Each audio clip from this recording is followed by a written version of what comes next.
of us have been here long enough. We remember that exact scenario at the University of Utah, and obviously they won big, and they went to an NCAA title game in basketball in 1998, and that was the whole story of the 90s, watching those teams grow together and those guys, and that could never be replicated now. And the arena was packed, and people loved it. And they're not winning now, and obviously that's the biggest piece of the equation, but it's just a totally different vibe. And they got a player from that era back trying to rejuvenate that because it was so special to Alex Jensen, but even he's acknowledged, man, the rules are just so different now. It's just And I tell my kids who are in the 20s, they look at me like I got four heads, and I know it's never going to go back to those days. But Michael Jordan played 3 years of college basketball, in North Carolina. Ralph Sampson, who was the college basketball player of the year twice, played 4 years. Yeah, Tim Duncan's not walking through that door. Yeah, those days are over of teams like that, kids playing together and growing together. And I think that's what, as a guy going on 61, I still love the games. I get up on Saturday mornings and I can't wait. And the product is great. I'm not one of those get off my lawn guys. But the part I miss the most is seeing teams grow and seeing kids develop together and knowing, hey, this kid is a really promising freshman for us. And I can't wait to see what he does next year and how much he grows. And then the next year, we're going to get in this receiver and see those guys grow together. It's junior college every year now. And I don't know. That just does not appeal to me as much. Chris, we appreciate the time. Thanks for joining us. You bet, guys. Anytime. All right, there's Chris Lowe from On3, senior national college football writer. What is trending? All the headlines are next. Stay up to date with everything Utah Jazz related with the new Jazz Notes newsletter. Get draft updates, analysis, and be the first to know about every off-season move. Visit KSLSports.com to sign up for the Jazz Notes newsletter. You don't know what you got till it's gone has never been more true than when your water heater goes out and you hop in the shower. Your body first shivers and then you go into survival mode by letting out a shrieklet, which is like a shriek, just smaller, followed by unnecessary running in place and jazz hands. Look, there are really only two kinds of people in this world that need cold showers, pioneers and plungers. So unless your name is Laura Ingalls or Joe Rogan, cold showers aren't for you. At Shamrock Plumbing, we know what to do when your ungrateful water heater stops showing up for work. Give us a call and we'll get you back to those scalding temperatures you've grown accustomed to over the years. Shamrock Plumbing. Technology never stands still.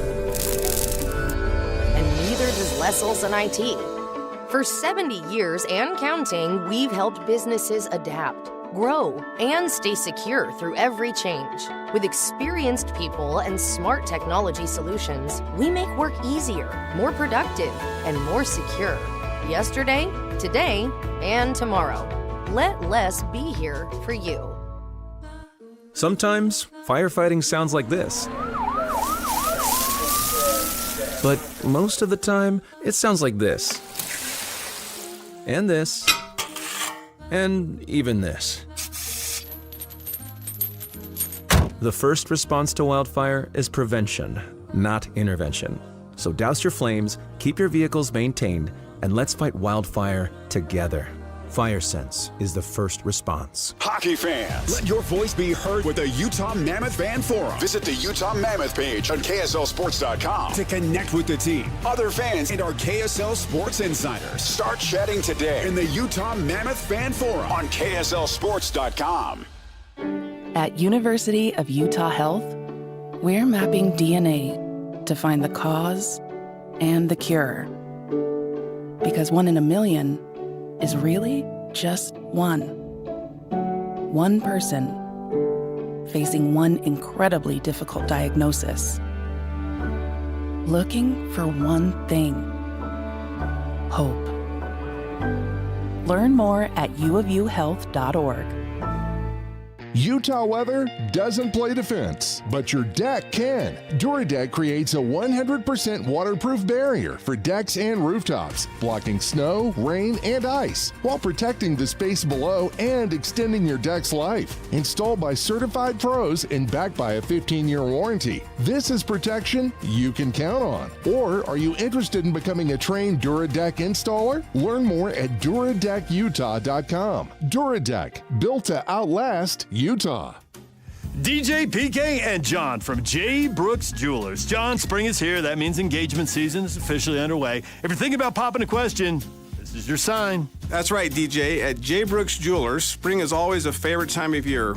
We are honored to help couples find the ring that starts their forever story. So whether you're looking for something timeless and classic or completely custom and one of a kind, we'll walk you through the process step by step.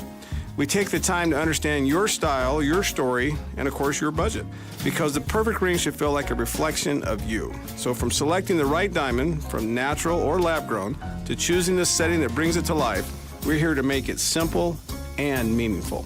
So this spring, make your proposal unforgettable. Visit J. Brooks Jewelers in Murray or Lehigh, or online at jbrooksjewelers.com. And let's create a moment that she'll never forget. Visit J. Brooks Jewelers in Murray and Lehigh, or start your search online at jbrooksjewelers.com.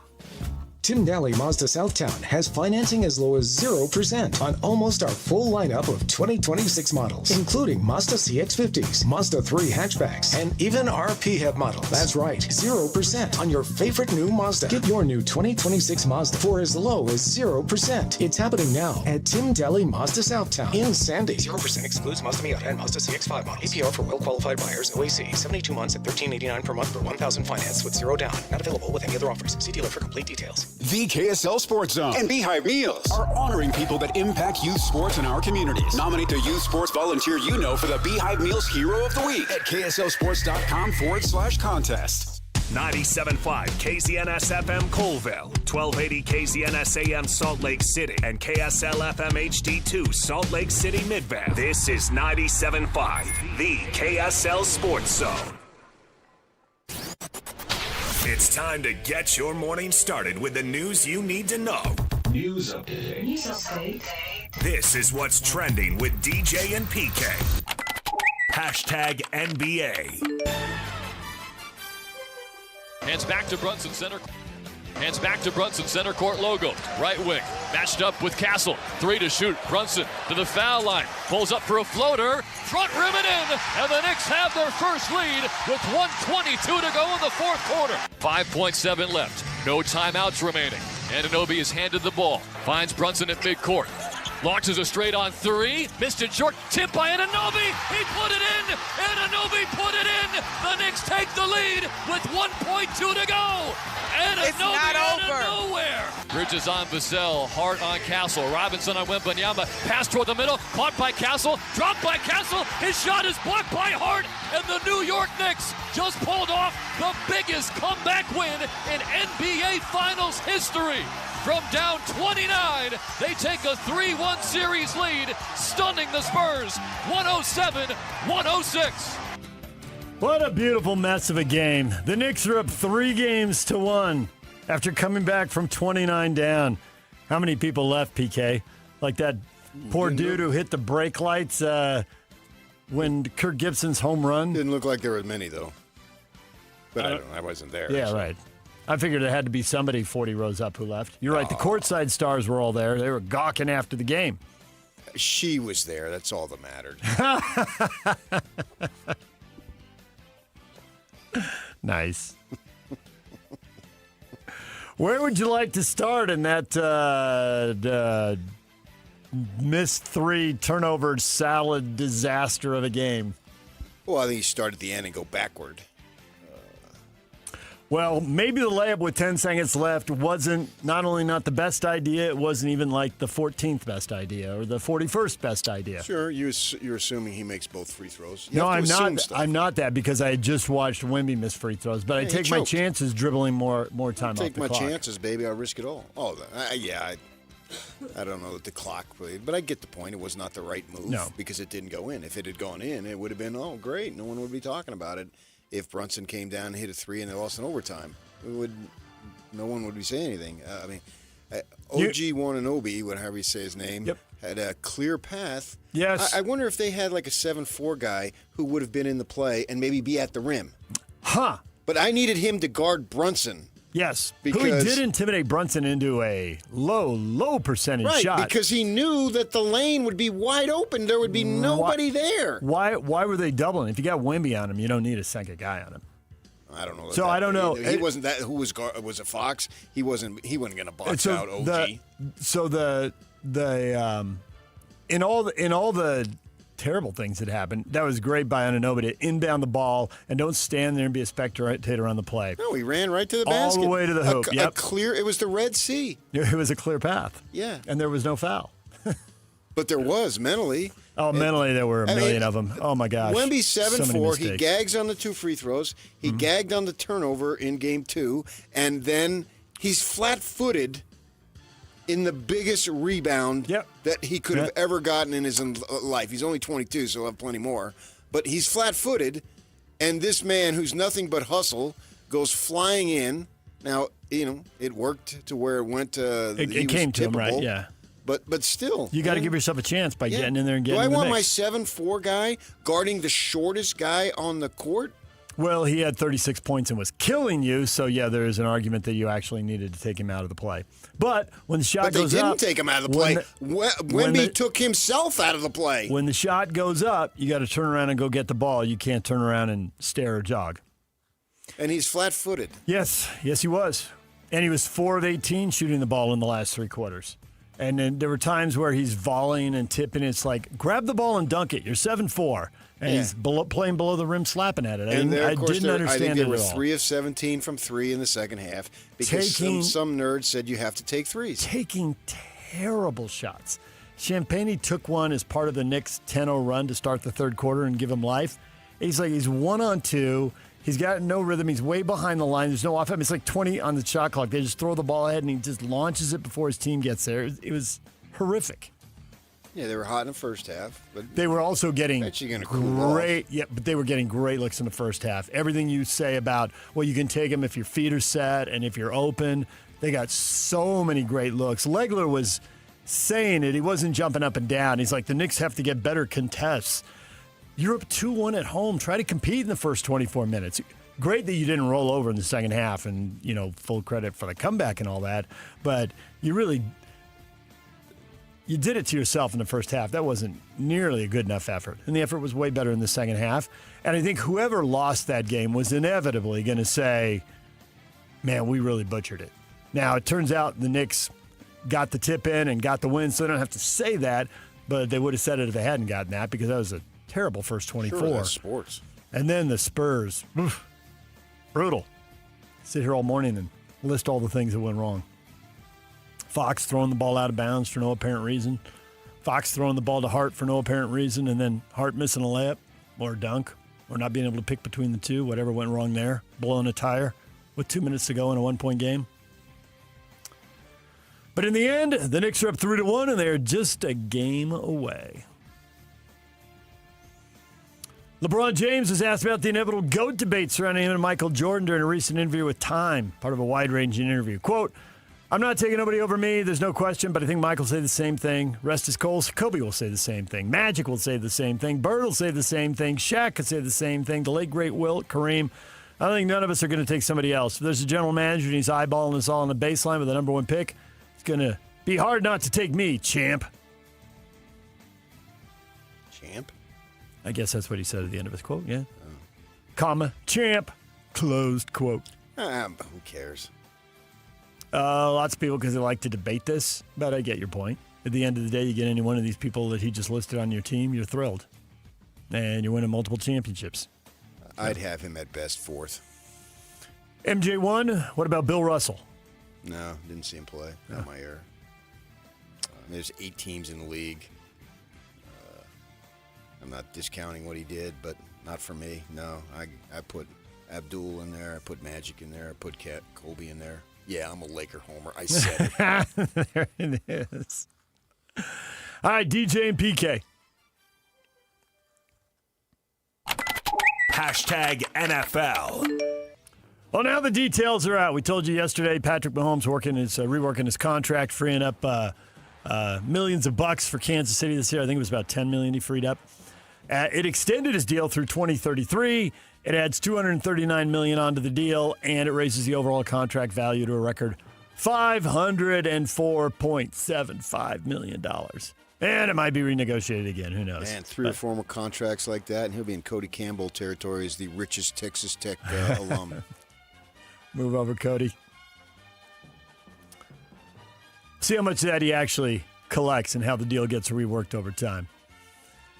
Cleveland Browns quarterback Deshaun Watson said he hopes to become a starting quarterback again after recovering from a pair of Achilles tendon injuries that have sidelined him since October of 2024.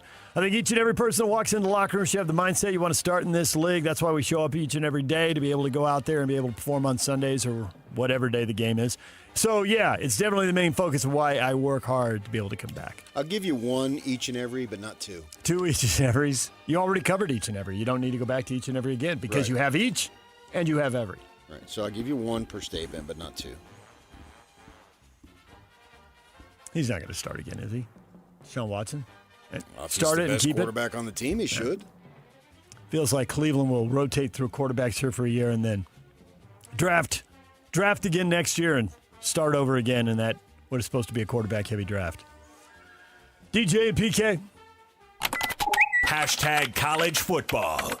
It's because the college football world doesn't think that Texas Tech should be as good as we are. And so we're a target. And we have been even before any of this started. Now, the volume has gone way up. If this had happened at LSU, people would say, it's LSU. Brendan Sorsby is recovering from an addiction. He's recovering. I've sat down with this young man multiple times, and the things that he is going through and what he's been through is serious. As a society, we've been okay with other things that happens and allowing players to play, and this has been the one thing that has united people that we're against, and it's crazy because it's not murder, it's not beating somebody, so there's a lot of things that we're working through. First Cody Campbell, then Joey McGuire as Texas Tech defends themselves against seemingly all of college football. Texas Tech has reportedly warned people and schools that may want to sanction them that they intend to challenge anything of that variety in the courts and could seek another injunction to prevent implementation. Well, the 15 murderers who actually played college football, I'm shocked that happened. That should have never happened. And then, be the victim, Cody. That's it. If this was LSU, everybody would be cheering them and they would be playing. Of course. We're the victim. Nobody likes us. Nobody outside of Texas Tech was buying anything Cody had to say there, were they? This is a week of people who shouldn't play the victim playing the victim. Everybody was against Texas Tech? Okay. Texas Tech AD Kirby Hocutt put out a letter against Sorsby that says, in part, the situation is hard, it's new, and there is no perfect answer. He went on to make it clear Texas Tech was not part of the injunction process, adding Texas Tech is not a party to Brendan's lawsuit. We did not file it. We did not fund it. But we allowed them to play because we want to win. Finish the statement. That is what they're planning on doing, clearly. Just say it. Yeah. Okay. We want to win games. The courts ruled that he's eligible. If his mental and physical health allow him to play, we're going to play him because we want to win. Family on three. Big 12 say it. Big 12 Commissioner Brett Yormark expected to meet with his executive committee today, which includes BYU President C. Shane Reese. They are expected to discuss options with regards to the Sorsby situation ahead of meeting with all 16 university presidents and chancellors next week on the matter. Seen Shane Reese go.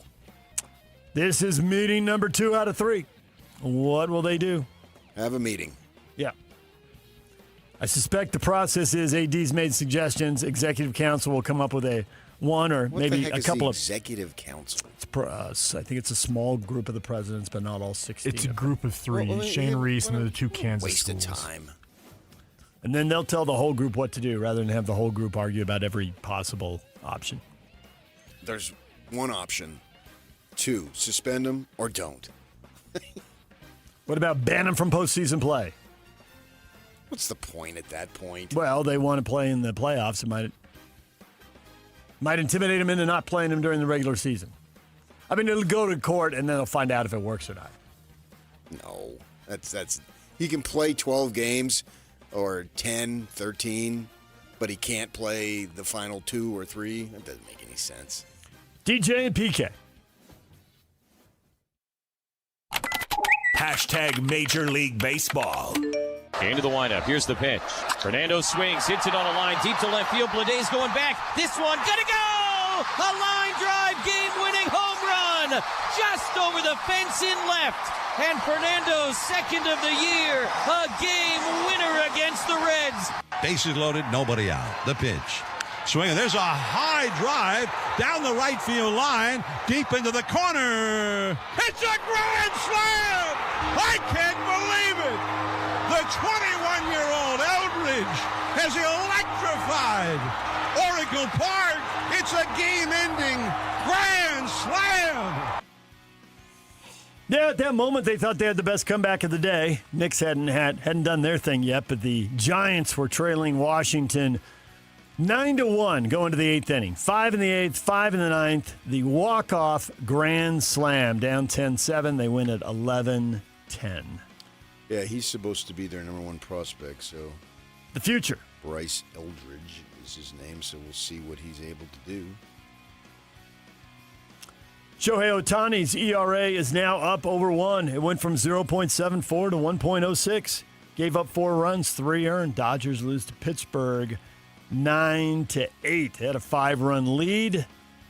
And Pittsburgh rallies in the 7th and goes on to win the game. I would send him to Oklahoma City. Yeah, you got to get him dialed in. I would demote him. Get him out of the spotlight where he's clearly not comfortable. Bum. You're going on rehab. He did hit a home run in the 9th to make it a 1-run game. It was a wild game. It was flicking back and forth. Pittsburgh with 3 in the 7th, 5 in the 8th to go up 9-6. Yeah, and then win at 9-8. Toronto Blue Jays, Max Scherzer reaches the 3,500 career strikeout milestone as Toronto loses to Philly 7-4. Well into Hall of Fame territory for Max Scherzer, right? Just waiting for the retirement date, 5 years out. Plug him in. Seems like he's got the numbers that require a hit. Chicago White Sox, who lost 324 games over 3 years, while building themselves back up, now lead the AL Central. They beat Atlanta 2-1. First place, how sweet it is after 3 brutal years. That's the point. Yep. 5 games over 500. Battling Cleveland there at the top of the division.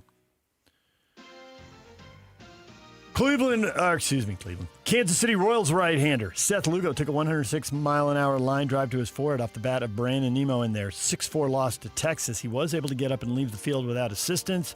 You have pointed this out consistently, PK, that pitchers are at risk. The ball is hit so hard, they're 60 feet 6 inches away, but when they follow the follow-through coming to the plate, they're 56, 55 feet away, whatever it is. How can you possibly have reaction time and get the glove up every single time? Yeah, I'm waiting for someone to die. We saw a base coach killed, and it changed the rule on base coaches and batting helmets and that. And why can't they have a mask on? You see it in a college softball. And if you're watching the World Series, you see it. They change the rules on that all the time. Why not? I don't know. Bees beat the Aces 9-7. They'll go again tonight at 7:30. You can listen on 1280 The Zone with Tony Parks on the call. DJ and PK. World Cup starts today. Mexico and South Africa at 1 o'clock. And South Korea and, I want to say Czech Republic. It's Czechia now? Now known as Czechia. Czechia, 8 o'clock, the second game. U.S. will start tomorrow. Canada will start tomorrow. But it begins now and goes on for a little more than a month. DJ and PK. #golf. The RBC Canadian Open underway, north of the border. TPC Toronto. Tony Finau, Mike Weir already on the course. Patrick Fishburne, the other local in the field. So there's your golf for the weekend, north of the border. DJ and PK. #NHL. Stanley Cup Final, game number 5. They're back in North Carolina now. Carolina's up. Carolina 2-2 after winning game 4. We're all tied up. Best 2 out of 3 series. I don't know how they topped the excitement of last night, but it's been a pretty wild and thrilling series. So maybe they got some more craziness, some more OT. Another blown 2-goal lead. Who knows? What is next? That's the point of watching. Yep. 6 o'clock tonight, ABC. That's what's trending. Brought to you by Shamrock Plumbing. No job too big or too small. Get the personal touch with Shamrock Plumbing. Matt Brown, founder and publisher of the Extra Points newsletter covering college football, joins us at 8 o'clock. Brian Geltzeiler, SiriusXM NBA radio host and NBA TV contributor at 9 o'clock on the classic Collapse in New York and the Knicks' wild rally and victory. DJ and PK, we have the question of the day next. All about the comebacks. Stay with us. And now, a look at traffic from the KSL Traffic Center. Had an earlier accident southbound I-15 at 500 West in Bountiful. It's been cleared out of the air, but still seeing residual delays from Farmington going into Bountiful as a result. Northbound I-15 moving at great speeds all the way from Provo into downtown currently. The Utes Stampede Rodeo and Extreme Bowls are back. Save the dates, July 8th through the 11th. Tickets are going fast. Don't miss out. Go to UtesStampedeRodeo.com. That's UtesStampedeRodeo.com. With your KSL traffic update, I'm Jake Hatch right here on 97.5, the KSL Sports Zone. 3, 2, 1. This is Scotty G and Coach Tim LeCoux.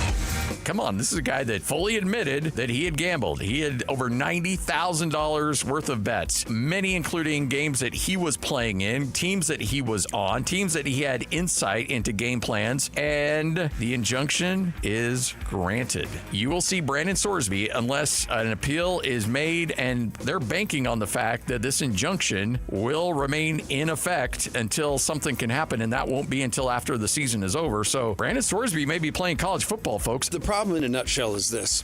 We've done this to ourselves. Oh, yeah. This is self-inflicted. We have absolutely done this to ourselves. It is in a thirst for right now we got to win because everybody's in an arms race and everybody's trying to compete so hard and we've lost our frickin' way. Catch Scotty G and Coach weekdays from 10 to 2, presented by Mountain Land Supply on 97.5, the KSL Sports Zone. As a fitness coach, my active psoriatic arthritis can slow me down. With Skyrizi, risankizumab Riza, I'm treating my skin and joint symptoms so I can keep moving. Skyrizi, a prescription-only injection for adults, helps me move with less joint pain, stiffness, swelling, and fatigue. And for those who have plaque psoriasis, 90% clearer skin is possible. With Skyrizi, there's no daily dosing. It's just 4 doses a year after 2 starter doses. Don't use if allergic to Skyrizi. Serious allergic reactions, increased infections, or lower ability to fight them may occur. Before treatment, get checked for infections and tuberculosis. Tell your doctor about any flu-like symptoms or vaccines. Thanks to Skyrizi, there's nothing like clearer skin and better movement. And that means everything. Ask your doctor about Skyrizi. Visit Skyrizi.com or call 1-866-SKY-RIZI to learn more.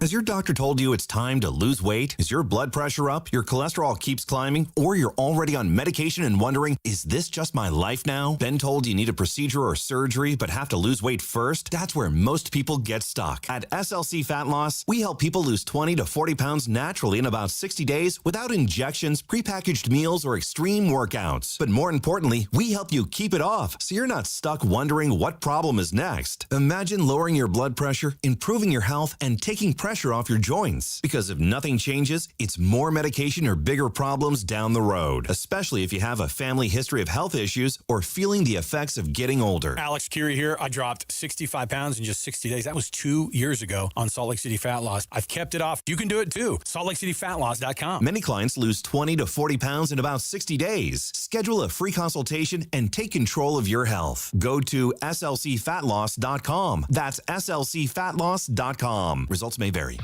Hey, Mammoth fans. The 2026-27 season tickets are on sale now.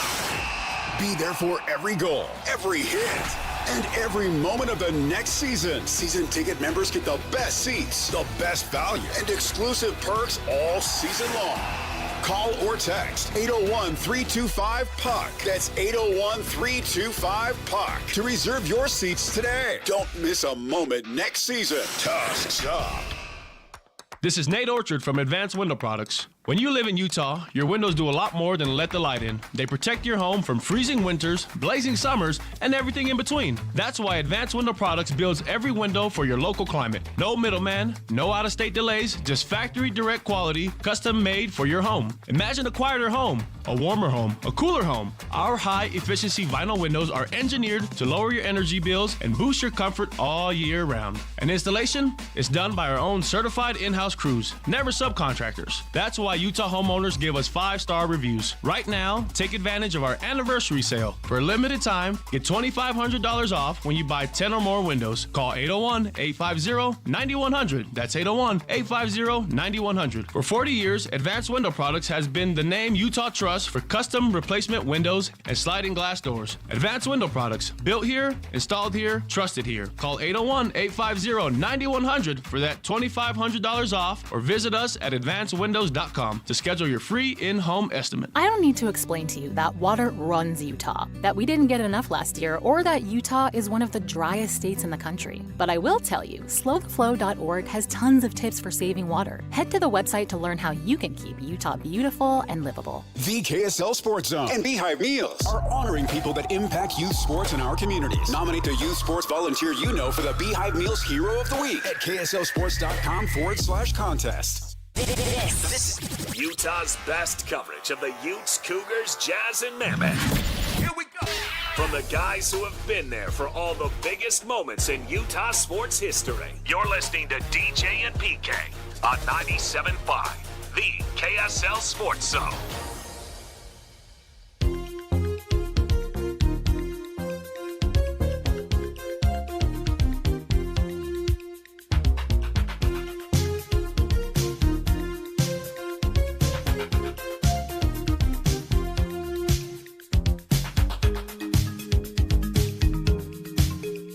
Scotty G and the coach Tim Lacombe tomorrow, 10 to 2 at Tim Dolly Mazda, 10785 South Auto Mall Drive in South Jordan. How about the Knicks comeback? OMG, that is the question of the morning. Instead of MSG, it is OMG. OMG at MSG. Mark, your original post sure aged well. I didn't see the original post. No, so what I like to do... You put up something at halftime about the Spurs blowout? No, I've done this multiple times. About, I think at the start of the fourth quarter, to bring people in, and then to get them excited, and then just simply people cruising around social media and commercial break or whatever. Yeah, okay. I've done it, and it worked. Yeah. So what'd you put up? What happened to the Knicks, something like that. Oh, okay. Just along those lines, and then you change it, and people get all excited about it. Yeah, sure, it's a ploy to bring people in. It's obvious I do it. And I try to get them in earlier than waiting until the end. Because, I mean, anybody can tell you what happened, but the fun part is to try to get them emotionally involved earlier, and then they always come back. So, yeah, that's what I've done. Tony says, can you say the most epic choke job of all time? Irregardless. If they win or lose, a 29-point lead, 15 points after 3 quarters, up 20 in the fourth quarter. Yeah. Epic mess.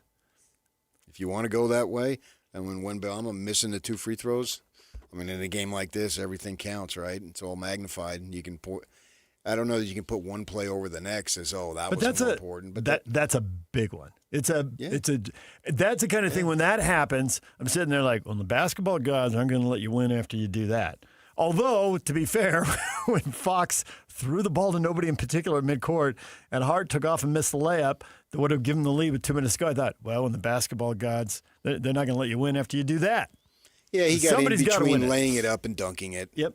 And you got to be decisive. You're going to do one or the other.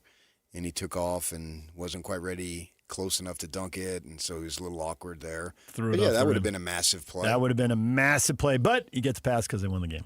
Mm-hmm.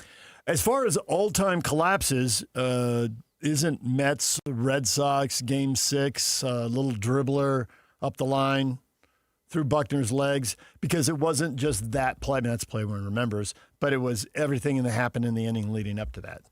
It was in the half inning, not making the substitution and getting Buckner out. I want to win with my guys, and you didn't put your best defensive team on the field when you were 3 outs away from winning.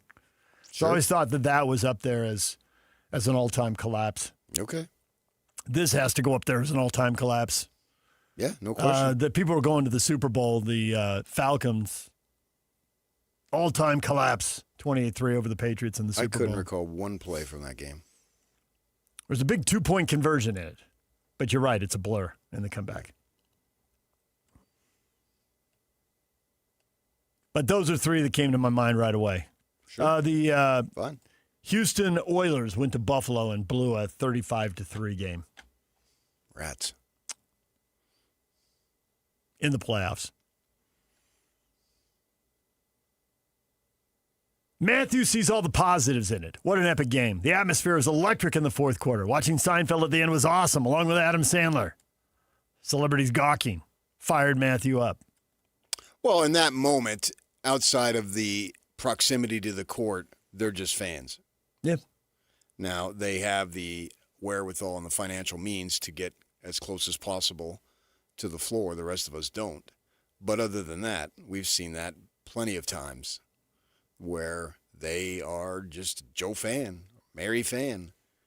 And you're dealing with a lot of people who are from that area and have been there for a long time, if not literally natives, so they get fired up about it. I've accepted that that's the way it is, going to all the Laker games over the years and being in the finals, literally covering finals games. You've seen more stars than you can list right now. Yeah. And there were more stars last night than you could list right now. And they just become regular people caught up. Either they're caught up in the moment. Now, I'm not going to say Taylor Swift's some lifelong Knicks fan when you see her at the Cavs games with her husband-to-be who's from Cleveland. And so they get excited. But there are plenty that have literally been lifelong Knicks fans because that's where they're from and that's where they've lived their whole lives. I understand that. So, yeah, it's cool to see them, I guess. But they're no different than the people in the top row who've been Knicks fans their whole lives at that moment. They're just or they're famous. The other people aren't. Steve says, imagine being up by as many as 29 points and feeling like you still have to hoist up 15 three-pointers and only 22-point attempts. And you score only 4 points in the paint with a 7-4 phenom on your team. Today's NBA basketball is unwatchable. I don't understand it. To me, it's not unwatchable. Sometimes in the regular season, it gets boring if they're clanking them. I just don't understand the logic. I never will. It doesn't make any sense to me. When you have the lead, why waste possessions? Why not try to go up 39? It makes no sense at all to shoot a really low percentage shot. The one before it goes in, anybody could identify it as a low percentage shot, and you're taking it with 20 seconds on the shot clock. Because they're wasting possessions because they think they've got a big lead. It's the only thing I could think of. And starting to panic a little bit already. Even though the shot I'm thinking of right now is early third quarter, there was already a little. A wide open three is a low percentage shot. That I think can be debated, but we don't have to debate it because that's not what was happening. The numbers show it. Doesn't mean it's a bad shot. It's a low percentage shot. I don't want to argue math with you right now about 3 is more than 2 and effective field goal percentage. I mean, I get your point is that you're talking about the shot. 50% on a two-pointer. I'm talking about the effective 35 on a 3. Effective this. The percentages are, it's lower. But the reward is higher. The closer you are, it's going to be a higher percentage. I'm not saying whether it's a bad shot or not the smart shot. I'm just speaking, you two, and we'll be on here tomorrow. You two will, and I'll just sit here when you and Locke go to town. I usually text Jake on that. We have conversations back and forth if you want to know the truth while you two are going to town because you all know basketball. And the numbers show guys who build their careers on numbers, it's a lower percentage shot. That doesn't mean it's a bad shot. I'm just talking strictly numbers. Their second half shots were not only low percentage, they were lower than typical, and they were bad shots. Okay. That's another story, I thought though. they were making bad choices out there early in the shot clock. I agree with you. I'm not saying I don't. I'm just saying that it is by definition, it's a low percentage shot. Jessica, so a lot of people did react. A lot of these are about why the Knicks lost as I read them. They burned their core out the first 2 games. The backup role players look lost, the ones that have not played enough. Referring to the Knicks. This is why the Knicks have dug the hole. Right, and see, I think it's fun to do that. That's why I put it up early or earlier. So be warned, people. He'll do it again if you give him the chance. Yeah. Well, there's a blowout. Saturday night. I've done that. Yeah. Be ready. And then they go, and then you change it. Melody says the Spurs let that one get away. That was crazy. And the Knicks owe OG bonus money. OG was really good. He capped it with a good play, but he had a really good game. When a lot He's of people, a hustle guy. Yeah, when a lot of people on both teams were not covering themselves in glory, he was. He was a really strong performance by him. He is a meat and potatoes player. Yeah. And he's delivered. just going to ball. He's going to give everything he has, and then they're going to have to interview him afterward on the floor, and he's going to act like it was the middle of January. I love the guy. 33 points. 7 of 9 from 3. He had it going. But 3 of 6 from 2 and 6 of 6 at the line. Oh, if they win this series, and obviously they got to win 1 of 3, he'll go down in lore. In New York Knicks lore, he will be forever remembered in the biggest city that we have in this country, and he will be, for the rest of his life, held in such high esteem. And good for him, man. Yeah. I love guys who are kind of junkyard dogs, just out there. If a wall is there and you can't go around it and you need to do something to get the ball, you go through it. And he does. I don't know how you don't love the guy. And he doesn't bring a claim to himself. He's not hooping and hollering, look at me, beating his chest, pulling his jersey back so I could see his heart instead of his con nipple. Right? Does he do any of that? No, I don't think so. I think he's right. more. He's old school. That was exactly the phrase I was going to go through. Yeah. Who doesn't like that? OG. How are you not a fan of this man? OG is the OG. I mean, if you're a Spurs fan, I get it, but I'm not either or. I mean, I have a preference for the Knicks because of my history. Yeah, I think he's really popular in New York. He gives it up on the defensive end. At the start of the series, I was hearing all kinds of stuff about matchups and who he's defending and how good a job he does on people, including Wemby. It's like he'll just go out there and compete. It's old school. It's Jerry Sloan would love to coach the guy. I mean, generationally, they're obviously wrong, but he's got that. Sure. He's a Jerry Sloan guy. Yeah, he's got that spirit. So, and then he gets the game-winning tip on top of it. But he has the intelligence to go speeding down the middle, well, and knowing that Wemby's way over there, and the Spurs got a bunch of 6'5" guys outside of Wemby. They had him inbound the ball because they trust him in that situation. We've seen that messed up with someone making a terrible inbounds pass. Sure, but they don't even guard the inbounds pass. Nope. The Knicks guard the inbounds pass, and Towns gets a finger on it. That slows up the play. Yeah, straight to the rim. Yeah. Straight to the rim. Right. The harder you work, the luckier you get. If OG wants it before they take off to San Antonio, he can get free pizza in the city today. Free pie, right? No one calls it pizza. Pie? A slice. They if you want the whole thing. Okay. So if you want a slice, this is no time to eat a whole pie. Can't be weighted down like that. Wait a couple days. Get the win Sunday. Yeah.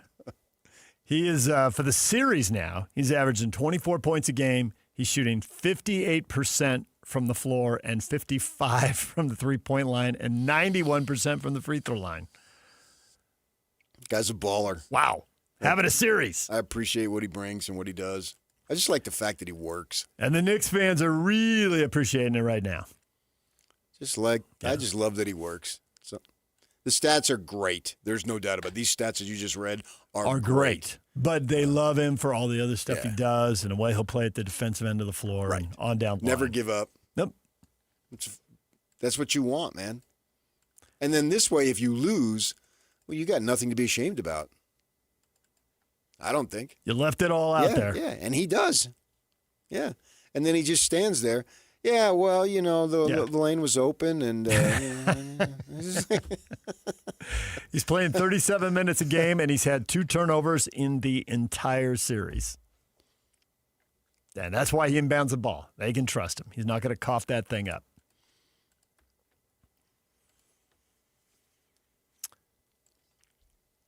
Let's see. More feedback coming in about the Knicks. This is Spurs hit a record 14 threes in the first half. They had the biggest lead on the road ever. In the finals, Jesse is stunned by the sheer magnitude of the collapse.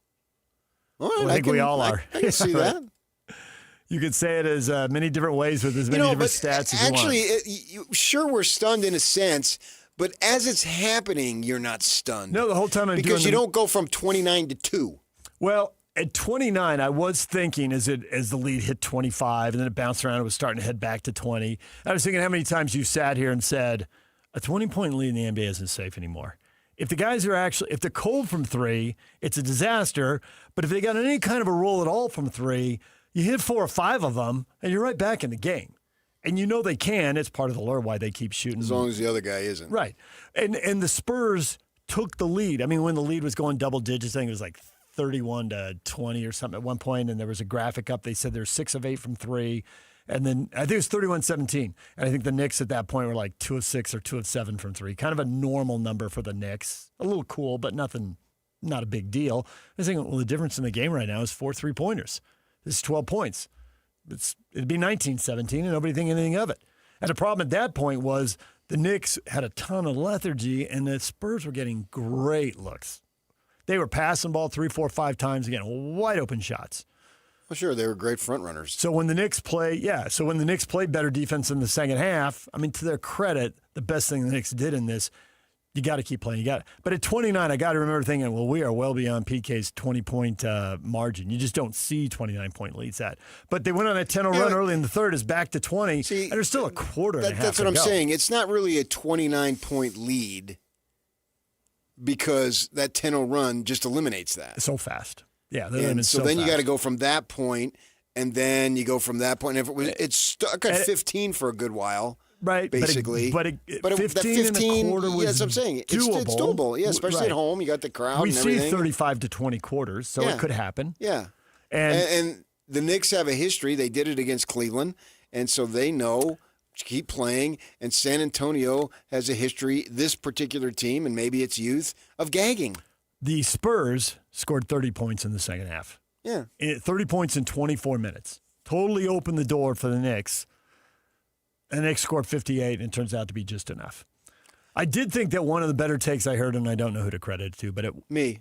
It wasn't you because I wasn't talking to you. We try to save it for the show. If we start talking the night before the show, we've done that. We've messed it up. Yeah, I don't want pillow talk with you. Yeah, dude. Stop. So, Yak loved it, though. Yak's in there. Yak's busting up. Low-hanging fruit, Yak. I do the show for him. Might as well.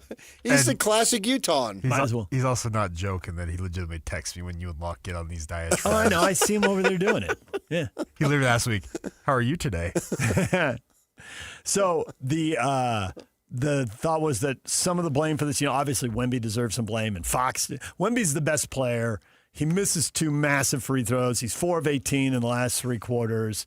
So there's a bunch of blame for him. There's a bunch of blame for Fox. He had 2 brutal turnovers. He's the highest paid player. He's the adult in the room, all that kind of stuff. He went to the bucket with 10 seconds left when he could have tried to dribble out at least a portion of the clock before getting fouled and having to shoot big free throws. But that's, and obviously some OG would have stole the ball from him. Possibly, but I just didn't think OG's looming on your shoulder. Like, really? You think now's the time? With that guy looming? Okay, whatever. He would have stole the ball if he didn't block it. But the front office, that's a really young team, and they brought up, like when Kobe and Shaq were young and trying to get over the hump, and they had playoff struggles. They brought in Ron Harper, to a lesser degree Brian Shaw, but Ron Harper had won the championships and knew the coach and knew the system and could be the adult. And that the Warriors brought in Iguodala, and to a lesser degree brought in Sean Livingston, who like Shaw provided valuable minutes, didn't have the same resume. Where are the 2 guys like that? I mean, maybe you could say that Fox is the guys on the bench, but they're not playing them. I know. Well, they're not playing them. Are they good enough to have? Did they bring in the right guys?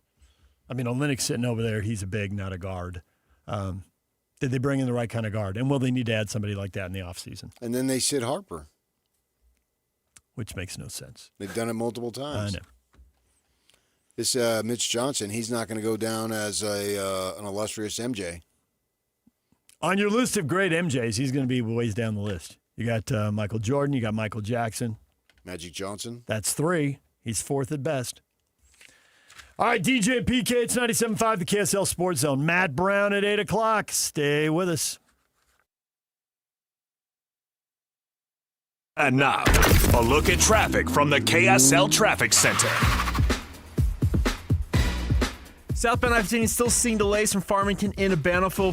Results of an earlier crash has been cleared, but delays are obviously remain. There are also delays north of Legacy Parkway from Farmington to Centerville due to construction in that area. We do have a crash southbound I-215's west belt just after Legacy Parkway merges onto I-215. That's been moved over to the left shoulder, but be aware of that if you're out in that area this morning. At UTA, we move your early mornings, your long days, your big plans. We move purpose, we move you. Plan your trip today at rideuta.com. With your KSL traffic update, I'm Jake Hatch right here on 97.5, the KSL Sports Zone. Welcome to. This is Jake Scott and Ben Anderson. John Kurtz joins us. You can find his podcast, Open for Business, the Big 12 podcast, talking about the Sorsby trial. I don't think anybody expected him to be available to play next year, and now that looks exactly to be the case. Texas Tech already had a lot of attention on them, but that has ratcheted up about tenfold now. And, I mean, you talk about being the villain. From a Big 12 perspective, Tech thumped everybody minus Arizona State last year, so you're tired of losing to them. So you've got fans in the conference with a ton of built-up animosity. And now you throw on top of that this situation with Brendan Sorsby. If they're going to have him playing quarterback, Texas Tech might as well line up. They should just dress as Darth Vader when they come out there. Forget the helmets, man. Get the Darth Vader mask and just wear those out on the field. Like, they are going to get more heat than any college football team that I can remember this year. People are going to be rooting very hard against them. Catch Jake and Ben afternoons from 2 to 6 on 97.5, the KSL Sports Zone.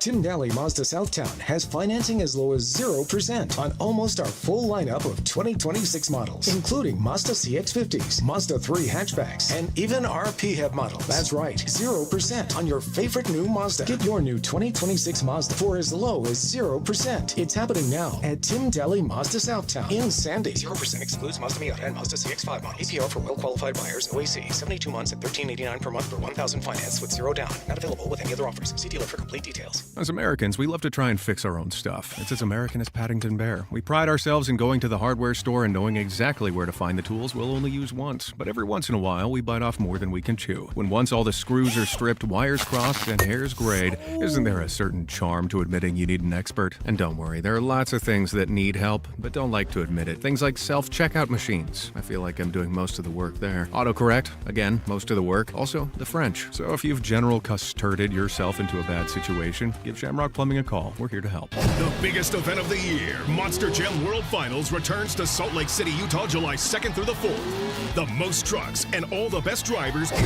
one place at the biggest festival-style pit party of the year. Plus, the biggest 4th of July fireworks display in Salt Lake City and a special World Finals stunt. Don't miss the stars, stripes, and unbelievable family fun moments. Monster Jam World Finals. Returning to Rice Eccles Stadium. Brought to you by the Utah Sports Commission, BKD Tires, and Texas Roadhouse. DJ PK and John from J. Brooks Jewelers. Do you want a ring that no one else in the world has? Here's something you need to know.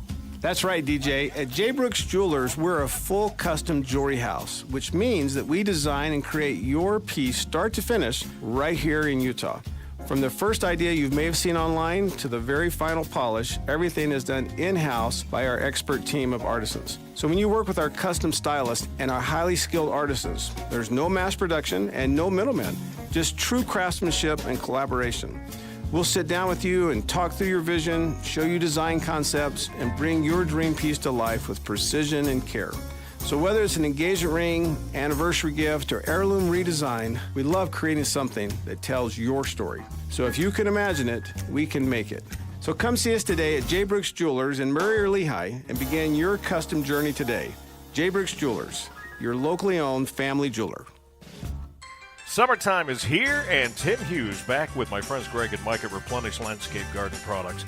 Guys, this is going to be a year where it's more important maybe than ever to hold on to whatever precipitation we get and be able to get as much as we can out of the watering that we do because of the drought. Greg, I'll start with you. Replenish is a great way to help with that. It makes a very attractive top dressing that helps to insulate the soil and keep the moisture in there, as well as adding nutrients to your plants. I mean, the name really says it all. It replenishes the nutrients that your growing areas are starving for. It's been proven for 31 years that it's a product that will aid in your gardening and make your plants beautiful as well as looking great. Let Replenish make your yard and garden as beautiful and as fruitful as it can be. Stop by today at 4660 South, 200 West in Murray. You'll find them online at replenishcompost.com. You can also give them a call at 801-262-5142. Remember, Replenish. It's good stuff. This is Dylan Gunther of the Utah Mammoth. Scoring goals is what I do. Driving a BMW from BMW of Utah, that's how I roll. Proud to be a Utahn, drive elevated. Over 2 decades of sports radio dominance in Utah. My favorite. This is DJ and PK on 97.5, the KSL Sports Zone.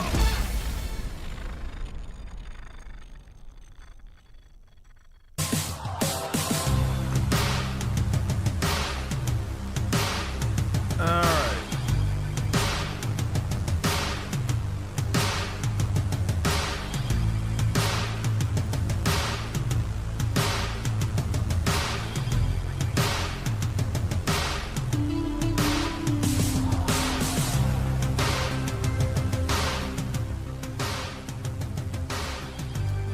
Join Scotty G and the coach, Tim Lacombe, Monday the 15th. They're going to be in Nephi, Bar Dub Grill off exit 222 in Nephi.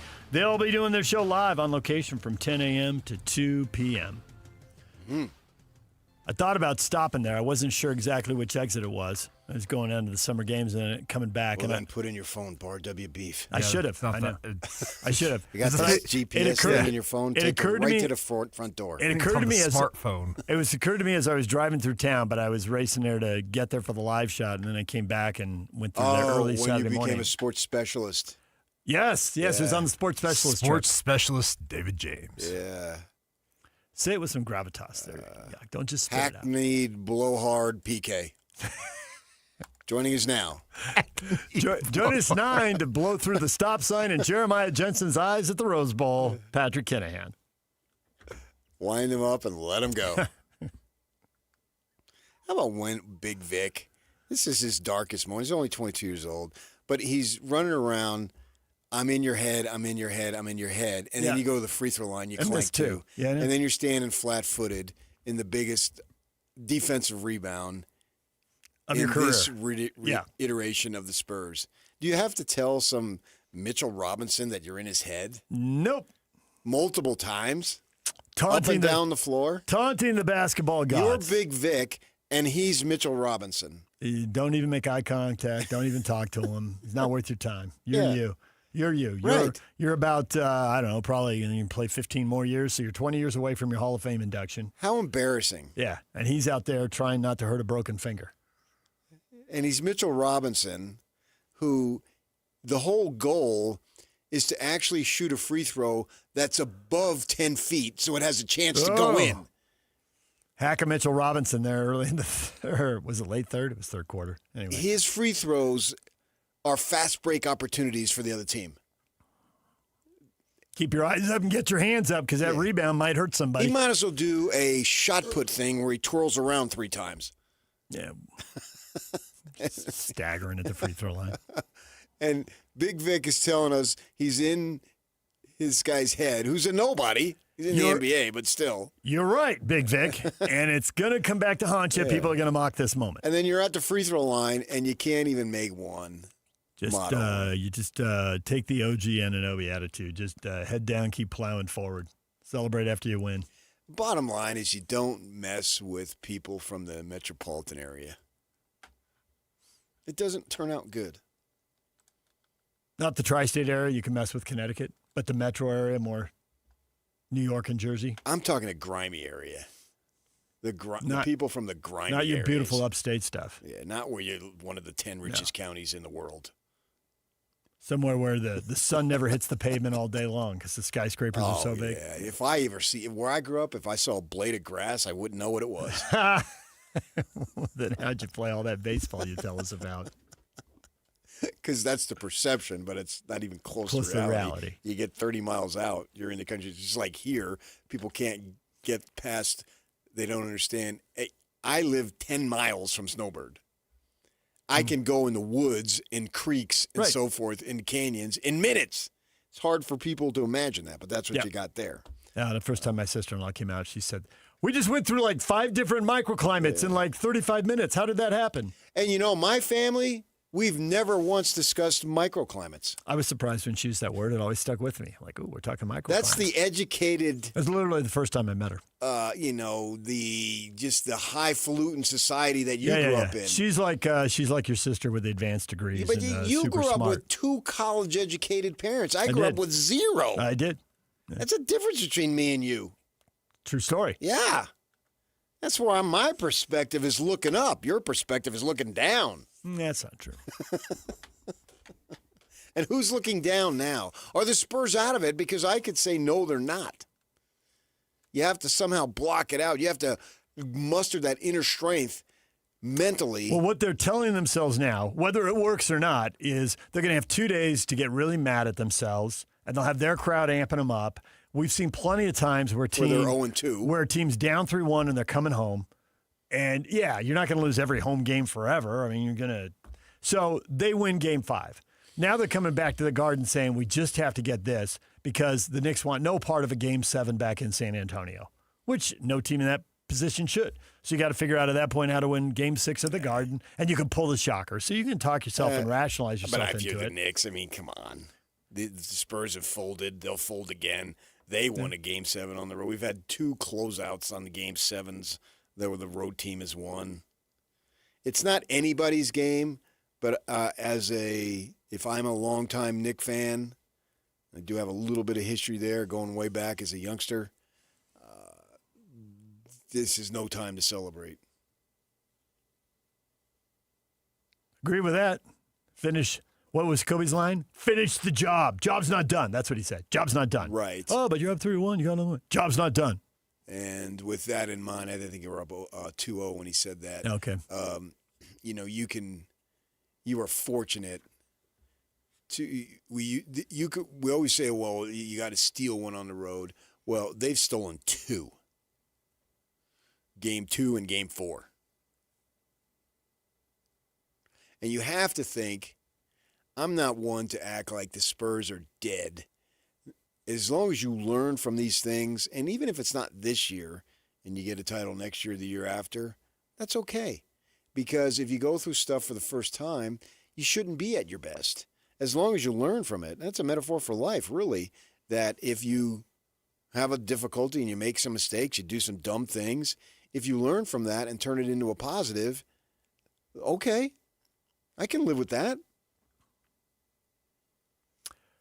And given the situation they find themselves in now, the predicament they have put themselves in, that's probably the message they need to hear and the message they need to absorb. You got to learn from that.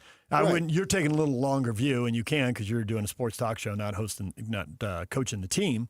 The message has to be: learn from this. Just go win Game 5. Right. Well, that's all that's all you can do. Go win Game 5. You can't win Game 6 until you win Game 5. So yeah, I understand that, but I do look at it as a developmental process here, going through it, and they are a bunch of younger guys, and they have this opportunity. Losing in the final this year, although it would be crushing, particularly in the manner in which you lost Game 2 and Game 4, I understand that completely, but it's not the end of the Spurs by any stretch. It's not the end of Victor Wembanyama by any stretch. There's plenty of time, given their youth, to redeem themselves. And I would suspect at some point in the next 5 years that they are going to get a title. And because of that, it's going to taste sweeter because of the struggle. That's the way it is, man. Any success you have that is on the backs of struggle is sweeter because you didn't give up and you fought through and you kept plowing and grinding. Brian Giltzeiler, SiriusXM NBA radio host and NBA TV contributor, will join us at 9 o'clock. We will have more on the wild and wacky Game 4 of the NBA Finals and the Spurs collapse and the Knicks comeback. We'll get to all that with Brian Giltzeiler at 9 o'clock. Matt Brown, founder and publisher of the Extra Points newsletter covering college football. We'll talk with him about Texas Tech and the mess in the Big 12 and what Brett Yormark and the Big 12 president should do. And we will talk with him next. Stay with us. This stuff is available everywhere. Wherever you are, the KSL Sports Zone will be right there with you. It's the KSL Sports app. I love it. Where you can get the latest podcasts, up to the second breaking news, and analysis of the teams you can't live without right from your phone. And Wherever in the world you may be, you can have DJ and PK, Scotty and the coach, and Jake and Ben tag along with live streaming of your favorite shows. Download the KSL Sports app and never miss a thing. Presented by University of Utah Health. Health is in our DNA. Learn more at uofuhealth.org. This is 97.5, the KSL Sports Zone. 97.5 KZNS FM Colville, 1280 KZNS AM Salt Lake City, and KSL FM HD2 Salt Lake City Midvan. This is 97.5, the KSL Sports Zone. It all started with a commitment to comfort. Gillette Heating and Air is proud to be Utah County's go-to team for expert HVAC and plumbing solutions. Need a repair, upgrade, or seasonal tune-up? Don't let cost hold you back. With 0% financing available, it's easy to get the work done now and pay later. Plus, save $100 on any repair over $500 and keep your system running strong with a professional tune-up before the heat hits. Visit GilletteHVAC.com or call 385-GET-COOL to book today. Homegrown service pros, financing made simple, comfort made easy. Carrier, turn to the experts. A Carrier factory authorized dealer. Utah roads have commuters, can-doers, and cross-country viewers. But wherever our vehicles are headed, they've got one thing in common. They're ready for the road. Utah's first response to wildfire is prevention, not intervention. So let's check our chains, keep our vehicles maintained, and fight roadside fires together. FireSense is the first response. Free rock chip repair for the life of your new windshield? This is Greg at Glass Doctor, and it's a rockin' rock chip summer. Come take advantage of our $75 lifetime chip repair program for your current windshield. That's right, pay $75 once, and you're covered for your current windshield. Need a new windshield? Good news. Any new windshield we install gets that same no-cost chip repair. Get a chip? Bring it into us. If it's fixable, we'll take care of it. Check us out at glassdoctor.com. That's glassdoctor.com. Is your financial advisor managing your risk or just a spreadsheet? Hi, I'm Jeff Jr., founder of Trajan Wealth. Many financial advisors rely on target date funds, which are one-size-fits-all portfolios that don't know your name, your family, or your goals. And that passive management can leave you dangerously exposed. At Trajan, we look at the whole picture, not just the stocks everyone else buys, but the private market opportunities most advisors ignore. And as fiduciaries, we build a strategy around you, coordinating your investments, tax strategy, and estate into one cohesive plan. Your financial life deserves more than just a generic portfolio. Real planning isn't a stack of statements. It's the confidence of knowing where your income will come from for the next 30 years. Good enough isn't good enough for your family. It's time for a change. Schedule your complimentary consultation today. Call 855-TRAJAN-1. That's 855-TRAJAN-1.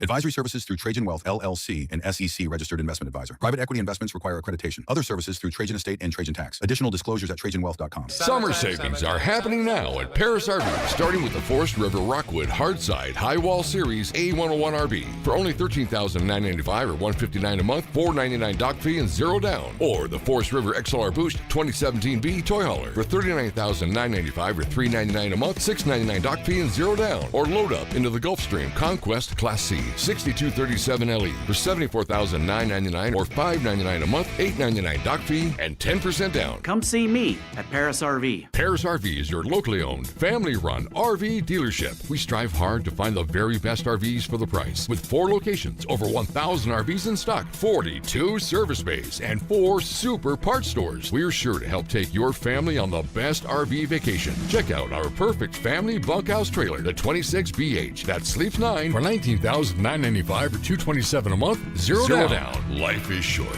Enjoy it. North Murray, South Murray, Payson, and Pocatello. ParisRV.com. Over 2 decades of sports radio dominance in Utah. My favorite. This is DJ and PK on 97.5, the KSL Sports Zone.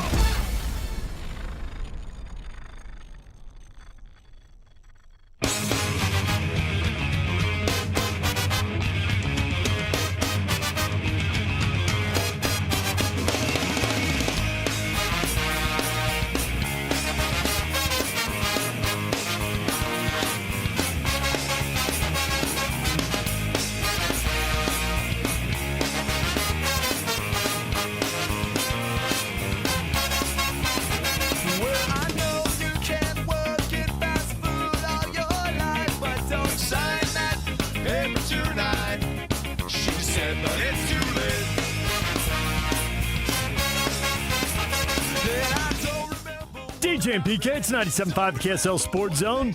We're joined by Matt Brown, founder and publisher of the Extra Points newsletter covering college football. Matt, good morning.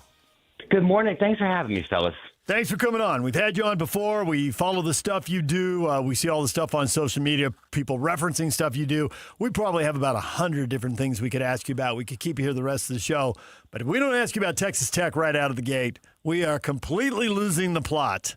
What did you think initially when you heard the court decision? Were you just absolutely flabbergasted? Or were you more shocked when you heard how hard Texas Tech people are defending it? It's a little of all of the above. So when I heard about this, I was at NACDA, which is this gigantic conference of athletic directors and people that work in college sports, and this huge industry gathering. And there's loads of people who work in the Big 12 and across college sports at this event.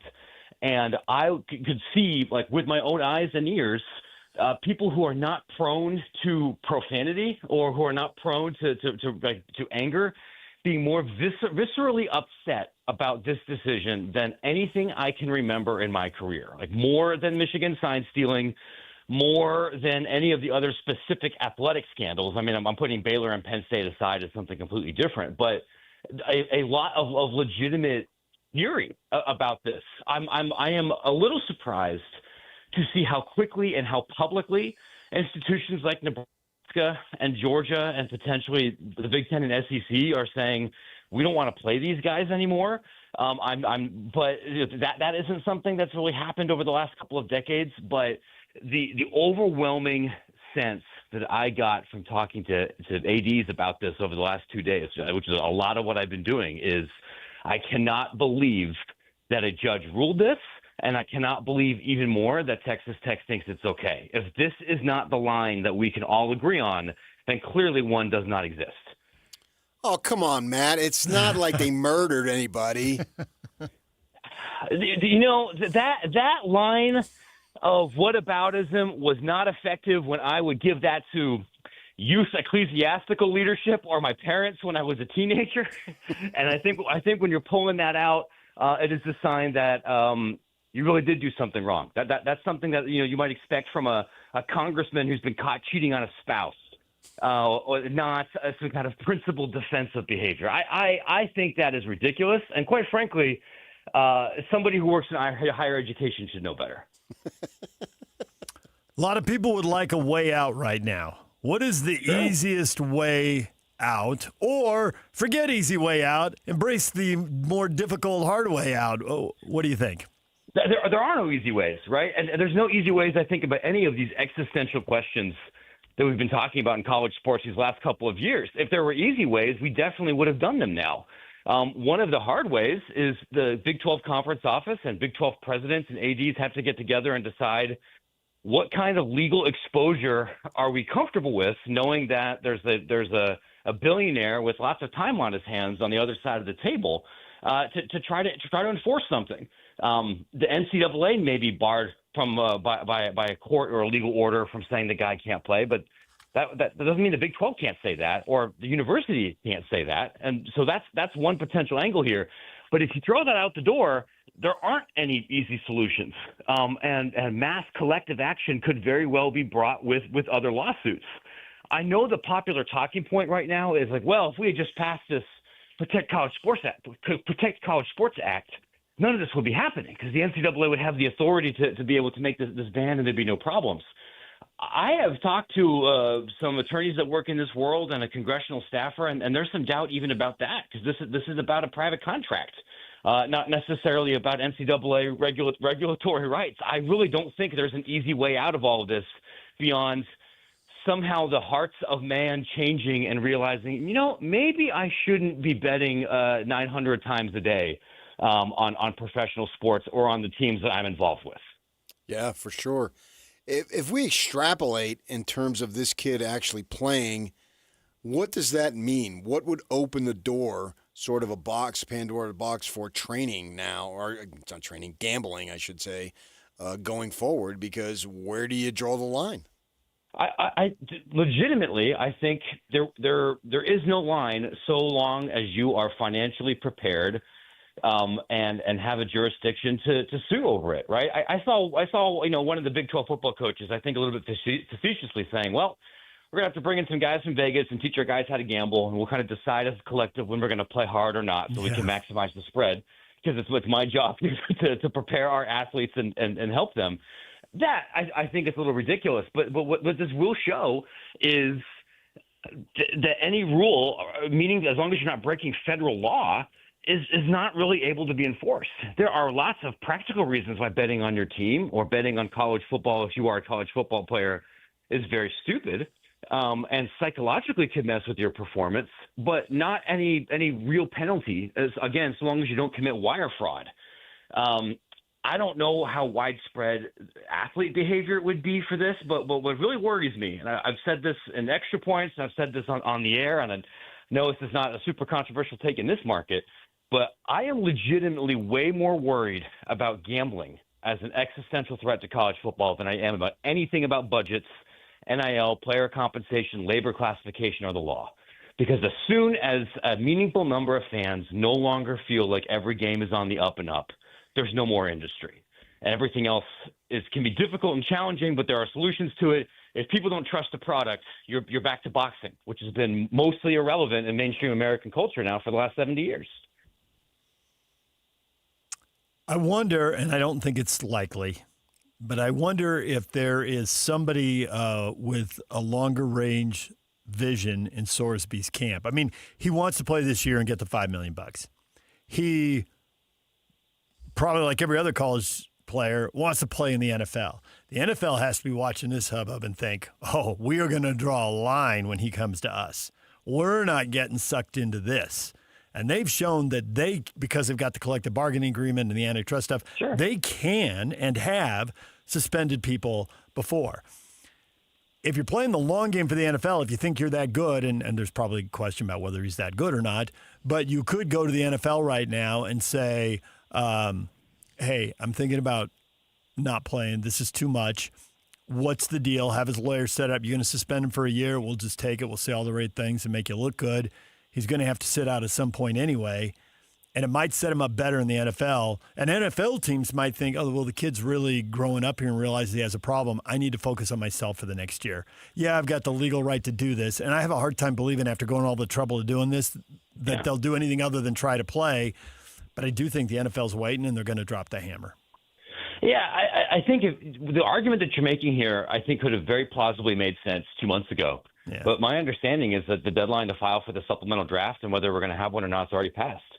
It would have been plausible to say, I'm going to take the year off, I'm going to work out, I'm going to stay in the hospital, and I'm going to see if the Browns will trade a third-round pick in the supplemental draft to take me, and I'll prepare that way. The cynical answer, I think, is, there's going to be concerns about the NFL, but we've seen a lot of people in the NFL who have done way worse things than this get picked highly and given extensions and given leeway. The question is how good you are.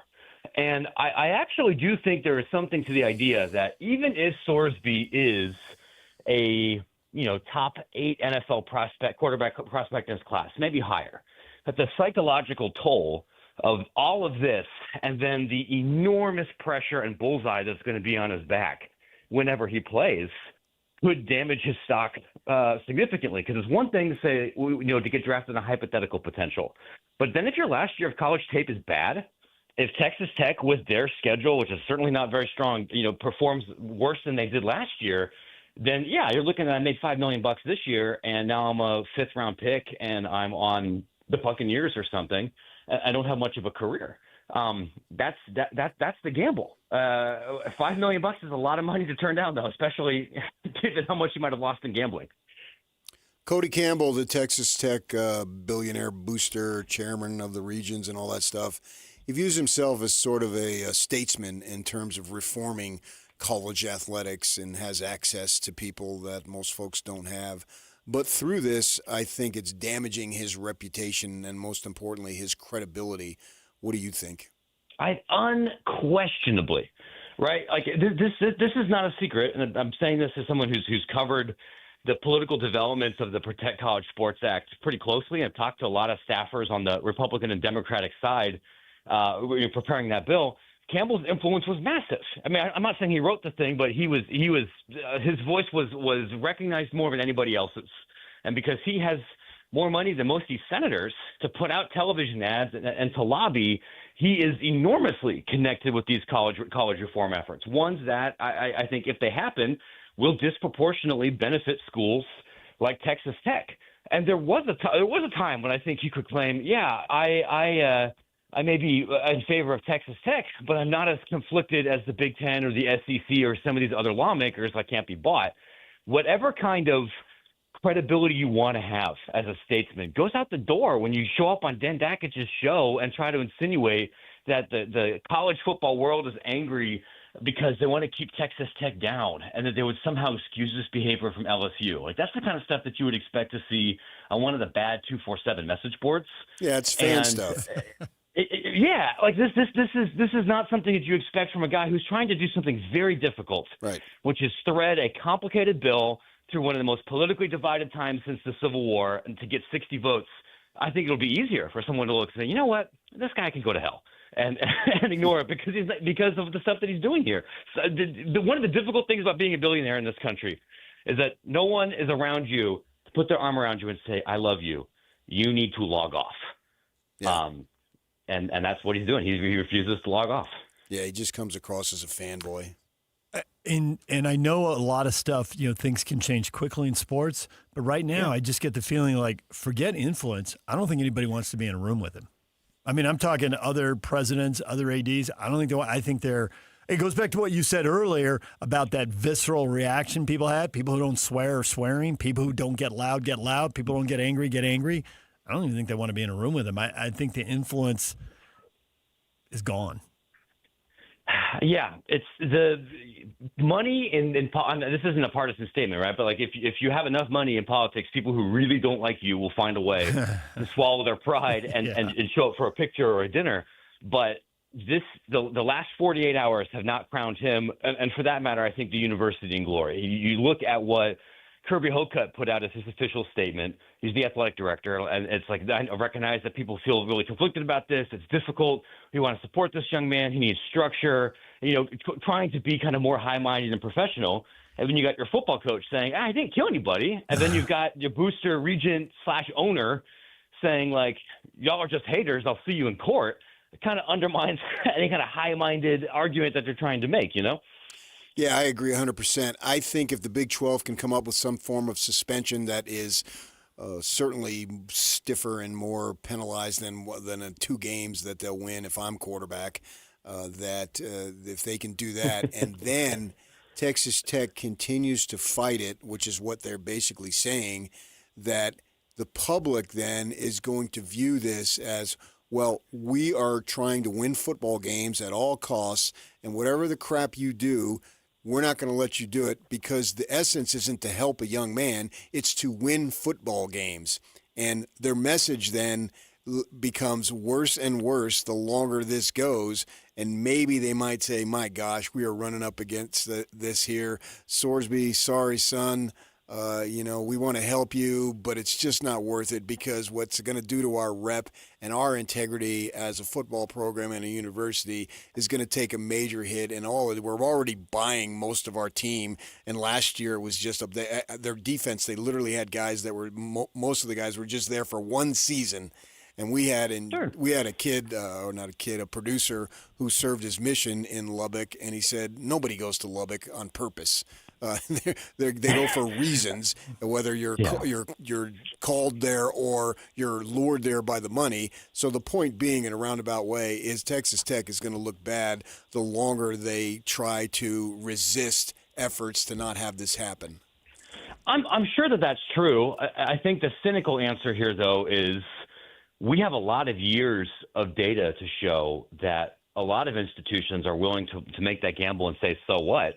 The public gets mad at them, and then they'll either eventually find something else to be mad at, or it doesn't matter because the banner hangs. Right, but this is gambling, though. This is the one sacred cow that you cannot violate.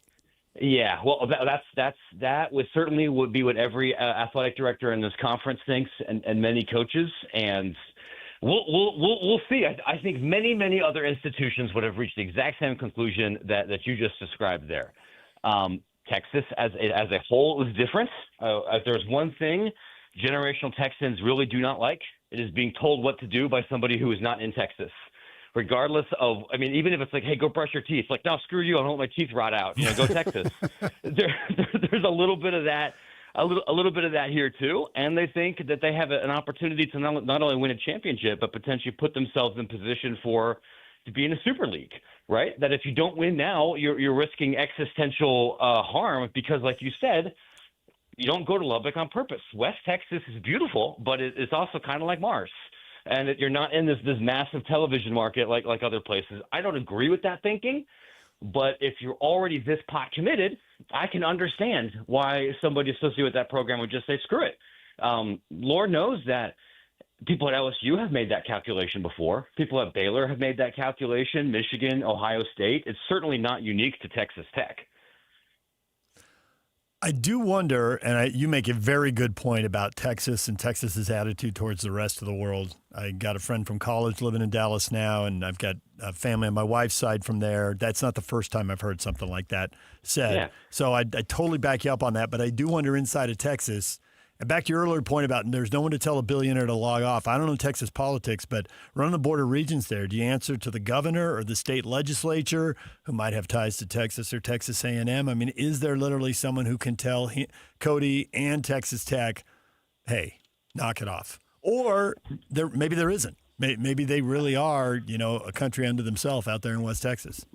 I think it's a little bit more the latter. The only exception would be, this is a little bit of an open secret around Washington, that Campbell's dream job is to replace Ted Cruz and win and become the next senator from Texas and be an heir to a new kind of conservative populist lawmaker. And if that is your true biggest goal, then yes, I could see some other people on the other side of the state saying like, hey, man, do you want to make every single Republican like mega donor in Dallas hate your guts? Because that's a great way to not win anything. But if that isn't your ultimate goal, if your ultimate goal is just glory to Red Raider Nation, yeah, I don't think the governor, lieutenant governor, the Space Force, and anybody, I don't think it can really make you stand down unless it's the money in Lubbock, and he's got quite a bit of it. If Texas Tech gets really beaten up and every time they go on the road and this is a massive distraction and somehow they screw this up, who stands to benefit in the Big 12 on the field this year? Yeah, that is actually a really good question because both the fun thing about this league and the potentially frustrating thing about this league is the difference between the best team and like the ninth team is way smaller than it is in any other power conference. I would imagine on the field, it seems like the general sports writer consensus is that BYU and Utah are going to be or should expect to be in conversation for the 2, 3, 4 spot in this league. And if Texas Tech stumbles, they could be in a position to compete. But if we wanted to sit here and this is, pre-media day and trying to figure out the too deep for everywhere, if you wanted to passionately argue for one of the Arizonas, or for a different institution, I guess really anybody other than Cincinnati, I think I would say, sure, I'd listen. There's very few teams in this league that I would say, oh, there's no chance that they have a potential to compete, especially after what we saw with Arizona State 2 years ago, when I think there was a good argument like this should be one of the 5 worst teams in the Power 4, and they made the playoff and almost beat Texas. Matt, we will leave it right there. We appreciate the time and all the energy and passion. Thanks for joining us, and people can check you out. Extra Points newsletter covering college football. He is Matt Brown, the founder and publisher. Thanks, Matt. Yep, you bet. Thanks, fellas. Appreciate it. DJ PK coming up top of the hour. Brian Geltzeiler joins us. Yes, there'll be Springsteen music and much talk of how in the world the Spurs managed to blow a 29-point lead and how did the Knicks come back. That's coming up at the top of the hour. Stay with us. And now, a look at traffic from the KSL Traffic Center.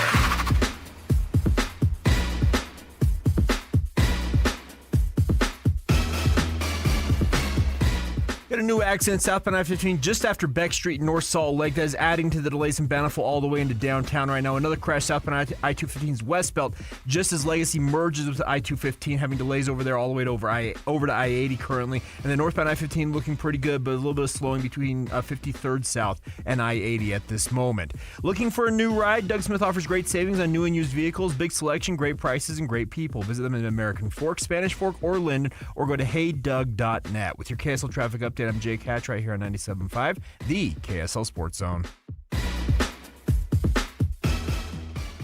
3, 2, 1. This is Scotty G and Coach Tim LaCombe.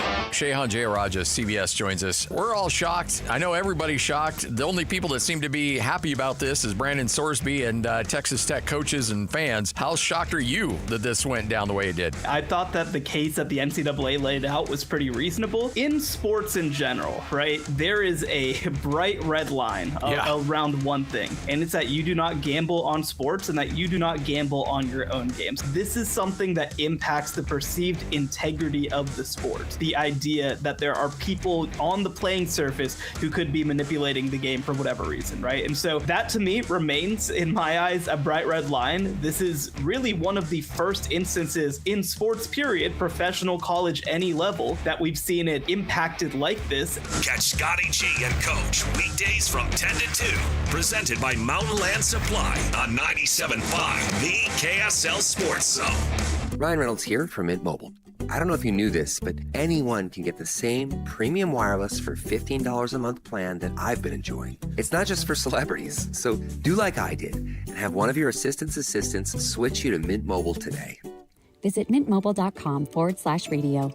Upfront payment of $45 for 3-month plan, equivalent to $15 per month required. Intro rate first 3 months only, then full price plan options available. Taxes and fees extra. See full terms at mintmobile.com. From the FIFA World Cup to competitive business environments, grand ambitions lead to game-changing achievements. At Bank of America, we're there to support businesses at every step, providing insights and expertise to help you gain an edge. He shoots, he scores! What would you like the power to do? Explore winning business solutions at BofA.com/gamechangers.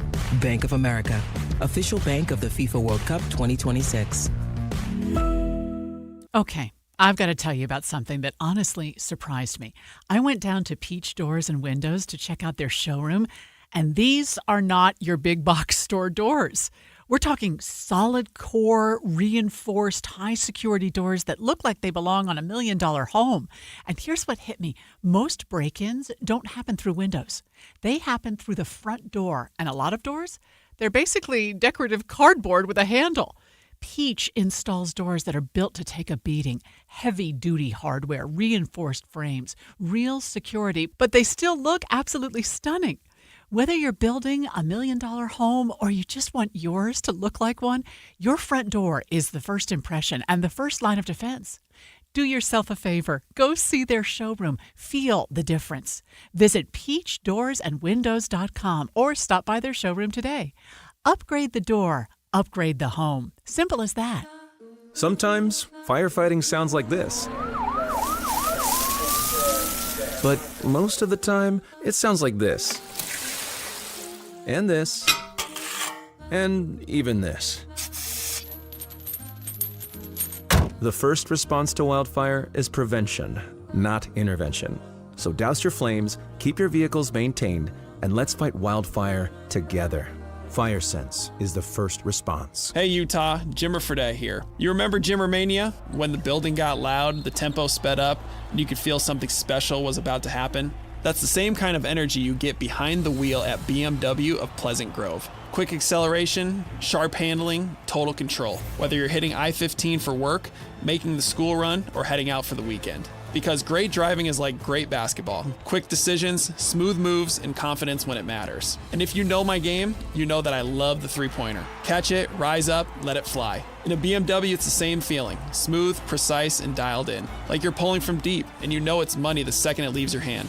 The crew at BMW of Pleasant Grove makes the whole process easy too. No pressure, no runaround. Just a premium experience from shopping to financing to service that has your back for miles. So if you're ready to upgrade your drive and bring that game day energy to every day, Visit BMW of Pleasant Grove or online at bmwofpg.com. BMW of Pleasant Grove. Drive elevated. Les Olson IT is trusted for businesses providing state-of-the-art printers, copiers, managed IT services, and licensed security systems for Utah. Work smarter with Les Olson IT. Les Olson IT. This is Utah's best coverage of the Utes, Cougars, Jazz, and Mammoth. Here we go. From the guys who have been there for all the biggest moments in Utah sports history. You're listening to DJ and PK on 97.5, the KSL Sports Zone.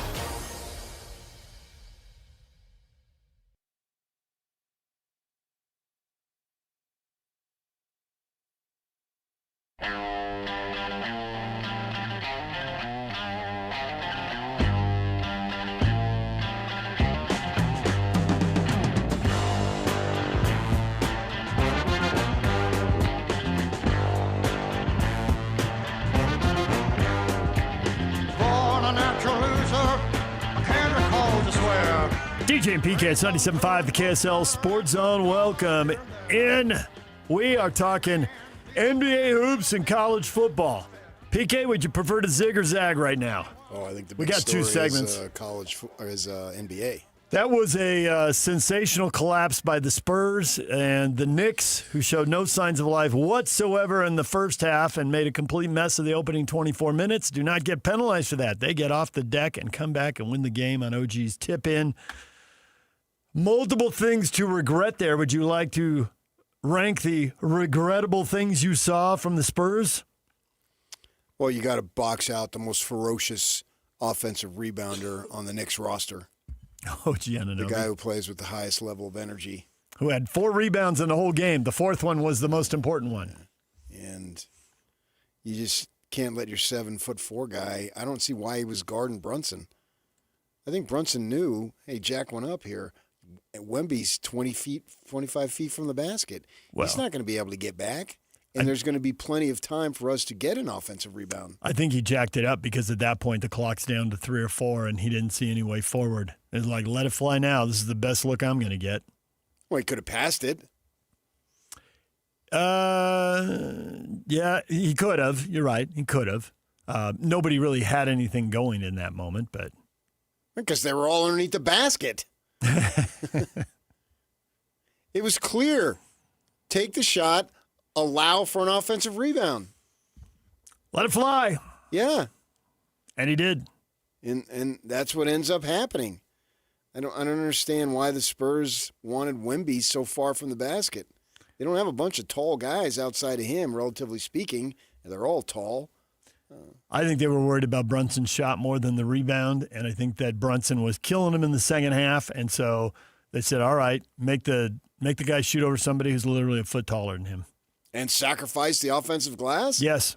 Bad move. And obviously it bit them. I would want the smallest guy, whoever's on the Spurs roster, to defend Brunson and have Brunson take that shot. Looking at the play right now, the one guy he could have passed the ball to was Anunoby. Because Anunoby inbounded and he went to the three-point. Well, not right away. He went to the three-point line to make himself available because they were doubling, that to me is a real mystery. Like, if you're going to put Wemby on him, and you're right, it does cause other problems, but you don't need to put a second guy on him. So I don't know if Wemby freelanced that. I don't know. I think they were kind of guarding him to his left because that's his strong side. Who was it, Fox? Yeah. I don't know if he was really double-teaming him. It was just he was preventing Brunson from going left. Anunoby makes himself available, like, you're getting doubled, throw me the ball, I'll take the shot. And when Brunson lets it fly, Anunoby just pivots and just flies down the lane and the rebound. It was a nice soft shot. That rebound could have come clanking off the rim, but it's right there for Anunoby to If I'm the Spurs, I live with Brunson taking that shot every time. That is an extremely low percentage shot. And I don't care what your effective, with the emphasis on F, field goal percentage is. He would have gotten a better percentage shot, though, if Wemby isn't there. I mean, that's why it was a low percentage shot. No. From that distance? Well, I don't think he would have let it go. He still had 3 or 4 seconds. He could have taken a couple more dribbles and tried to beat whoever. You told me that there was no time left. Now you tell me he can take 2 or 3 dribbles. To beat Wemby, who's got the extendo arms and is 7'4", there's no time, but there's time to beat a normal human in 3 or 4 seconds. NBA players can put it on the put on the ground a couple We'll times. never know if that shot. was in his mindset. What we do know is he jacked it up and left the offensive glass wide open. It's like taking your goaltender in hockey and making him play in a defenseman and leaving the goal unprotected. The goal was unprotected. Clearly, it was unprotected. It's undeniably unprotected, and they got burned by it. In addition to the final seconds when the Spurs could have salvaged everything, Wembanyama's missed free throws were huge. Fox with a couple super curious turnovers, one of which they got away with because Hart blew the layup. It was a constant meltdown for the Spurs at the end of the game, and as you pointed out earlier in the show, not for the first time. They had a winnable game, too, get away from them. This town knows what it's like to have your best player at the free throw line miss 2 free throws with the game on the line. Yes, there are Jazz fans of a certain generation who can close their eyes and see that happening right now. And that is inexcusable. That is you melted, you wilted under pressure, and you could spin it any way you want. That's exactly what that is. If you can't make one of 2, you're not up for the moment. The moment is too big for you. You can't handle it. And it's harsh to say, and nobody wants to hear it, but that's the truth. And a wise business owner once said to me, "You're obnoxious, but you tell the truth." And you were standing right there. You're obnoxious, but you tell the truth. Yes. I haven't heard anyone minimize the size of those 2 free throws, though. But nobody wants to hear it. And nobody. We want to hear it here because it's not our guy standing at the free throw line, a guy that we put a statue up for. I don't know what they're saying in San Antonio today, to your point. Right. But they're in the complaining other 49, that the referees didn't call a foul on De'Aaron Fox when having him shoot the layup, that OG Wananobi fouled him. That's what they're complaining about. Swallow the whistle last 20 seconds of a game is not surprising. I think there was 10 left when he took that. Sure, it's easy to say, hey, Big Vic choked because he's not our guy. Yeah, right, yeah. But that was brutal.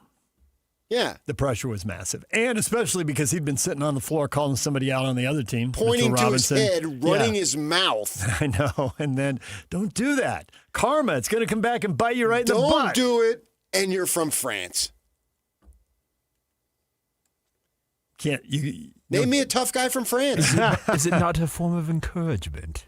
So the Europeans can be tough, but not the French Europeans then? Is that what Name me a tough guy from France. Rudy Did you hear Gobert. me? I can't even name Would French you want Rudy players. Gobert on the line in that situation? Boris Diaw. I've only got 3 French players. I get Tony Parker. Oh, Tony Parker. Tony Parker. Yeah, Tony Parker. Yeah, should have gone to Tony Parker right away. Thabo Cephalosha. No, he's Switzerland. Yeah, He's Swiss. But he speaks French. Evan Fournier. Evan Fournier, good call there. Because Yeah, we asked, I remember asking somebody with the Jazz, when he's talking to Gobert, what are they talking? And he said French. Yeah. Yeah. And Swiss people are tough. Let me tell you, my Father-in-law, he was yeah. an SOB. Tough guy. He was. He taught me a lot. It's all those mountains. He used to wear shoals. It'd make my my wife uncomfortable. And also, they had a pool backyard in Phoenix. Dad, I have my friends over. We're not from Europe, if you get my drift. Put a swimsuit on. Call it trunks. Call it a swimsuit. Call it a bathing suit. Just put it on. He spoke 5 languages. Walking around like you're Tarzan out in the middle of the jungle somewhere. You're not. You're in the burbs. Put on some clothes. But that was normal for him. Yeah. So, and he left us at 59, way too young. You have great stories about him. And I wanted more. He was going to be my travel guide in Europe. That would have been awesome. Because he'd been there. He'd been to all those countries a million Knew his times. way He worked for around. the airlines. Yeah. And spoke most of the languages over there, but now he's gone at 59. That sucked. Other goats in this one. There were so many bad decisions. The launching of the threes. Champagne, who's had some good games in the series, has come up big. That was a mess. Champagne, pass the ball, man. Oh, my gosh. Come on. He took a 3 early in the third quarter that drove me nuts watching him launch and that I thing. knew it drove you nuts. I could feel it. Good. I could feel the vibes. 19, 20 seconds on the shot clock, and he's off balance with two guys trying to defend him, and he just throws it up. What are you doing? I think they got casual with the lead. Yes. And they didn't have the ability now twice to finish it off. Close the game out. Seal the deal. Right. Now, if you want that form of encouragement, that it should be that, hey, we're down 3-1. But obviously, there were two games right there to be had. And you can argue game 1 was to be had too. But certainly, games 2 and 4 were extremely there to be had. And we controlled game 3. So we've beat this team playing our game for 48 minutes. We controlled game 3. We took everybody out of it. There was no energy in the crowd in game 3 and very little on the bench. So if you want to point to pause, which I think you should, because I'm not here to say that this series is over by any stretch. No, it's the first to 4, not first to 3-1. And so it's doable, particularly if you believe in home court, which I don't believe that much at this level. But you got 2 of the 3 there. So I'm not going to, but at the same time, I'm not going to say, all they got to do is win game 6 in the Garden, and they had an excellent chance, because that's assuming that they win game 5. Yeah. And, of course, game 7. And we'll worry about it if we get to game 7. I mean, I wouldn't mind a game 7 either way. We never mind game 7. But I'm not going to assume that they're out of it, nor am I going to assume that they're going to win game 5. But I know they can. They can win game 5. Certainly they can win game 5. They should have won both games in New York, clearly. And they should be getting, if they flew out last night or this morning, they should... Don't feel hopeless by any stretch. No, you've got adversity. All right, that sucks, but that's life, man. Everyone's going to have it. The Knicks had adversity down 29. If there's any lesson to take, it's that the Knicks kept playing. That's the best thing I think you can say about the Knicks. And they made a bazillion mistakes of their own, and they're just not getting those examined this morning because they got the win, and they're up 3-1, which is all they could walk out of the building with last night. So they got it. But they made a mess of that game in long stretches. But it doesn't matter. They're up 3-1. They got to win. But so I just think keep playing. That's the best thing the Knicks did. They have this history very recently, very year. That gave them. It doesn't much matter. A form of encouragement. Well, it's proof. It's evidence. Play, and the game isn't over. The same thing. The series isn't over at 3-1. The game isn't over in the third quarter. It's not over till it's over, Yogi, and that's clear. And they played and. And this is what we talk about. Momentum isn't available so much in hockey, but it can be in basketball. And then you get going, and things feel great, and away you go here. Mistakes were made. We can crack on the Spurs, but the Knicks, they made a bunch of mistakes too, and they just were able to get a brilliant play at the end. Bronco talked about football comes down to a play or two. Well, box this kid out, or the ball bounces to the left, and OG can't get his left hand on it, but it bounces. He's right there with his right hand, no less, his dominant hand, and he tips it in. His post-game quote, "We're battle-tested. We've been through a lot. We were down 29, but it was still positive." That is what the Spurs need to – all they need to do is change the numbers there. Instead of we're down 29, we're down 3-1.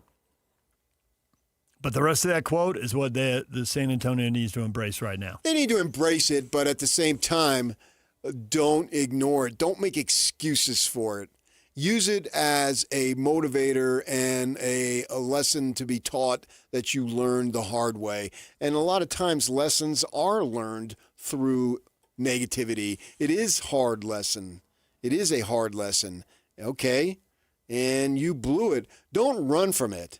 Like De'Aaron Fox, it kind of bothered me a little bit where he's saying, well, I wanted to put us up by 3 and blah, blah. Instead of saying, in retrospect, I probably should have just dribbled it out to the corner and played keep away. Yeah. But he tried to cover for himself like, no, I didn't make a mistake. Well, yeah, you did. Because it didn't work. And I would rather him say, own it, man. Yeah, I thought I had a step and I could get to the lane, but the other guy made a heck of a play. In retrospect, it probably would have been better for me to dribble to the corner and at minimum waste a couple of more seconds. And then I can regroup, gather myself, and take an untested, unguarded 15-footer, which at the pro level, counting the first time you've picked up a basketball, you've literally done that over 1,000 times. And so, but to act like, oh, no, I did right, That bothers me. Own it. Own it. That's the best way to learn from it, is to own it and say, yeah, it wasn't the right move. I thought it was. Turns out it wasn't. There's nothing wrong with that. Am I going to crack on him for saying that? No. I'm actually going to have more respect for him that he admits it. I mean, I literally guarantee you, if he's ever in that situation again, he won't do that. Yeah. And that's fine. He's a human being. No one is expecting him to be perfect at all times, particularly in that situation in which he's literally never been in. And he has confidence in himself to be able to take it to the basket. All right, it didn't work. But don't try to couch it and cover for it like, oh, yeah, it was the right thing to do. I'd do that 10 out of 10 times, like Tortorella said on that review that he challenged in, what was it, Game 3 of the NHL series? Game 4, maybe? No, it was Game 3. I thought it was Game 3. Yeah, it was Game 3. Yeah. I mean, I appreciate that. Unless it was Game 2. It was either 2 or 3. It wasn't 4. And having him stand up for that. There's nothing wrong with De'Aaron Fox saying, yeah, I thought I could do it. Guy made a great play. They didn't call it. I probably should have dribbled it out. You going to think anything less of him if he says that? Is that showing weakness? I don't think so. No, it was a mistake. And acknowledging that, I always think, and you think the same thing, that when someone gets up at a press conference and said, here's a mistake I made, but you think, well, they got a way better chance of fixing it going forward. That's what I'm talking about, yeah. Than if they sit there and say it wasn't a mistake in the first place. When I hear somebody say it wasn't a mistake in the first place, I think, well, you're going to float that pass to the sideline, or you're going to chase that curveball in the dirt, whatever it was. You're probably going to do it again. Yeah, and plus nobody believes you anyway. That's true, because we all think you shouldn't have gone to the hoop. Right. And the funny thing is that in the moment, a lot of people were thinking, oh, don't go to the hoop. Like, this is the time. I mean, you get coached on time and score. I mean, college coaches do that all the time. High school coaches do it all the time. It's not the first time he's ever heard, hey, time and score, run out the clock. And it didn't happen for him. Okay. Mm-hmm. I can accept it. And it won't happen again. So for the Spurs, they should be fired up to play, what is it, Saturday night? What would this be? Game 5. Yeah. Be fired up to play Game 5, man. Come out and give the best effort that you possibly have. Don't try to this and that. And even if they ask Wemby, what's the deal with you in your head? No. You go to the free throw line. Who's in your head? Yourself. So, yeah, I got to be better. Don't tell me that it's going to ruin your summer. DJ PK, it's 97.5, the KSL Sports Zone. Brian Geltzeiler, SiriusXM NBA radio host and NBA TV contributor at the top of the hour. Stay with us. And now, a look at traffic from the KSL Traffic Center. Northbound I-15 looking good from Provo all the way into downtown right now. Just a little bit slowing right after I-8 as you get towards downtown. Southbound I-15 at Davis County is a different story as the slow and go traffic from Farmington all the way into downtown with a crash just after Beck Street on I-15 and another crash on southbound I-215's West Belt where Legacy merges onto I-215. Attention commercial property managers, GoPave Utah offers seal coating, crack sealing, striping, and patching across the Wasatch Front. One call, one crew, every property. Schedule today at GoPaveUtah.com. With your KSL traffic update, I'm Jake Hatch right here on 97.5, the KSL Sports Zone.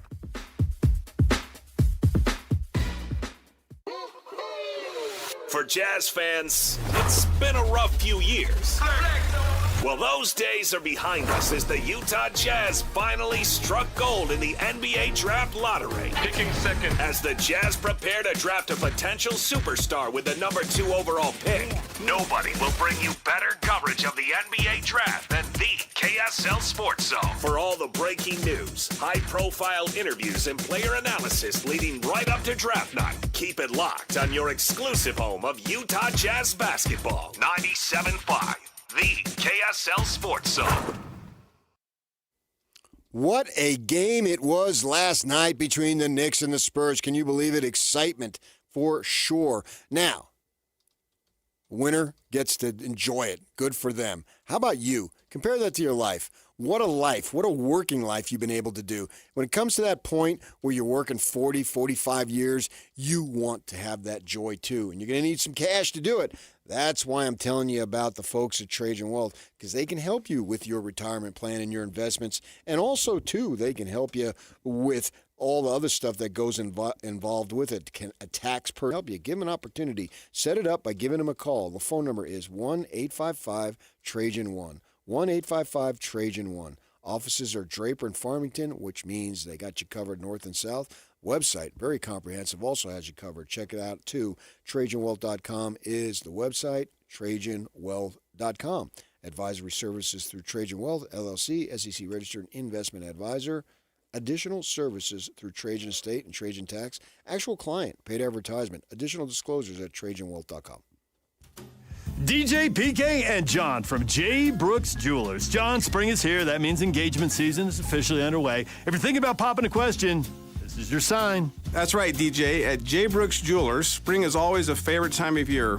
We are honored to help couples find the ring that starts their forever story. So whether you're looking for something timeless and classic or completely custom and one of a kind, we'll walk you through the process step by step. We take the time to understand your style, your story, and of course your budget, because the perfect ring should feel like a reflection of you. So from selecting the right diamond, from natural or lab grown, to choosing the setting that brings it to life, we're here to make it simple and meaningful. So this spring, make your proposal unforgettable. Visit J. Brooks Jewelers in Murray or Lehigh, or online at jbrooksjewelers.com. And let's create a moment that she'll never forget. Visit J. Brooks Jewelers in Murray and Lehigh, or start your search online at jbrooksjewelers.com. It's game day. Are your moderate to severe Crohn's disease or ulcerative colitis symptoms keeping you from the action? Skyrizi, risankizumab Riza, could help you get back to the game. Skyrizi is proven to help people feel significant symptom relief, achieve remission, and visibly improve damage of the intestinal lining. Skyrizi is a prescription injection medicine for adults. Don't use if allergic to Skyrizi. Serious allergic reactions, increased infections, or lower ability to fight them may occur. Before treatment, get checked for infections and tuberculosis. Tell your doctor about any flu-like symptoms or vaccines. Liver problems leading to hospitalization may occur when treated for Crohn's or ulcerative colitis.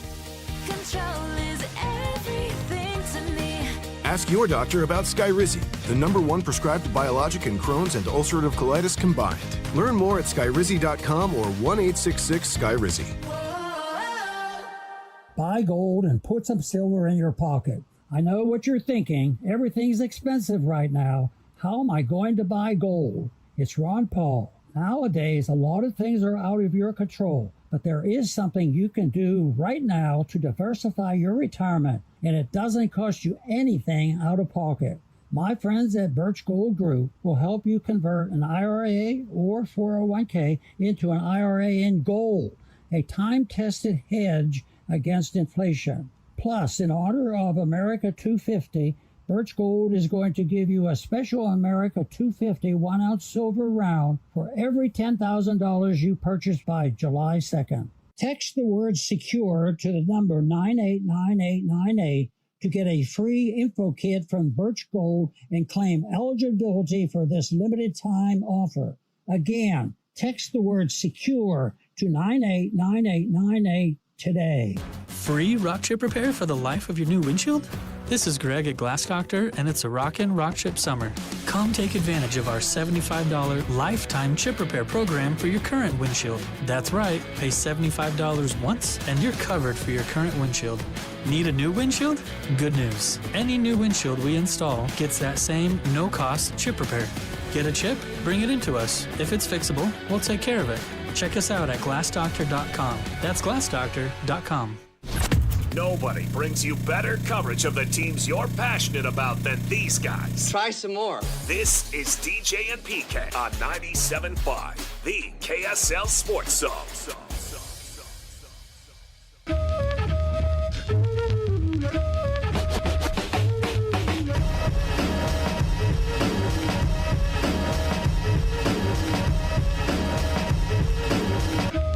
DJ PK, it's 97.5, the KSL Sports Zone. We're going to have Brian Geltzeiler on in the very next segment. We've got a short segment here. He's going to join us next from SiriusXM. He's NBA radio host, NBA TV contributor, and a New Yorker. We will talk with him about that epic collapse. We had Matt Brown on at the top of this hour about Texas Tech, and he was completely stunned by this turn of events. If you missed that interview, you want to dive deep in it, and then if this, and maybe Tech is great with distractions, and they got so much talent, and they just roll, but if stuff goes wrong, who stands to benefit? And he did go right to Utah and BYU right out of the gate, although he acknowledged picking them second and third. Right. Yeah, most people are picking BYU second and Utah third. That seems to be the consensus behind Tech at 1. Right. But he did say so little difference in this league between Team 1 and Team 9. He threw out the Arizona schools. Well, that's the strength of the league. Houston and TCU could be thrown in. Throwing Oklahoma State in there. Turn it around. New coach, bunch of players coming from North Texas who won, and you can say it's outrageous, but James Madison to Indiana worked out pretty well, so who's to say? Right. Yeah. I don't think Texas Tech is unbeatable by any stretch. And I don't think Sorsby makes them unbeatable by any stretch. Yeah. I don't even know if he makes a difference. But it's coming off as Texas Tech is making excuses for it, and their motto is we're going to win at all costs, and no one is going to stand in our way. And we will take you to court, every person, every entity who stands in our way, and they can say, oh, yeah, we didn't do any of this stuff. Okay, maybe you didn't, as far as Sorsby and his folks that, not his people that went to court. But you're basically saying going forward, we're going to be involved. And nobody believes that you weren't involved anyway. Because all you had to do is say, hey, we don't think it's in your best interest to play. And so does he go and follow it? Or does he say, okay, I'll just work on myself and get ready for an opportunity, whether this summer or next summer, to play in the NFL? Yeah. So Texas Tech is just talking about how we had nothing to do with this. But no one's believing it. Everything they're saying is only being endorsed by people who want Texas Tech football to win. They could spin we didn't have anything to do with it if they weren't immediately backing it up with, if you try to suspend the Big 12, we will sue you. That's what I just said. $1 billion. It's total BS. Right. It's complete BS. There's no possible way. If they weren't in his court originally, well, they are now. And there's a couple people who painted him every step of the way. The they biggest brought him in because booster. they thought he can win. Yeah. That's it. They're not interested in helping young men. I mean, that sounds good, but that's just. But they brought him in because they thought he could help them win. Yeah. That's what it boils down to. They're trying to win at the highest level, and they don't want anything to get in the way of that. And anything else is just spin. That's the message that people are receiving. You can spin it, well, he didn't murder anyone. Great. That's the standard now. It doesn't matter. And it's not like they're different. I get it. Georgia is trying to win, and all the arrests. Urban Meyer had 30-some guys arrested at Florida. He was trying to win too. But he won national titles. Right. And that's all. So Texas Tech, that's what they're trying to say. We are doing nothing that hasn't been done. We're trying to win at all costs. But they can't say that, but that's the message that everyone is receiving, because that's the deal. We will not suspend our second-best player for the NCAA tournament when we've got the player of the year like BYU did. Rip them all you want, but they stood true to their principle. I think they could have handled it better, but nevertheless, that's what they did. They sacrificed a potential Final Four bid for their principle. Whether you want to agree with it or not, that's not the point. And most schools, if not every other school, is not willing to do that important of a player. And we've accepted that in lots of circumstances. Yeah, I don't want to say we. All of college sports has accepted that in a lot of circumstances. But they don't accept that with gambling. Gambling is the one absolute thing that you can't Gambling do. is supposed to lead to a 1-year suspension. Maybe more, but certainly 1 year. And for a kid who's going into his 5th year, his 1 year is his only year. It's and everything. With murder, well, you don't have to do anything. No. Because the law will take care of it. The courts took care of Ray Caruth. The Carolina Panthers didn't have to do anything. Yeah. We respect the legal process. And then he's Some convicted, he's locked up, and Carolina doesn't have to do anything. You respect it if it's your verdict. If it's not, then you're going to cry, as we've seen. So with that in mind, that's it. They ought to just stop talking and let it go. But they can't. They have to, and they keep digging themselves a deeper hole. You want to win at all costs. Great. Good for you. And you're not going to. Your season will end in a defeat. Yeah, it will. They're not going to sweep through the playoffs, knocking off Ohio State, Indiana, right. Oregon, Notre Dame has been picked up there. Because the reality is, with Texas Tech, all the money in the world is not going to put you above those programs.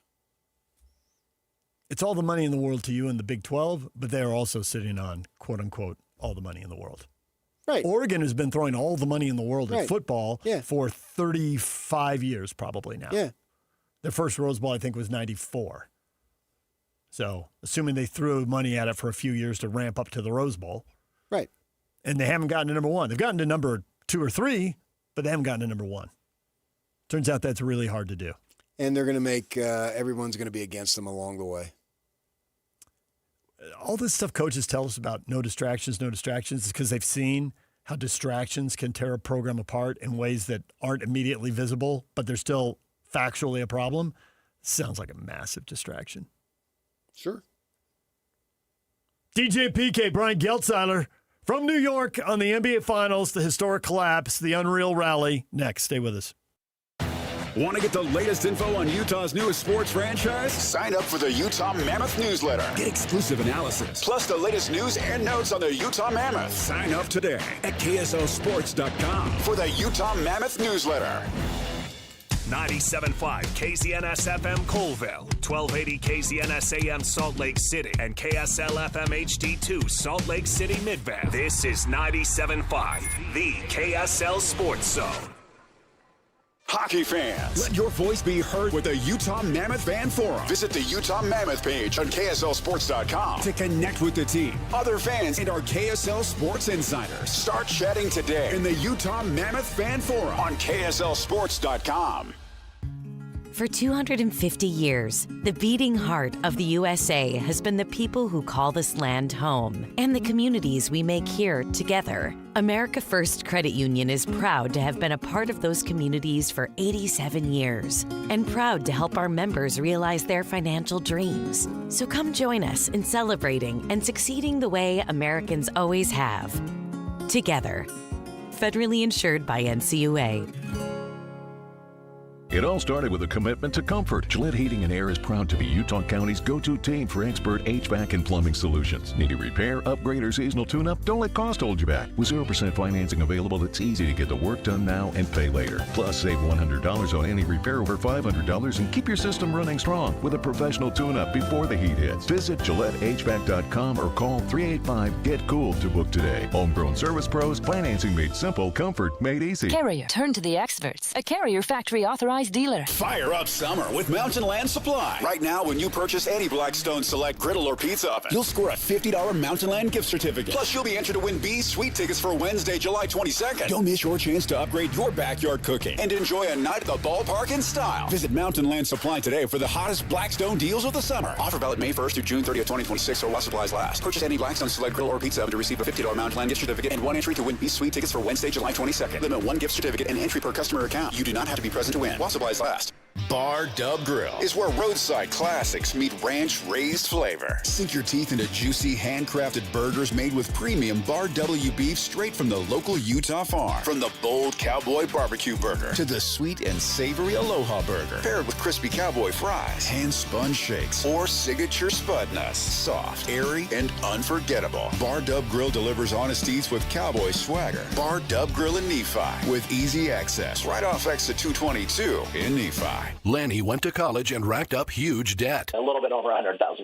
For a degree he couldn't use? Now what? I had a friend that went to my computer career. They even helped him get hired immediately after graduation. One of the things I love about IT is that you can work from anywhere you want. You could become an IT pro in just months, including cybersecurity and the basics of AI with zero experience at mycomputercareer.edu. My Computer Career, an elite CompTIA certification partner. It works for me, and I know it can work for you. This is one student's experience. Individual results vary. This is the story of the one.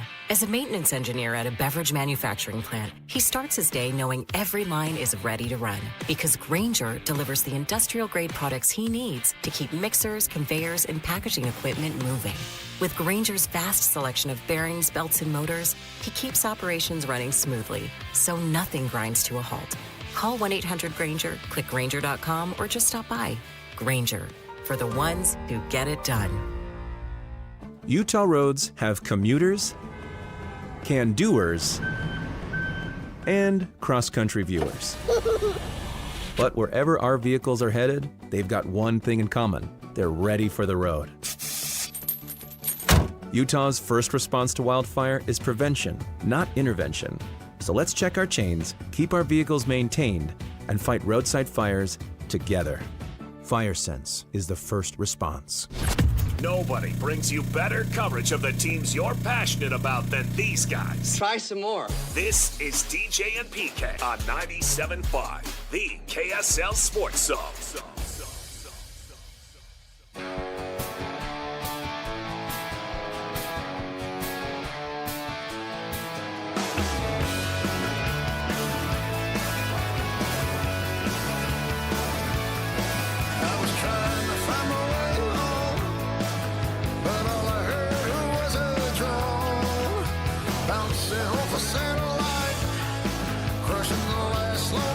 DJ PK and Brian Geltzeiler, Sirius XM NBA radio host and NBA TV contributor, joins us. Brian, good morning, except in New York, where I believe they consider this a great morning, a fantastic morning, an unreal morning.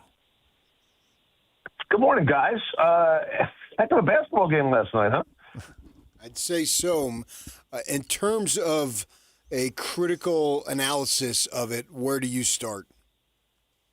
Well, all right. So, listen, I thought the Knicks played the worst defensive half of basketball. They maybe played all season. Forget about the playoffs. They maybe played all season. The lack of attention to detail in the first half was galling. The way that their weak side defenders were, leaning into the paint a little too much and not closing out aggressively on the Spurs shooters, they got punished very badly for them. I mean, I actually think Vassell just hit another open three. I mean, they just kept them wide open the entire half. And again, it was all in the name of chipping on Wemby, but that didn't even work well. Like, it was a disgusting display of defense by the New York Knicks in the first half. Whatever they talked about in the locker room, the adjustments they made, number one, they cut off all the Spurs driving lanes. Keep in mind, Spurs 76 points in the first half, 30 points in the second half. Okay, they sealed them on driving lanes, all right, and they closed out on shooters on the weak side.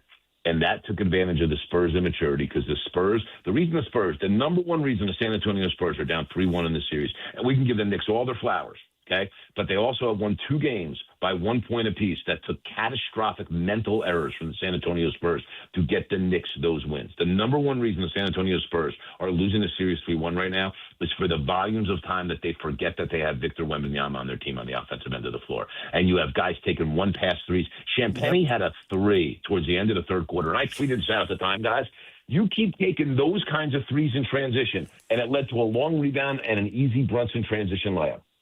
You keep taking those kinds of threes, you're going to get a Knicks an engraved invitation to be back in the game. And that is exactly what happened. It was a mental and emotional meltdown for the San Antonio Spurs. A lot of that is on that coaching staff. It really is. And I think Mitch Johnson's done a fantastic job throughout these playoffs. I do not think he did a fantastic job last night in the second half of that game. Misuse of timeouts. I didn't think Harper was in there for enough minutes at certain points in time.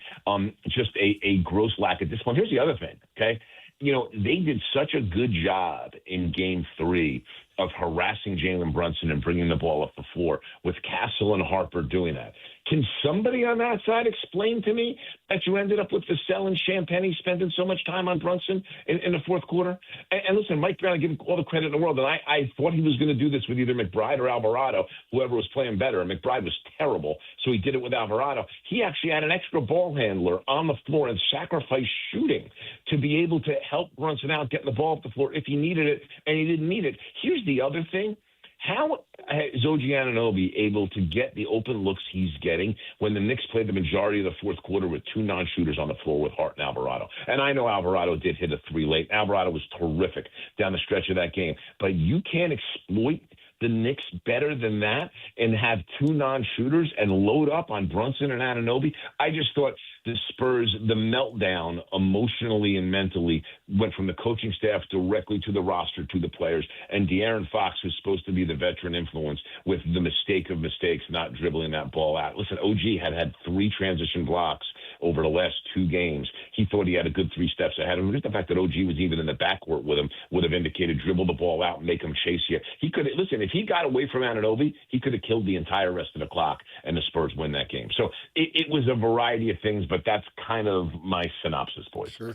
I thought it was brilliant. And you always think that smart people, whenever you identify someone, oh, that person's really smart, you can always go back and, well, that's because they agree with you. And I agree with everything you just said. You just checked out so many boxes. PK and I were looking at each other and nodding like, yep, we've talked about that this morning. Yep. I thought that whoever lost, with about 2 minutes to go, and I think it was right after an atrocious turnover by Fox, just floating the ball back into the middle of the court at midcourt, which I did in the 9th grade and got pulled from the game for. Yep. And then Hart blew the layup at the other end and didn't make him pay for it. I thought whoever loses this game is going to rue the dozens of blatant mistakes that have been made, and whoever wins will just forget about that and go, whew, got out of there with a W, thank goodness. It was entertaining basketball, but it was super sloppy, and both teams had stretches where they were atrocious. And I think you just checked a lot of those boxes for both those teams. Yeah, and listen, Hart should be thanking his lucky stars, okay? Yeah.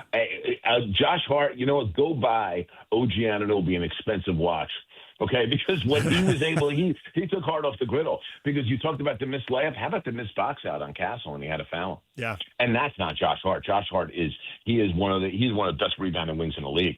And that's just a for lack of a better term, a brain fart at the worst possible time. And Castle, second-year player, 21 years old, goes to the free throw line in that atmosphere in Madison Square Garden and drains those 2 free throws like they're nothing. And I want to go back to that point for this reason, guys, because, listen, this series is still 3-1, okay? Checking another box. The Knicks have to win a 4th game to win the NBA championship. 2 of those games, I'm going to go back to it again, were 1-point victories. Castle was unflappable in that spot. This whole notion, and you're hearing it from a ton of Knicks fans this morning, that the Knicks somehow permanently broke the Spurs last night. If the Knicks believe that, that is a very naive thing to believe. This is a mentally tough team that is new to this scene, but they are not going to give in. Did you see some clown last night threw an egg and hit Victor Wembanyama in the head walking into his hotel after the game last night? Okay? All right? Did you see how Wembanyama reacted? He didn't. He just kept walking. This team, the Spurs are going to come out angry, determined, focused, and I think they could beat the Knicks by double digits in Game 5, and you come back to the Garden 3-2 for a Game 6. I am not shoveling dirt on the San Antonio Spurs in any way, shape, or form right now. They're too talented. They're too good. They are in this spot in this series because they haven't been smart, and that's something that I think gets improved on. This I can promise you. Today's a travel day. Tomorrow, the Spurs will assemble at their facility, and I can promise you one guy will spend some time talking to that entire team about their mindset and where they need to be going into Game 5, and that'll be Greg Popovich, because he's going to try to impart some of his experience that he's had over the years in these spots to some of these guys, and he will get a captive audience from this group. I don't think the Spurs are mentally weak in spite of blowing that lead last night. I think that they made a mountain of mistakes. They got away from what they were doing well, and they got away from what their strength is, which is running everything through their big guy, no matter what area of the floor. I don't even care if he has it on the perimeter. They just have to run everything through the big guy. They got away from him once again for long stretches. And then when they went back to him, he played nervous. And one guy that we haven't mentioned yet, and we have to mention, is Karl Anthony Towns, who I think I don't even look at his box score. What he is able to do defensively and has done against Wembanyama in this series is another major reason the Knicks are up 3-1. And in the second half last night, he did a super job guarding him. The Spurs had him in foul trouble and did not attack in the second half. The game changes when Towns goes to the bench. Mitchell Robinson hasn't guarded Wembanyama close to as well as Towns has. Anunoby really can't do it either, although he's doing the best he can. When he does, the Spurs they should have absolutely been pounding the ball to Wembanyama with Towns on him, trying to get Towns over to the bench. The other thing that's important, Karl Towns on that inbound, and give Mike Brown credit for putting his 7-footer on the inbounder. Dylan Harper's pass, that, by the way, if Towns doesn't tip that pass, Castle's got a alley-oop layup to win that look game. like it, yeah. The play worked. Guys, the back screen was set. Robinson didn't get through it, and Castle was alone. Towns got a hand on that pass. Because he got a hand on that pass, Hart was able to catch up in the switch. And to me, listen, that kind of stuff I think is absolutely crucial here. The Spurs were that close to being able to win that game, and that's something that they have to take with them to go over to Game 5 in San Antonio on Saturday night. The one thing that bothered, well, there's several, but one thing that did bother me, and I've seen this repeatedly, is that the teams get casual offensively, right? Obviously, in the first half, they were blistering hot. Good for them. But the reality is that that's hard to sustain for 48 minutes, because if you do, you're going to win by 50, and we rarely see that, right? And so I didn't, and we've talked about this, DJ and I didn't like settling for threes, particularly early in the shot clock in the second half. Find a way then, if it's 29, instead of going to the lead I'm talking about, instead of going to 49, how about go to 39? And I just don't like the settling, I think, is the word I would use for threes the entire game. If you had a stretch, good for you. But maybe look, and I think you alluded to it, get offense running through the big man, get better shot selection. If for no other reason, that's going to take more time off the clock, and the clock is your ally in that point. So I have to criticize the shot selection by and large in the second half, because I didn't think it allowed the Spurs to really put their feet on the Knicks' throat. No, I think it's a great point. And listen, the concept that I go to and I think about here, and it's not just in NBA basketball. You see this concept on every level. I see it with my son in AAU and high school basketball. The concept of the heat check, guys. The concept of a hot shooter that thinks because he's a hot shooter, he can take whatever shots he wants. Most times, that's not good. That works against a team and against team basketball. The Spurs had several heat check guys that hit a bunch of threes in the first half. Harper, Vassell, Champagny, and they took some bad shots in the second half. That whole concept of the heat check is very, very damaging, and normally happens when you have a big lead. And normally when everybody gets going on a heat check and decides they're going to take bad shots, it invites the losing team back into the game, as it did with the Knicks last night. And that was a big thing. Here's the second thing that it's important to understand also, guys. You know, the art of tempo control has been lost somewhere along the lines here. When you are up in a game like that, part of playing an intellectually smart and winning basketball game is knowing when to run and knowing when to walk. Knowing when to walk the ball up the floor. Knowing when to understand that using 18 to 20 seconds of a shot clock has a net benefit for you in the third quarter of a game that you're up 29 points. Don't start to play fast and loose and feel full of yourself. Humility is so important on a basketball court. One of the reasons I invoked Popovich earlier on, it's Greg Popovich has an old saying about your mentality when you play basketball. He calls it an appropriate level of fear. And I think the Spurs lost they didn't have enough fear. They didn't understand the discipline that they had to continue to play with once shots didn't fall. It was almost like once shots aren't falling. Like it's a classic example, live by the three, die by the three. But here's the thing about the Spurs last night, they didn't have to die by the three. When you have Victor Wembanyama on your team, you don't ever have to die by the three, and they died by the three. There are people who believe that fatigue has been a major problem for the Spurs, that they played a 7-game conference final that was super intense, while meanwhile the Knicks were blowing through a sweep that looked like it was over at some point during Game 2. And that the Spurs' only win in the NBA Finals so far has come when there were 3 days between games, from Friday to Monday, from Game 2 to 3. And that now it's going to be 3 days till the game on Saturday, 3 days till Tuesday, 3 days till Friday. and that this is going to be a major plus from the Spurs. The facts are what they are. Are you buying that they're going to be able to capitalize on these facts, this schedule, and this bonus rest that the schedule is giving them? Certainly for Game 5, yes. I think there's something to that. I do. First of all, and I think there's something to that for this reason, I think you could make the case that fatigue cost them Game 1. They ran out of steam down the close of Game 1. Number 2, let's not forget Victor Wembanyama right now is playing more minutes than he's ever played in his entire basketball career. They played him 44 minutes last night, and I'm not faulting Mitch Johnson. It's all hands on deck. This is the NBA Finals. This is the time that you play him and you run him that way. But what's happened to him, which is interesting, is the energy he has to expend guarding Karl Anthony Towns makes him a less effective help defender. And that's a really important factor here. And that's why Knicks fans went crazy over what happened a minute into the game where Mitch Johnson, which I thought was an insane replay, but give him credit, it worked. But he challenged a call, a Towns-Wembanyama call that really could have gone either way. I don't think the refs got it so terribly wrong in the way Knicks fans. I actually thought the first foul on Towns was a worse call, was a touch foul that didn't need to be called on the first possession of the game. That one could have gone either way. But the important point in all that is what it takes out of Wemby to have to guard Towns on the perimeter and then be what I like to call Brunson's mid-range shadow. He was SGA's mid-range shadow in the OKC series, but he's so helpful to the guy on the ball because he doesn't have to get that close to be a presence on guys like Brunson and SGA in the mid-range. And that, to me, has been the single reason that Brunson has had some struggles in this series. And listen, he was excellent the second half last night. There's no two ways about it. But he's played more bad quarters than good in this series, and that's been a big reason for it. But I also think having Wembanyama have to do all of that does wear him down a little bit. The extra day of rest, I think is huge for Wemby right now when he's in uncharted territory in terms of the amount of minutes that he's had to play. And listen, the Knicks look fresh as a daisy right now. Why do they look fresh as a daisy?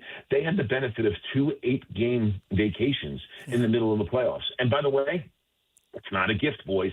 They earned it. They swept teams. They had their foot on teams' throats, and they pressed down and finished them off. They earned that stuff, and you earn that stuff because it's a net benefit now at this stage of the playoffs. So I do think, yes, I think the fatigue thing becomes a little more equalized with the extra day off. I mean, there is something to that. And I will tell you guys this, and I know Knicks fans are going to think I'm insane. I'd be surprised if the Spurs don't win by double digits on Saturday night. I really do, and I think we're coming back for Tuesday night Game 6 at Madison Square Garden. I'll throw a Jazz question at you. Bill Simmons got that Boston connection with the Angels in Boston, obviously, with their history there. And he's talking about he thinks they're going to draft Boozer. What do you think? So, listen, on one hand, I think the Jazz should not worry about what position to draft and just draft the best player possible. Here's the one thing that I take pause at. And Cameron Boozer is going to be an excellent NBA player. And I think it's almost a lazy comparison to compare him to his father because his father never had the perimeter game that he has, was never the passer or the ball handler that Cam Boozer is. Here's my issue with taking Cam Boozer in that spot. You're leaving 2 superior athletes on the board. And you're seeing it now, guys. It's as good as a guy like Jalen Brunson is, and he's incredible. OG Anunoby showed you what a high-end premium athlete could do last night in a big spot, okay? And that was an incredibly athletic play. Here's what I'm saying to you want. If you have a guy that combines the skill and athleticism, to me, that's always going to be more valuable and have more upside than getting a guy that has the skill level. And don't get me wrong, Boozer's not a bad athlete. He's a very good athlete. But Devonta, who probably won't be there, Caleb Wilson, Darren Peterson, they're all better athletes. They all are. And that's my concern there. That's my one concern with taking Boozer. Do I think Boozer's going to be a very good NBA player? I do. Do I think Boozer's going to be a superstar? Probably not. Do I think any one of those other 3 guys, and maybe 2 of those other 3 guys, could be superstars? I do. I believe that. And that's where I think that maybe if they do that, they're going to make a mistake. But here's the other thing I'm going to say regarding what Simmons had to say about that. And I listen to every Simmons podcast. I'm an enormous Bill Simmons fan, as you guys know. We're getting to the draft. So today is the 11th. The draft's in 12 days. All right. We're very close to getting to Danny Ainge lying time. okay, where Danny Ainge will not tell the truth as you get closer. Danny will float rumors out there of guys he's interested in to see who may come up behind him and say, hey, we want that guy. Maybe we'll give you something for him. Danny is the master, okay, of floating smoke screens this time of year. No one is better. Okay, he pulled it with Tatum. He bluffed that whole draft and ended up getting an extra pick and trading out of number 1 when he was with Boston and got Tatum at 3. Danny's brilliant this time of year. So what I would say about all the boozer buzz, and I'm hearing it too, take it with a grain of salt. And I understand that Danny's not the only decision maker there, but Austin, he comes from Danny's loins, boys, okay? And he's got the same type of instincts on what he's going to do, Austin Ainge. So I would caution that not to buy too far into the boozer narrative. There's a big groundswell of boozer support league-wide to be a top 2 pick in this draft. I think Danny's leaning into it a little bit to see if potentially it can net the Jazz some extra assets. You may have crossed paths with Walt Perrin when he was working in New York. He was in Utah working for Kevin O'Connor. Did a lot of scouting. We rarely saw him during the season, but they would always run him out to do the media stuff leading up to the draft. And every time they do a workout, Kevin O'Connor would make the players available and make Walt available, even if Kevin wasn't. And Walt would get all the time about the draft and reports, and he would just look at him. Liars Club is in session. He wouldn't wait for 2 weeks. He was right. like 5 weeks before the draft. Liars Club is in session. What you hear might be true, but it might not be anywhere near the truth. Who in their right mind is leaking the truth right now as you get this close to the draft, especially a draft where these top 4 picks are so incredibly valuable because of the players that are going to be taken. And listen, Danny Ainge, as far as the rest of these team presidents and general managers are concerned, Danny Ainge wrote that book. He did. He's the master of it. So I would, again, take all of it with a grain of salt. I'd even take it with a grain of salt at the top of the draft. I mean, you're hearing a lot of Wizards buzz that DeBonce is going to be the guy. And maybe he is, and maybe he isn't. We have to see kind of what shakes out there, too. But I think you're getting there's definitely a lot of false information that's being floated in the thought of maybe motivating some teams to try to look to see to offer something. One thing I will say about this draft, guys, you may see some movement within the top 4 in terms of trading. No one is trading out of the top 4 of this draft. It will not happen. I don't think I can find a draft where the top 4 guys, if you redrafted, were the top 4 guys. But is that going to happen this time? Are they really? There are no busts in the top 4? These 4 are all legit? I don't think you're going to get a bust in this top 4. I know what people are saying about Darren Peterson. The people that are saying what they're saying about Darren Peterson haven't watched him long enough. Even with what happened in Kansas this year, he averaged over 20 points a game. He is as smooth a guard as we've seen come into this league since Kobe Bryant. And he can pass, he can shoot, he can guard. And I tell you, and I've told you guys this before, my partner Sam Mitchell coached him 3 different summers in AAU, knows Darren and his family very well. He will tell you straight out there is zero concern regarding Darren Peterson's competitive spirit. I know we heard the whole creatine thing and the cramping, and I think there was some of that was true. I think maybe it was dramatized a little bit, but I also think that he got an agent in his ear and which let him know that this is a tune-up for much bigger money coming in the NBA, and you don't want to take any risk to knock you from the ability to be the number 1 overall pick in this draft. And I think that crept into his mentality too much. Listen, I didn't like that in the respect that Kansas paid plenty of money for him too.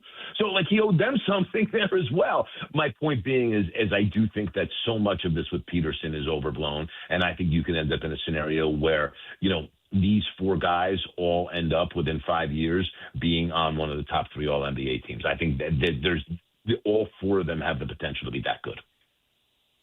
He's Brian Geltzeiler. You hear him on SiriusXM NBA Radio, and you see him on NBA TV. Thanks for joining us. We appreciate it. Always, guys. We'll talk to you soon. Thanks so much. DJ and PK, everything you missed in this show next. Stay with us. 3, 2, 1. This is Scotty G and Coach Tim LeCoe. Come on, this is a guy that fully admitted that he had gambled. He had over $90,000 worth of bets, many including games that he was playing in, teams that he was on, teams that he had insight into game plans, and the injunction is granted. You will see Brandon Sorsby unless an appeal is made, and they're banking on the fact that this injunction will remain in effect until something can happen, and that won't be until after the the season is over. So Brandon Thorsby may be playing college football, folks. The problem in a nutshell is this. We've done this to ourselves. Oh, yeah. This is self-inflicted. We have absolutely done this to ourselves. It is in a thirst for right now we got to win because everybody's in an arms race and everybody's trying to compete so hard and we've lost our frickin' way. Catch Scotty G and Coach weekdays from 10 to 2. Presented by Mountain Land Supply on 97.5, the KSL Sports Zone. Utah weather doesn't play defense, but your deck can. DuraDeck creates a 100% waterproof barrier for decks and rooftops, blocking snow, rain, and ice, while protecting the space below and extending your deck's life. Installed by certified pros and backed by a 15-year warranty. This is protection you can count on. Or are you interested in becoming a trained DuraDeck installer? Learn more at DuraDeckUtah.com. DuraDeck, built to outlast Utah. Tim Daly Mazda Southtown has financing as low as 0% on almost our full lineup of 2026 models, including Mazda CX-50s, Mazda 3 hatchbacks, and even our PHEV models. That's right, 0% on your favorite new Mazda. Get your new 2026 Mazda for as low as 0%. It's happening now at Tim Daly Mazda Southtown in Sandy. 0% excludes Mazda Miata and Mazda CX-5 models. APR for well-qualified buyers. OAC, 72 months at $13.89 per month or $1,000 finance with 0 down. Not available with any other offers. See dealer for complete details. In the military, the mission was clear. You knew what to do. Now, the mission has changed. Stepping into civilian life isn't about finding a job. It's finding your purpose. I wanted a career that would leverage the skills and discipline I gained in the military. IT just felt right. My Computer Career offers class schedules that fit into your life and skills in high demand. Put your VA benefits to work. Visit mycomputercareer.edu/CWP to jumpstart your IT career today. An Elite CompTIA certification partner. Financial aid is available to those who qualify, including VA benefits. There's only one Ozempic. Hello, I'm Ozempic. And I'm other GLP-1s, kind of like him. Ozempic, you redid your jingle? Thanks for noticing. Catchy, right? No. Okay, then. Well, ask your doctor about which FDA-approved uses of me, the Ozempic pen, may be right for you. Call 1-833-OZEMPIC or visit Ozempic.com to view the medication guide and learn more about Ozempic semaglutide injection, 2 milligrams. Only Novo Nordisk makes FDA-approved Ozempic. There's only one Ozempic. I told you it was catchy. If you've tried Beehive meals, you know how easy they make dinner with their classic slow cooker meals. Now, they're bringing that same convenience and flavor with a brand new option, flat top meals. These fresh prepped meals are delivered right to your door and designed to be cooked on your flat top grill, griddle, or even a regular skillet. This menu includes favorites like carne asada, chicken fajitas, pineapple barbecue chicken, and more, with 8 meals in every box. Make dinner time easy, fast, and full of flavor with these new flat top meals. Order today at beehivemeals.com. At University of Utah Health, we're mapping DNA to find the cause and the cure. Because 1 in a million is really just one. One person facing one incredibly difficult diagnosis. Looking for one thing: hope. Learn more at uofuhealth.org. For over 30 years, Replenish Landscape provides the finest compost and hardscape products from bark, mulch, top dressing, and playground materials. Replenish products are perfect for flower, veggie gardens, and top dressings for your lawn. Visit replenishcompost.com. Replenish is good stuff. Hey, this is Chris with JCW's. Not feeling a burger? We've got you covered. Try one of our hot ribeye, turkey, or BLT sandwiches, and you'll understand why we say JCW's, quality and a lot of it. For all of you, less motivated listeners, it's time for your 9 o'clock. Where the heck have you been headlines? Where you at? With DJ and PK on 97.5, the KSL Sports Zone.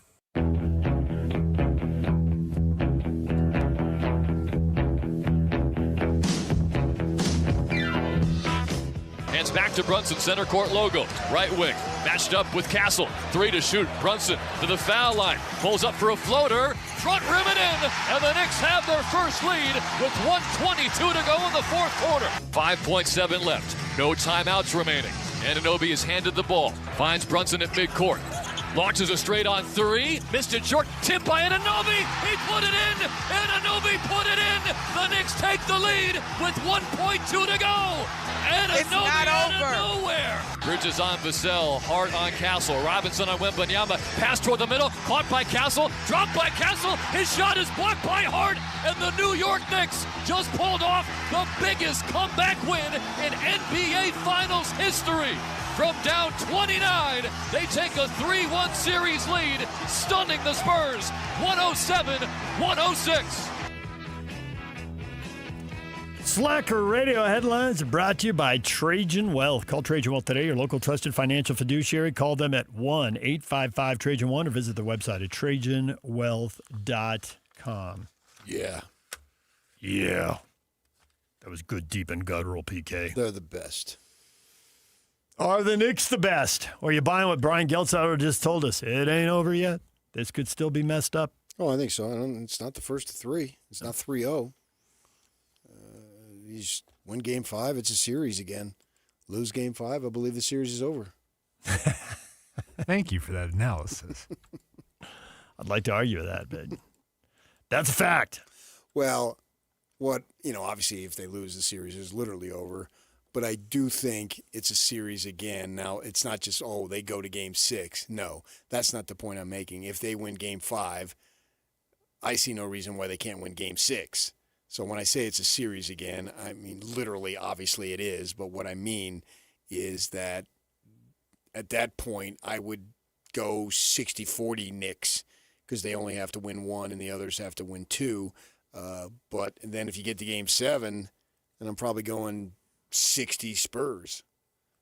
So things can change. So the Knicks, they're nice. And yeah, I think you have to acknowledge the complexions of the games. The Knicks deserve all the credit in the world, but the fact is they've had two incredible wins.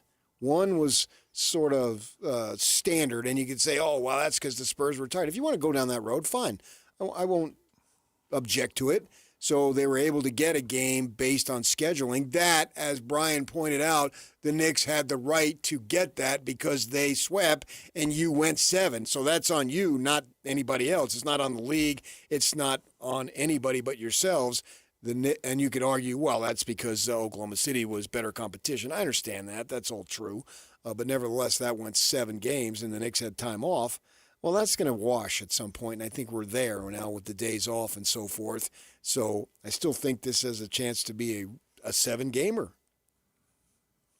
The one thing we have not talked about, and we've hit a lot of topics, and Brian Geltzauer hit a lot of them there, we haven't talked about the fact that Wemby picked up another flagrant foul and is now flirting with an automatic suspension with one more. And that's why he won't get it. Unless they have to. He does something so blatant. If he cold cocks someone. I thought that... But swinging an elbow, you can argue, that's incidental to the play. I'd have to see it, but I'm not going to believe it until I do see it. I thought that in Game 3 they could have given one, but they didn't want him to walk him right up to the edge, as you just pointed out. So they let that one go, but there was no way to let the one last night go. And I didn't think that it was, mean-spirited and intentional, trying to hurt somebody. Crazy. I can't even remember it. It just jarred happened. my memory. He got it. He brought his arm up underneath, and his elbow caught the bottom of Towns' jaw. He was trying to clear space, and so much happened. I get it. Right. But that's just it was an incidental thing. But now you're one away in an incidental thing. They couldn't ignore that. It was too blatant, even though it wasn't intentional. I do think he's hit a lot of people in the head. I mean, Karl Malone hit a lot of people in the head and face. Isaiah kind of looked like I've been smacked in the head a time or two myself. He lined Isaiah up. Joe Klein leaned in, and honestly, I think Joe Klein, huh? Wow, now we're way go. He asked for it. David Robinson, I don't think he knew he was there. But Did that's you a watch lot of Father's guys. Knows Best last night? That was a great show. Great episode. That was a lot of guys, and How I about don't the think Love Boat? I don't think I even named them all. And Wembanyama, that's a whole career. Wembanyama's done it all in one postseason. Oh man, tonight I'm really going to enjoy the Lawrence Welk show. Quit smacking guys in the head. Don't get me started. Joe Klein? Lawrence Welk. Yeah. He bloodied Joe Klein. Joe Klein. Yeah, he did. It's a guy hit in the head. Of course, Klein leaned in with his face and asked for it. What century was that? the 20th, as was most of Carl's career, as you know. Joe Klein. Yeah, you bring up Carl at the free throw line, it's fine. I bring up Carl's elbows, no. No, you brought up Joe Klein. You didn't that's bring the guy up. he hit. Okay, but I only brought him up because Carl hit him in the face. Right. I bring up Malone because he'll always be relevant here. You brought up Joe Klein. Because Carl hit him in the face and it'll be relevant here because Wembanyama Okay, but hitting David people Robinson, in the face. not Joe Klein. I did bring up David Robinson. And stick with and that. I brought up Isaiah Thomas. And the point is there's a whole list. No, not Joe Klein. I'm sorry. Joe Klein's Nobody face. knows who Joe Klein is. Joe Klein's People face know who doesn't was matter. Isaiah Thomas and David Robinson. If you want to go way back, which you're prone to do, I'm fine with that. But not Joe Klein. Yes. No. Yes. Because everybody who was alive then as a Jazz fan can remember. But there's no one outside of you who remembers the elbow to Joe Klein. No one. Joe Klein remembers it. He's not on our listenership. We're not getting paid whether Joe Klein listens to us or not. They're listening to us. We're global now, baby. Joe Klein is not listening to us. I guarantee you. I'm not even sure Joe Klein is alive. Oh, he's alive. Don't ever bring up a Joe Klein reference again. Doing it in the next segment. I hope this weekend I'm going to see the Mamas and Papas in concert. You are not. They're dead. Michelle Williams is not dead. She's 82, but she's not dead. She could do it solo. I stopped into a church. I passed along the way. Well, I got down on my knees. And I began to pray.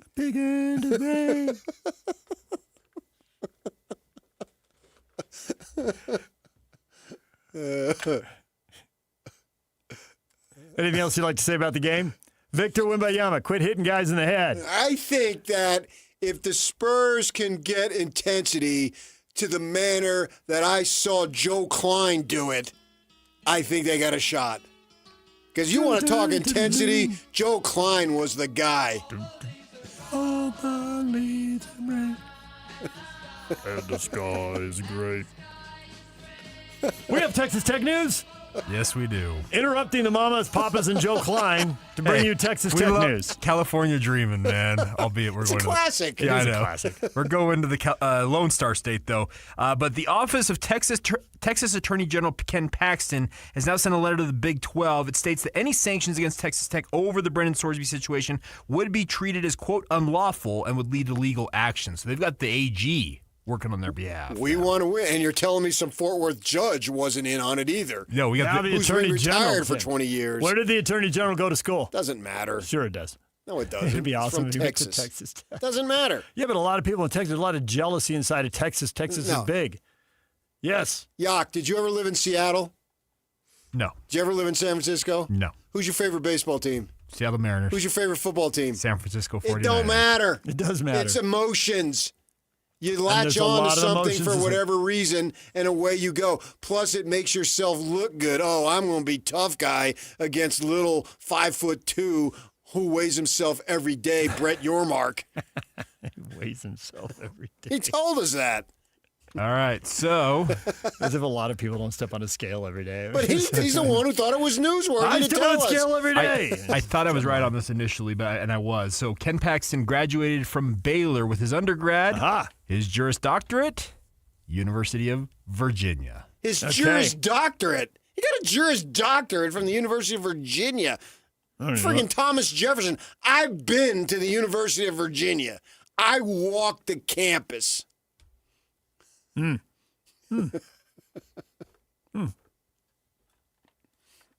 and Bronco, we share memories of my 24 hours in a song Charlottesville. that's as old as that Mamas and Papas California but Dream. not nearly as good. That's true. You By a brought up the mile. Joe Klein equivalent of music. I did, actually. You're having a bad segment. That is Joe Klein to David Robinson right there. That is. California Dreamin' has memories by a couple of NBA titles and roughly 20,000 points. Yeah. What we call is a classic. Now what are we playing? Something that isn't quite as classic. More Mamas and Papas. More Mamas and Papas, but it's not classic. I think I'm familiar with the tune. Outside of California Dreamin', my catalog on the Mamas and Well, Papas. it's really that. And then Pretty like limited. they're Monday. Oh, okay, yeah. Gotcha. Those two are their most That's famous. it? They're two-hit wonders? Yeah. Well, I was like, what other ones can you think of? No, I got nothing. I can't, but I'm not a good. But you I'm brought not up. a good I test remember for who we that. brought up that got us on. No, I this. figure he knows. Yeah. Who did we bring up? Who did he bring up that got us on this topic? Joe Klein. Joe Klein. That's who it was. Stay with us. Come on, Yak. Well, I couldn't remember. I was like, how do we even get off on and this? that's amazing because Joe Klein is unforgettable. Unforgettable. Joe That's Klein. what you are. That's Unforgettable. Nat King Cole, the greatest singer Yes. of all time. Yes. I'm butchering it, but whatever. And the Mamas and Papas can't be in the Rock and Roll Hall of Fame with just 2 hits. They got to have more. Are they in it? They are. Wow, good for They them. got inducted in 98. Maybe it was such an overwhelming hit. Did you the velo on that hit? It was incredible. The Robert Horry, just a couple of big shots, and you got the nickname, and you're good to go. I wouldn't have thought they'd be in the Rock and Roll Hall of Fame.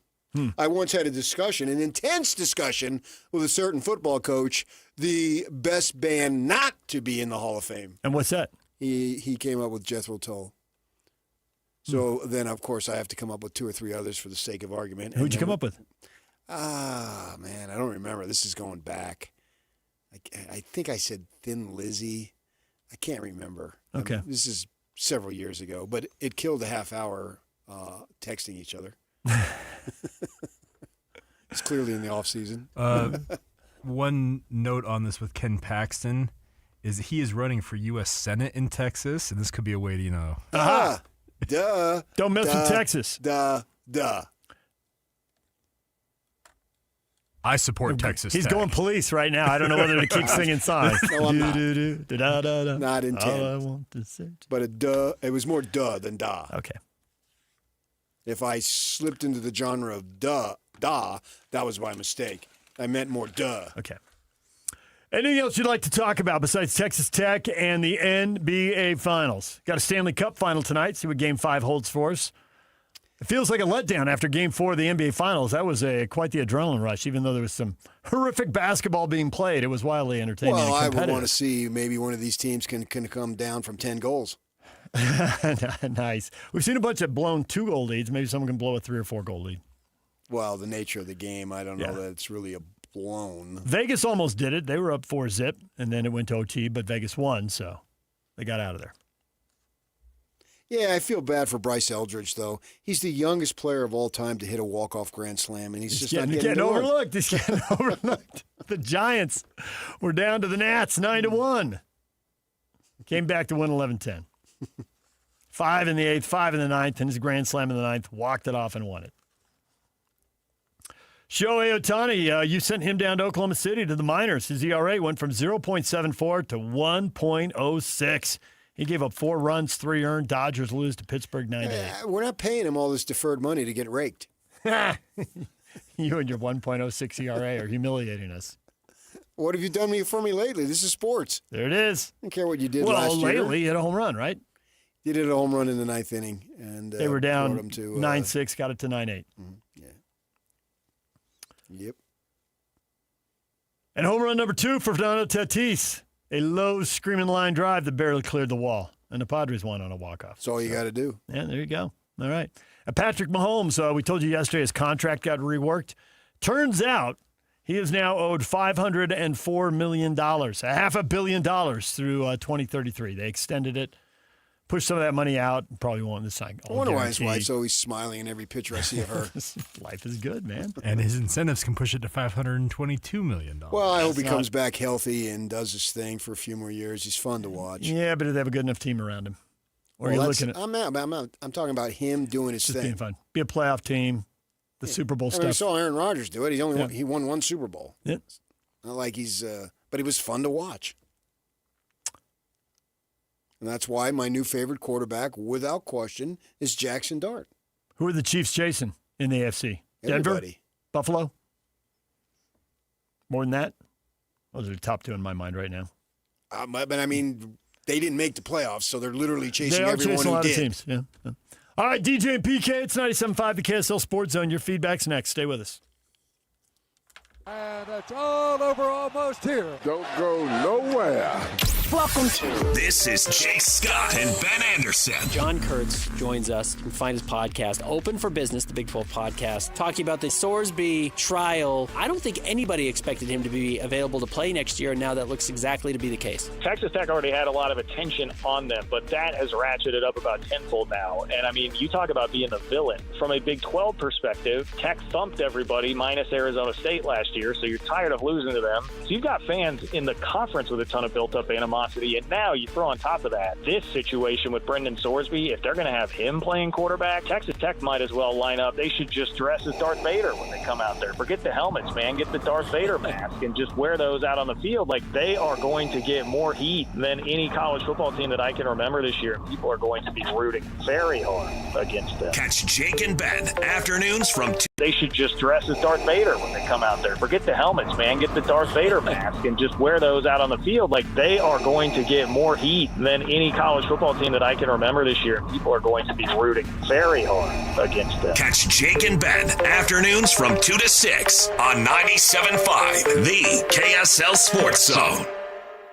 This is Nate Orchard from Advanced Window Products. When you live in Utah, your windows do a lot more than let the light in. They protect your home from freezing winters, blazing summers, and everything in between. That's why Advanced Window Products builds every window for your local climate. No middleman, no out-of-state delays, just factory direct quality, custom made for your home. Imagine a quieter home, a warmer home, a cooler home. Our high-efficiency vinyl windows are engineered to lower your energy bills and boost your comfort all year round. And installation is done by our own certified in-house crews, never subcontractors. That's why Utah homeowners give us 5-star reviews. Right now, take advantage of our anniversary sale. For a limited time, get $2,500 off when you buy 10 or more windows. Call 801-850-9100. That's 801-850-9100. For 40 years, Advanced Window Products has been the name Utah trusts for custom replacement windows and sliding glass doors. Advanced Window Products, built here, installed here, trusted here. Call 801-850-9100 for that $2,500 off, or visit us at advancedwindows.com to schedule your free in-home estimate. Hi, this is Derek Overstreet, president of the New Millennium Group and co-host of Stop Working, Start Living with KSL News Radio. Can you imagine what your life would be like if you could retire 3 to 5 years earlier than you thought possible? The things you could do, the loved ones you could spend time with, the memories that you could create.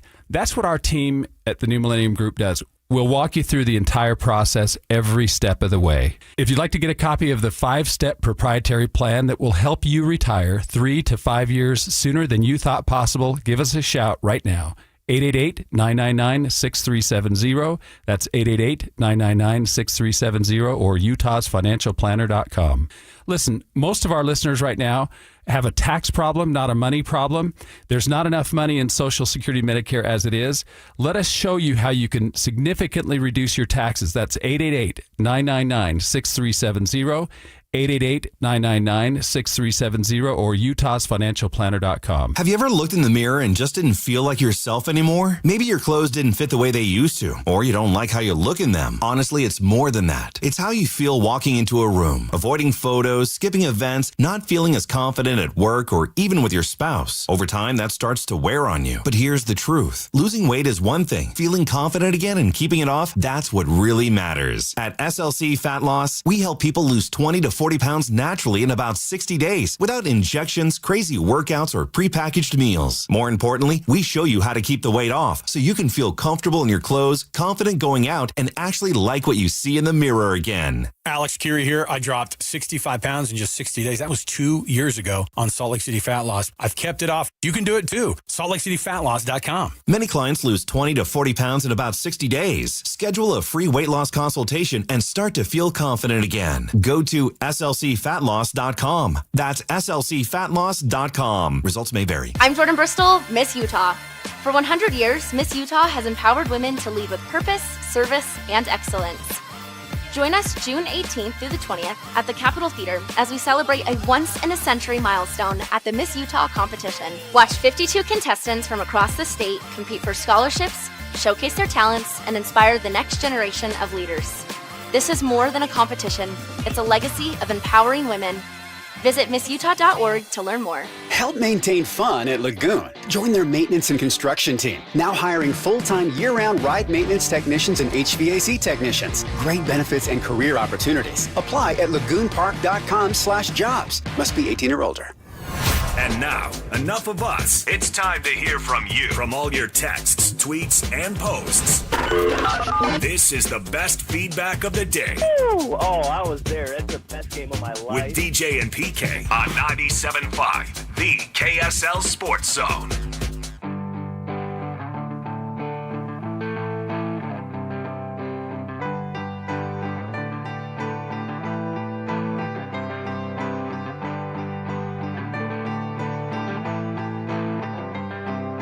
Closing time. Open all the doors and let you out into the world. DJ and PK, it's 97.5, the KSL Sports Zone. It's time for your feedback. What do you have to say about today's show? What are you thinking? Steve, imagine being up by as many as 29 points and feeling like you still should hoist up 15 3-pointers. Ridiculous. Steve is incensed. Yeah, I think you got to play smarter.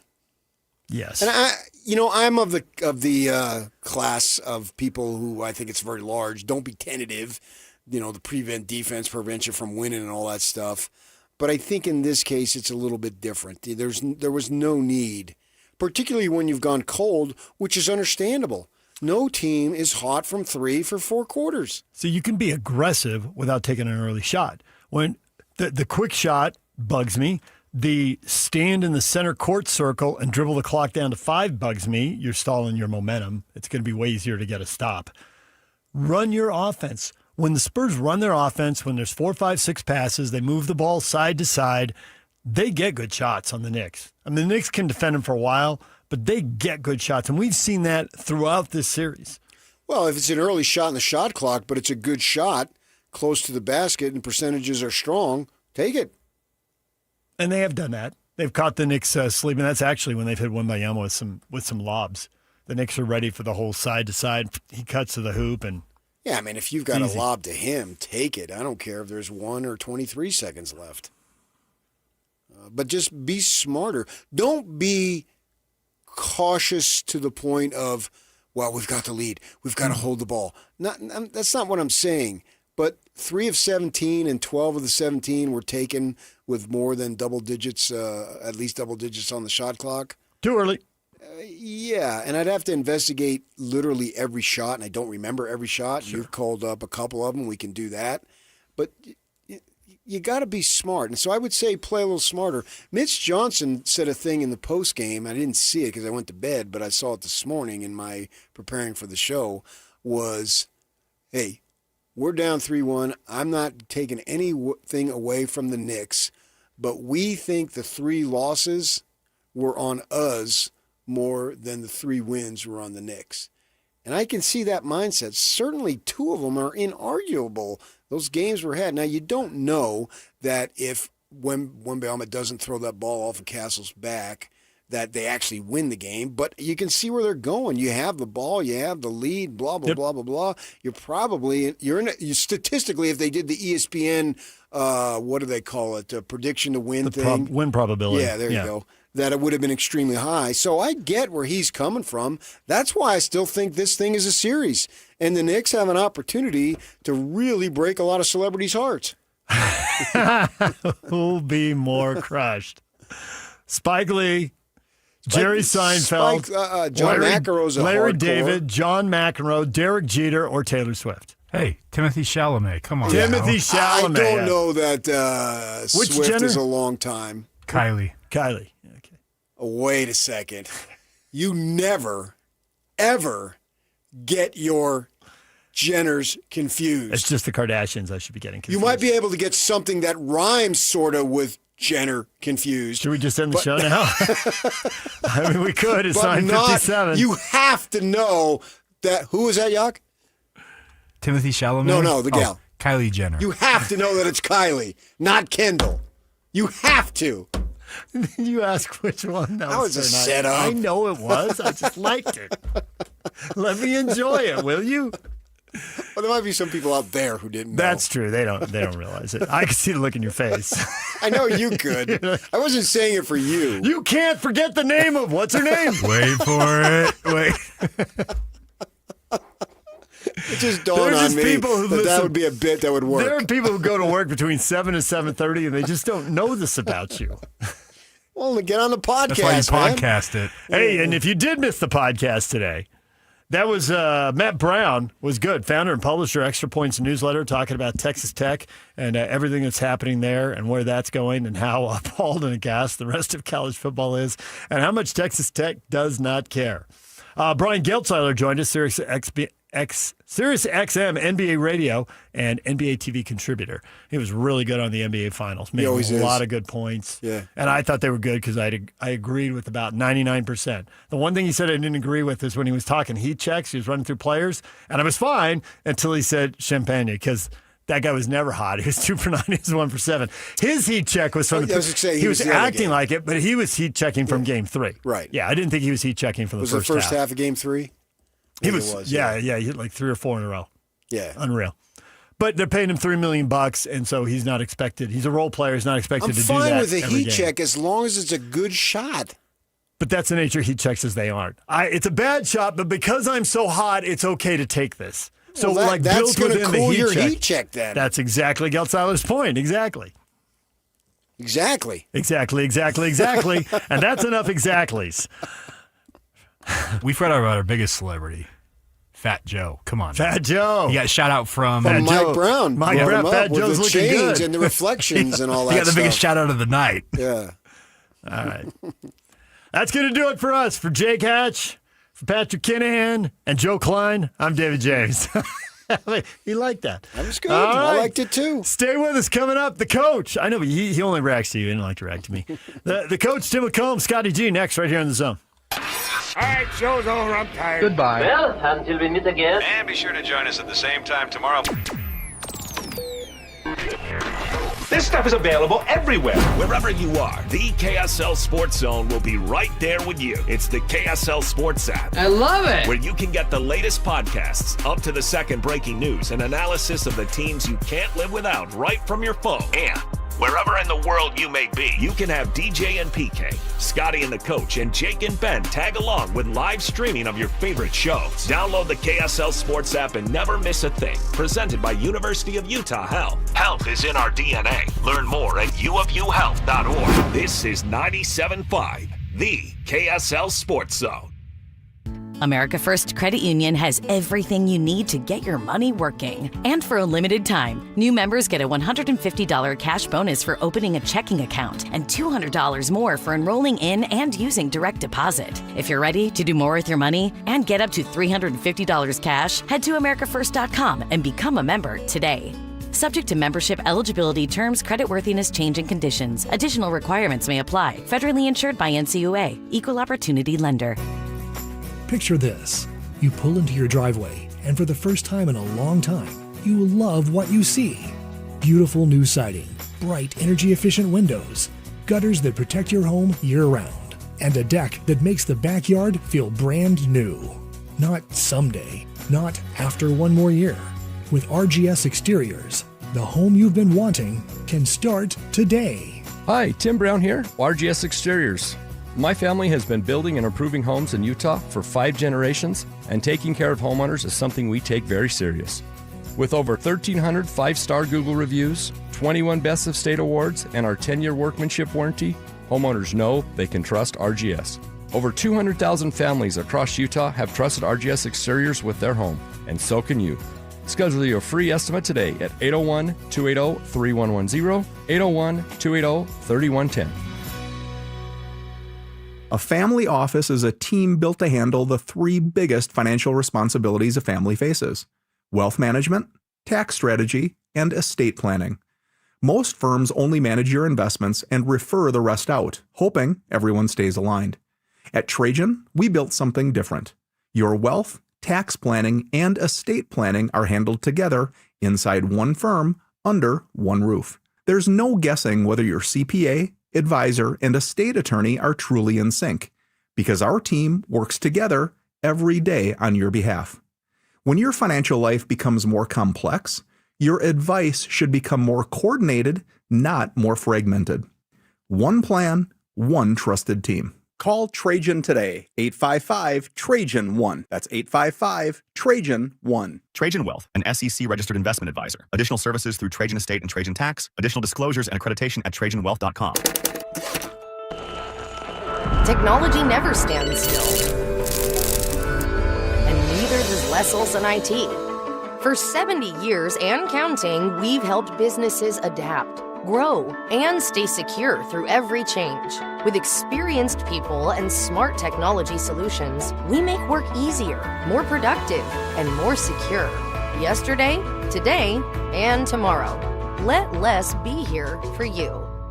If you've tried Beehive meals, you know how easy they make dinner with their classic slow cooker meals. Now, they're bringing that same convenience and flavor with a brand new option, flat top meals. These fresh prepped meals are delivered right to your door and designed to be cooked on your flat top grill, griddle, or even a regular skillet. This menu includes favorites like carne asada, chicken fajitas, pineapple barbecue chicken, and more, with 8 meals in every box. Make dinner time easy, fast, and full of flavor with these new flat top meals. Order today at beehivemeals.com. Hey, Doug, what is it that you do?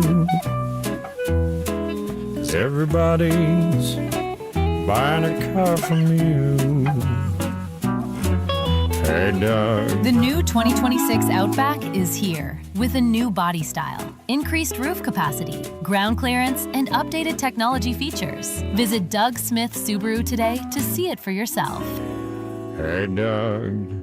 97.5 KZNS FM Colville, 1280 KZNS AM Salt Lake City, and KSL FM HD2 Salt Lake City Midband. This is 97.5, the KSL Sports Zone.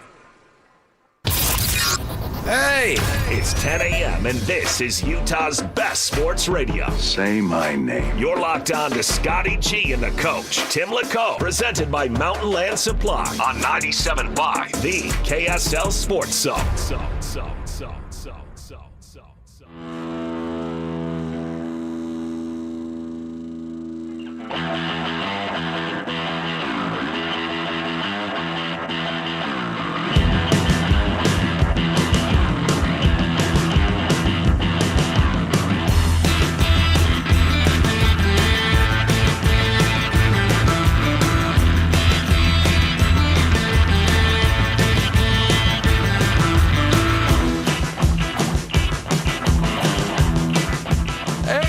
Let's get it, folks. 97.5, the KSL Sports Zone. There is absolute nothing to talk about today. We got nothing. Yeah, we got to stir up something. Favorite sports movies, ready to go. If you could golf with any 3 other athletes from the sports world. Who's your Mount Rushmore of BYU basketball? Ready to go. Yeah, I told you when we were in our pre-show meeting today that it's as if the ocean, the world and the sports world and the ocean are similar. Every day they wash something up. And lately these have been, you talk about messages in a bottle. These have been really good. They've been lectures. They haven't been messages. It's like thesis statements. Statements. It's interesting because everybody, look, I've been in this business for way longer than I probably should or deserve. And I get it all the time. Like, well, what do you guys talk about in the summer? And I'm like, you know what? Every summer comes along, we're like, what do we got? And something always happens. Like something always crazy happens. And that's the beauty about sports. You never know what's going to happen. In fact, things can get so crazy that Lloyd's back can get thrown out. And is Lloyd actually going home now? Because Al... no, okay. he's just out there. Okay. All right. We do have a little housekeeping to take care of, though. Okay. Because I didn't want to do this in our pre-show meeting, but I wanted to make sure that. Oh, what a guy! Not 1. I'm like LeBron here. Not 2. But after last night, 3 Diet Cokes. Yeah. And that will lead us into what we're talking about. But man, I shouldn't have that 3rd one. That one should be yours. Hey, you know what? The Spurs gifted me this one. There's some times where I'm more than happy to lose a bet. Last night was one of those because we saw We saw one of the craziest, most bizarre, unbelievable things we'll ever see in sports, and that's what makes sports so great. You never know what's going to happen. Things can get weird and get weird in a hurry, and boy, did we see it. Let's get it going. Starting lineup right now here on The Zone. It's time to kick off the show with the biggest headlines of the day. This is your starting lineup on 97.5, the KSL Sports Zone. The Spurs push up the floor. Wembanyama the catch, right corner, three on the way. Victor Wembanyama, that is a dagger. Hands back to Brunson, center court logo, right wing. Matched up with Castle, 3 to shoot. Brunson to the foul line, pulls up for a floater, front rim and in, and the Knicks have their first lead with 1:22 to go in the fourth quarter. 5.7 left, no timeouts remaining. Anunoby is handed the ball, finds Brunson at midcourt. Launches a straight-on three, missed it short, tipped by Anunoby, he put it in, Anunoby put it in, the Knicks take the lead with 1.2 to go, Anunoby it's not over. Out of nowhere. Bridges on Vassell, Hart on Castle, Robinson on Wembanyama, pass toward the middle, caught by Castle, dropped by Castle, his shot is blocked by Hart, and the New York Knicks just pulled off the biggest comeback win in NBA Finals history. From down 29, they take a 3-1 series lead, stunning the Spurs, 107-106. Yeah. I don't know where to begin on this one. There's so many layers. This is a monstrous onion that you can just peel away. There is layer after layer after layer on this thing. But the Spurs on their way, 2-2, heading back to San Antonio, Game 5, winning 2 games on New York's home court. They're cruising. You just heard their play-by-play guy go, wee, dagger. And, okay, by the way, play-by-play guy never say dagger in the third quarter. Never. You know the rules, man. Yeah, that's a big no-no. He maybe is responsible for anybody on that come-from-behind loss that San Antonio endured last night. But, yeah, 29-point lead. This, college things can get crazy. NBA, you don't see this happen very often, where a massive deficit is erased and the Knicks come back, Coach, and win the craziest game in NBA Finals history. And to that point, your tweet last night on X was superb. Look, I know AI is going to ruin all of our lives and put us all out of work, but while it's here, let's have some fun with it.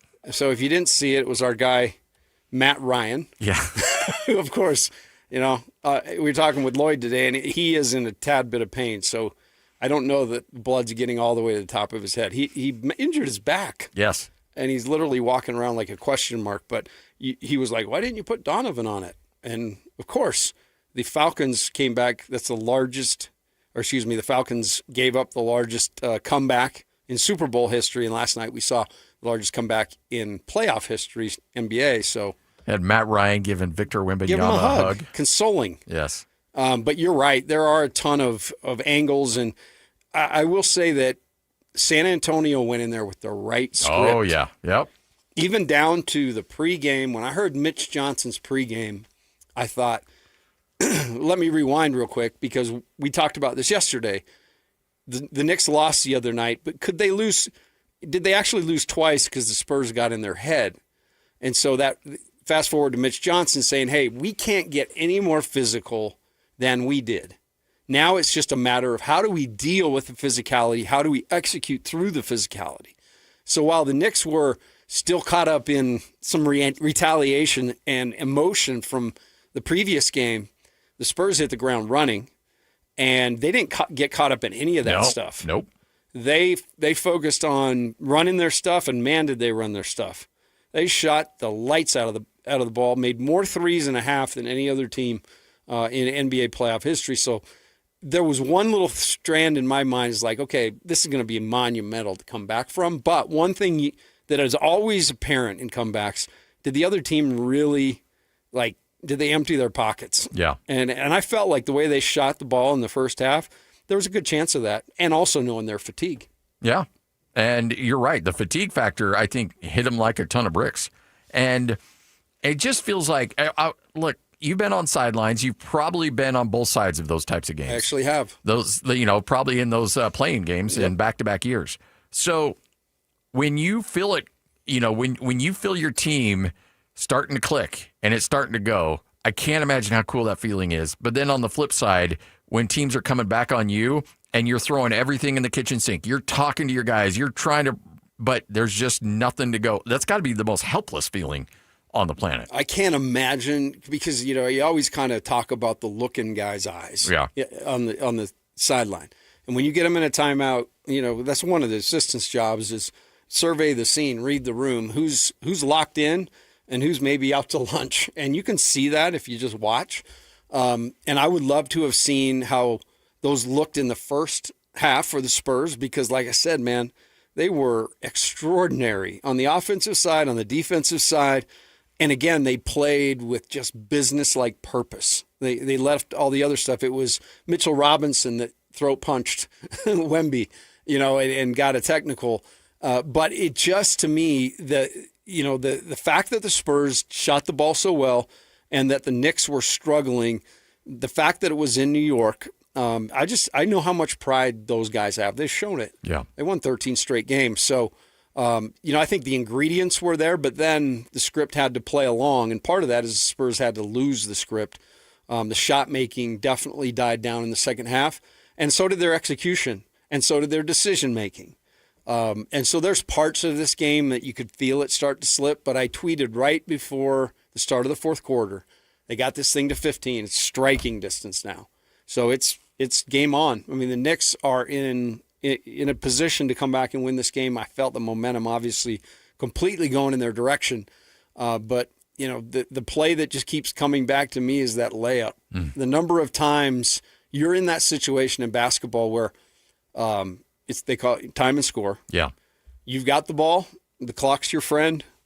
You don't need the basket. In fact, you score a basket, it gives them, ability to tie faster. So really the play there is to drive the ball and then dribble out to the corner and come back up and take the foul. 2 or 3 seconds, take the foul. Go to the line, slow everything down, set your defense. I mean, heck, even call a timeout maybe, but get everything right. And instead, and Wemby actually, he used the word greedy when he was asked about it. They said, what went wrong? He said, we got greedy. And I think that play is just one of the instances, but man, that stands out because would they have won the game? Would he have gone to the line and shot the free throws? I don't know, but that's what you do in those situations. And when you mess with the game, then you're up to, whatever the game's going to throw at you. The same guy goes to inexplicably double, at the top of the key. Brunson, Wemby's got him. He ain't getting around him. He's going to have to shoot it over the top of him. He goes late to double and leaves OG, who had a big-time night. Yeah. He was the one guy from the start who was feeling it. But he just had a unobstructed run to the front of the rim and tipped it in. So it was a breakdown of all the things they were doing right, and it just instantly fizzled.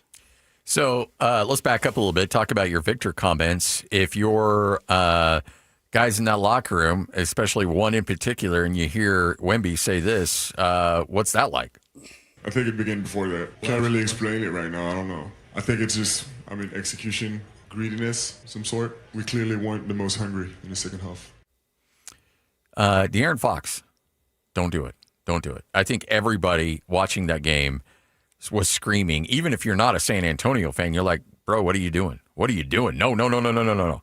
And to have that layup and have it blocked by OG, and then OG on the other end get that layup, that dude will never have to pay for a meal the rest of his life in New York City, nor should he. Like, he can retire today, and he will be royalty the rest of his life in New York City, because those back-to-back hustle plays, those are plays that are not run for you. Those are plays that if you don't get back on defense, I don't think anybody kills you for that. But you went above and beyond on the defensive side, and then on the offensive side, you followed the shot and you saw the open lane, you took advantage of it. It still was a very difficult tip in to orchestrate, and those are just hustle, I want it more type of plays that won the game. That wasn't a out of bounds play that was set up for you to hit the game winner. No, that was just you going out and eating what you killed, and it was all yours, and you did it. And the cool part about it, Scotty, is we saw Bridges have a game earlier, but that's why I picked the Knicks in this series, is because not just because of the experience, but the cohesion, the chemistry, the understanding like of OG Anunoby, who's a phenomenal player. But some nights, you know, you're going to do all the dirty work and you get zero credit because it's all going to go to Cat and it's all going to go to Brunson and you're down the line. And is really, as a player, how do you take that? And these guys have bought in. Like, they're all in. They come into the game. I mean, how great was Alvarado? Yeah. They needed another ball handler. They needed somebody that could put more pressure on the rim to clear things or open things up. And he was phenomenal for him. So, it is a devastating loss for the Spurs, but I don't think it kills them because they really are the ones that should be up 3-1 in this series. Yeah. They finished 2 games. I would say, like, they have guest correspondents. AJ DeMonso was there last night. They really should have brought Kenny Atkinson out on behalf of the Spurs. I was going to say and just that. said, hey, you know, analytically, we're up 3-1. And that was devastating, but hey, I'm feeling great because, analytically, we're ahead. And I still got 2 timeouts. Yeah. It's no big deal. We can turn this thing around real quick. Oh, man. But, like, all that being said, what a game. Yeah. What a game. That was one where you will, if you are a Knicks fan, you will tell generations down the line about that game. Like, that is a game that you will always, always remember. And just us Joe Schmoes that had no skin in the game, that were just watching it at home, we'll always remember that game. That is a where were you when type of game. And it was so phenomenal to see it. So, and you knew there's certain games you watch where you know you're watching history. Like, you're watching something special take place in front of you. That, you know, I joke about that Falcons Super Bowl, but when you see Tom Brady and Bill Belichick and that offense start humming and they start coming back, you're like, okay, you kind of know how this is going to go. Now, I didn't know the Knicks were going to win this thing, but when they start making the run and the crowd starts getting it, it's like, I don't think anything's going to stop this freight train right now. And if you're a fan of any team out there, give the old, man, our team does this. This is just us. No, it's everybody in the sports world. Yeah, yeah. Because it is, you know, everybody's chasing momentum in a game, and it is elusive. And when you have the momentum, man, you better handle it right, or you can lose it. And we saw just that's probably the biggest. I was at that Super Bowl, the Ryan one, so it's funny. But I felt it there. The same thing you did. I'm watching history. But you literally, if there was a light in the first half it felt like it was illuminating the Falcons side, it shifted. Like, you felt the momentum shift. Last night, same thing. So, you know, there's so much to winning. So much goes into it. And Fox could have saved him. You know, if he makes one play, Wemby could have saved him if he made one play, but they shouldn't have been down to that situation. And I think Dylan Harper spent too much time on the bench in the second half. Agreed. Yep. I mean, I can see where people are saying he's going to be their best player, or as good as Wemby in a different way in a couple of years. That kid's been phenomenal, and he was on the bench too much in the second half. So there'll be things that people nitpick, but I do think in sport, you throw it out there, you throw the ball up for the tip, you're accepting any kind of crazy result because we get proved all the time. There's a lot of boring games, a lot of good games, a lot of, that was okay. But these games right here, man, you can feel it. And I felt like one of those nights I was watching Jordan go for one of those big numbers. Yeah. It was memorable. It was that, and the fact that it was the Knicks. And, you know, this is the beauty of sports, too.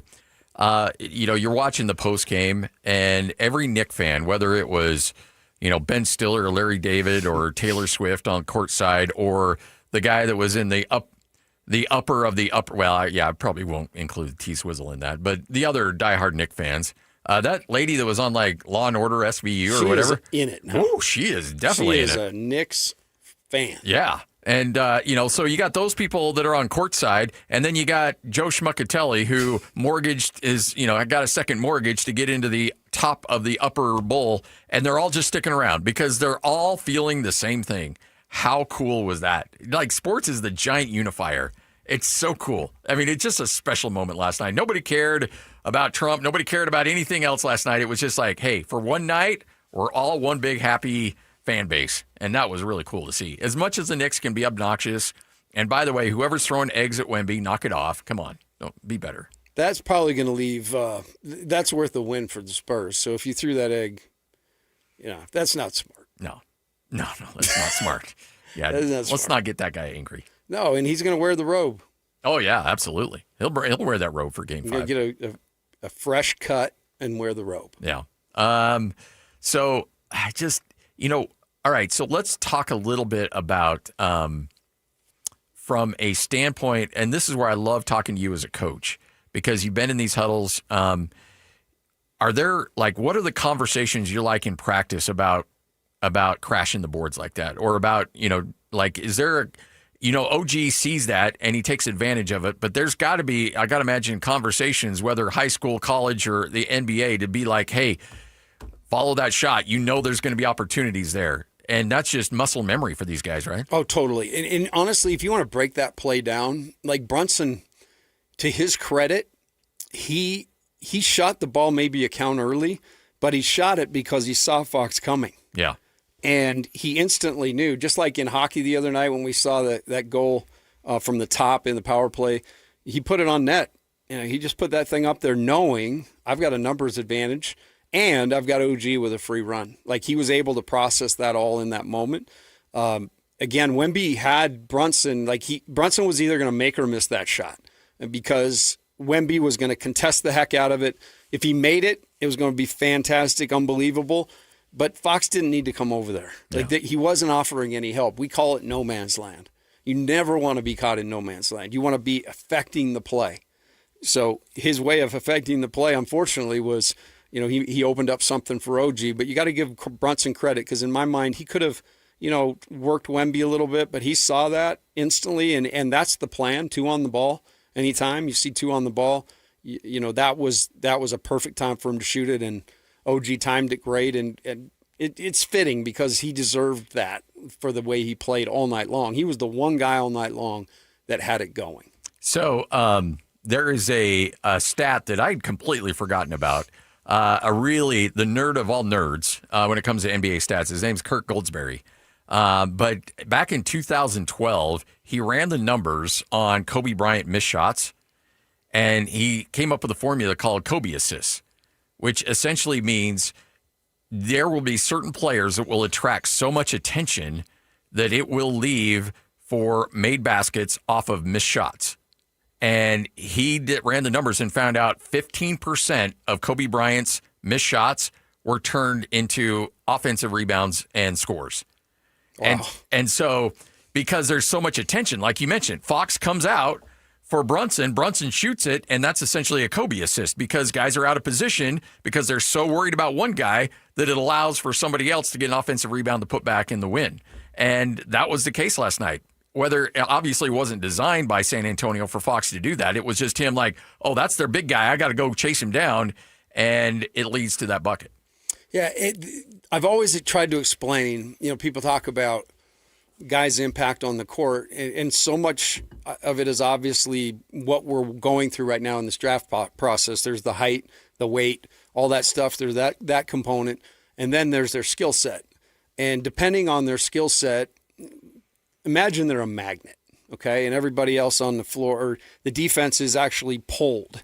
So a guy that's got basically all the tools, he's got experience, he's got size, a guy like LeBron, let's say, in his prime, the entire floor shifts to his direction. I mean, it's crazy when you watch it, but to your point, everything's built to stop him. And so I think that's a phenomenal stat because it does indicate that some guys, even in a miss, it can be like a pass because they have the defense so out of position trying to guard them that it's going to open up something for someone else. So you probably saw that with Jimmer a little bit. Yeah, for sure. Yeah, guys got again.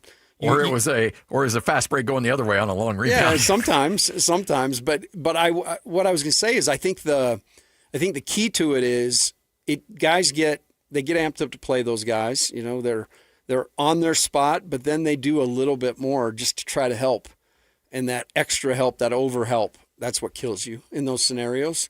And that was a perfect example of it. But Fox made a couple of those bonehead plays, and that's the hardest part. Is he's the highest paid guy.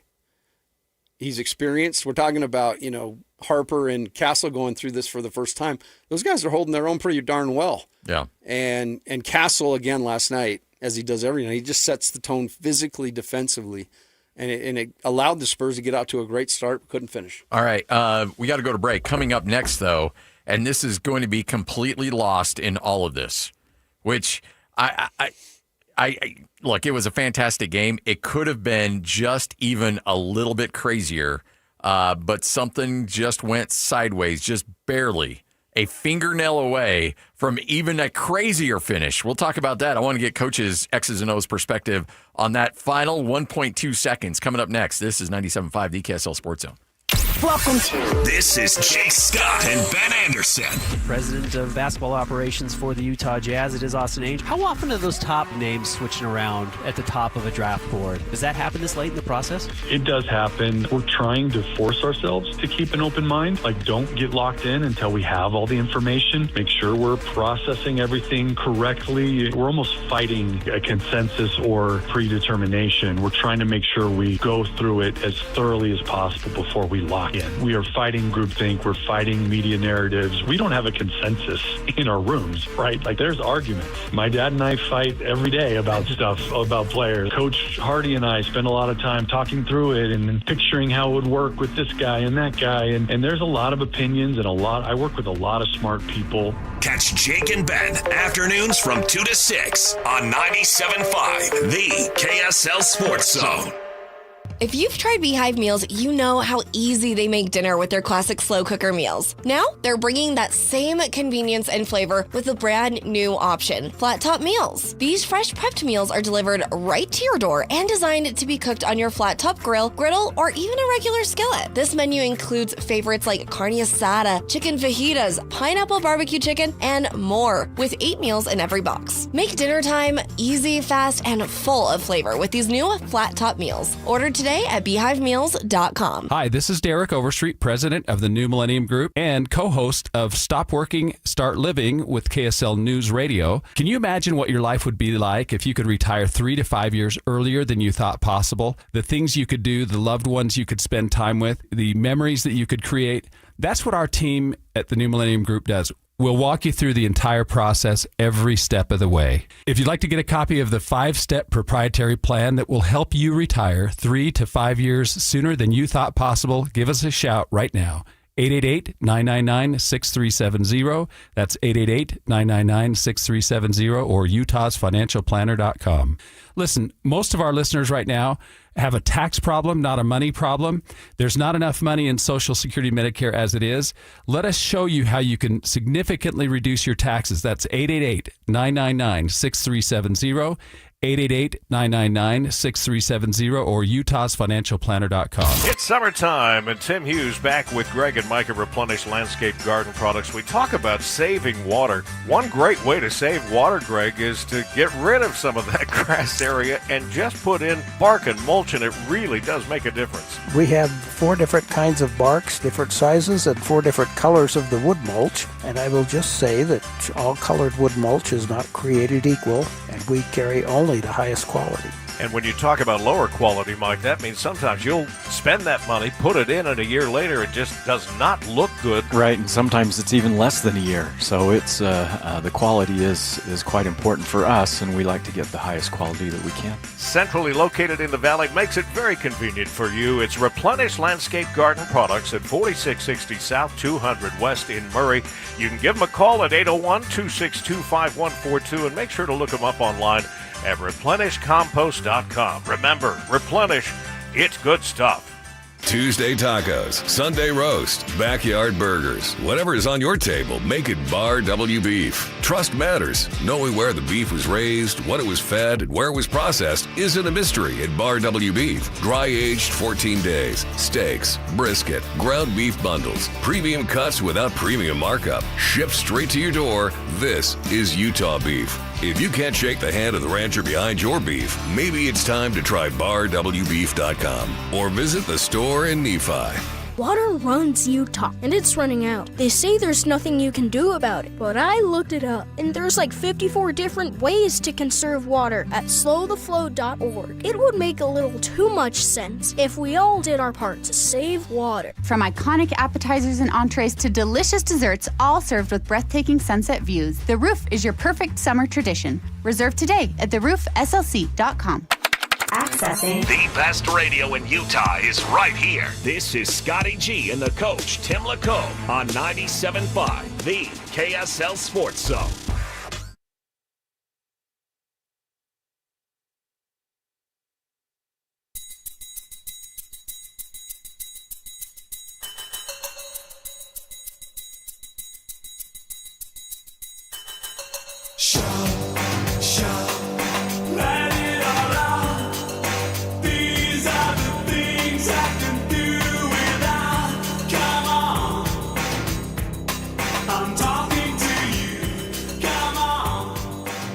Bridges on Vassell, Hart on Castle, Robinson on Wembanyama, pass toward the middle, caught by Castle, dropped by Castle, his shot is blocked by Hart, and the New York Knicks just pulled off the biggest comeback win in NBA Finals history. From down 29, they take a 3-1 series lead, stunning the Spurs, 107-106. Shout. Boy. All right, so I was thinking about, part of me was like, I was going to call you and we were going to do like a quick little on-air thing. And maybe we'll do some of that throughout maybe the last couple of games. But I wanted to get your opinion as a coach. I have become absolutely love the dynamics of watching what's called blobs and slobs. Sideline out of bounds plays, baseline out of bounds plays. And big thanks to Jared Calhoun, because watching him in practice work on those over and over has gotten me completely hooked on the intricacies of those. And so watching with 1.2 seconds left, San Antonio drop one of the most beautiful out of bounds plays, and Castle is right there for an uncontested layup or an uncontested dunk with 1.2 left to give the Spurs a remarkable victory. And Karl Anthony Towns gets a fingernail, maybe a top part of a finger on that out-of-bounds pass, deflects it, because if he doesn't get a finger on it, I think the Spurs win that game. So in horse racing, you win by a nose. Yes. In this one, I mean, really, you take every play as it came. I mean, that play was massive because, to your point, the design of the play was incredible. It was a back screen, and from Castle was going to come from the top. Robinson kind of got hung up, and the ball was, delivered perfectly except for Karl Anthony Towns. And you win games in the margins. I've said that a million times since I've been doing this. But you win games in the margins. Everybody wants to talk about the big shot made. That was because you're taught when that ball's being brought in anytime, but especially right there, you want to put as much pressure on that passer as you can. And, jumping around. But in this case, Towns did a great job because the dude can't move, literally just made himself as big as he possibly could. And you see it on the tape. I mean, the play is, the timing of it's perfect. Everything's working to perfection. And that pass gets thrown, and it just the time that it took for that, to travel just a little bit slower, it gummed up the play. The ball was a little bit late, and the buzzer rang. But everybody, to your point, they talk about all the things, the big magical things that happen. In this instance, that actually saved that win for them. Yes. Because the whole place was on fire, and believe me, I've been in places where a big shot's made. And then right after that, another one's made for the other side, and it kills the vibe. Yeah, that would have killed the vibe. Yes, that would have very much killed the vibe. And San Antonio then goes back after a miraculous victory, going back to San Antonio with the series tied up at 2 apiece. So from an X's and O's standpoint, there are a lot of coaches out there that won't defend the out-of-bounds pass because if you drop a guy back, it's essentially 5-on-4. But other coaches say, no, I want to distract the pass as much as possible. I'll let the other 4 guys handle the defense. And so it could have gone either way. And I see I see advantages on both sides, whether you guard the out-of-bounds pass or if you drop him off. And look, Karl Anthony Towns, a big guy, put him, in the block a little bit, try to defend something. But they decide to put him up there, and it saves the game for him. Yeah, and it really depends on, again, time and score situation. In that instance, there was so little time, so you weren't really worried about if they're getting a 3 in this situation, it's going to be a desperation contested 3. And so sometimes when they've got a little more time and you can actually ball side, you can put somebody in that corner or put somebody on the weak side. Oftentimes they'll load up the strong side on an action, and you've seen this before. They'll throw over the top with a screen. And so you can kind of, through your body of scouting, you see, hey, what have they done inside outs? And you've got a whole library of it. And so you instantly can say, hey, instead of putting them on the ball, they need a 3. Let's stick them in this corner. They love to run him to this corner. You've got extra help, or you can zone it up. In this instance, no time. Time is of the essence. We've got to make sure they don't even get a touch. And so put as much pressure as you can on the ball. Towns did that. Everybody did their job, and that's how you win a game. That's how the Knicks won that game. Mm-hmm. Everybody kept doing their job. Even in the dire, 29 down, OG Anunoby was out there still churning. And the other guys were churning. It wasn't happening for them. The Spurs found some sort of crazy level to shoot the ball that well, but you knew that was going to come back. So it was really important that the Knicks continue to work together. So it's only fitting that they won the game at the very end, working together. Yeah, and one extra effort play. OG wins the game on an extra effort block and an extra effort tip in, and Karl Anthony Towns with an extra effort on the inbounds play, on the inbounds pass, gets the deflection. And you mentioned all the time, there's a lot of guys that just, all right, I'm tall, I'm big, that's all I'm supposed to do. And they don't put a lot of effort into those defending those passes. And yet he was all in on that, doing everything he could, and was rewarded for it. And, we've said it on the show a couple times, defense is a big part of it is presentation. What can you show, and how can you impact with just your presentation? And that's a perfect example of that last night. Instead of just doing half the job, going out there and, hey, I was there. No, we told you to trace the ball, Karl.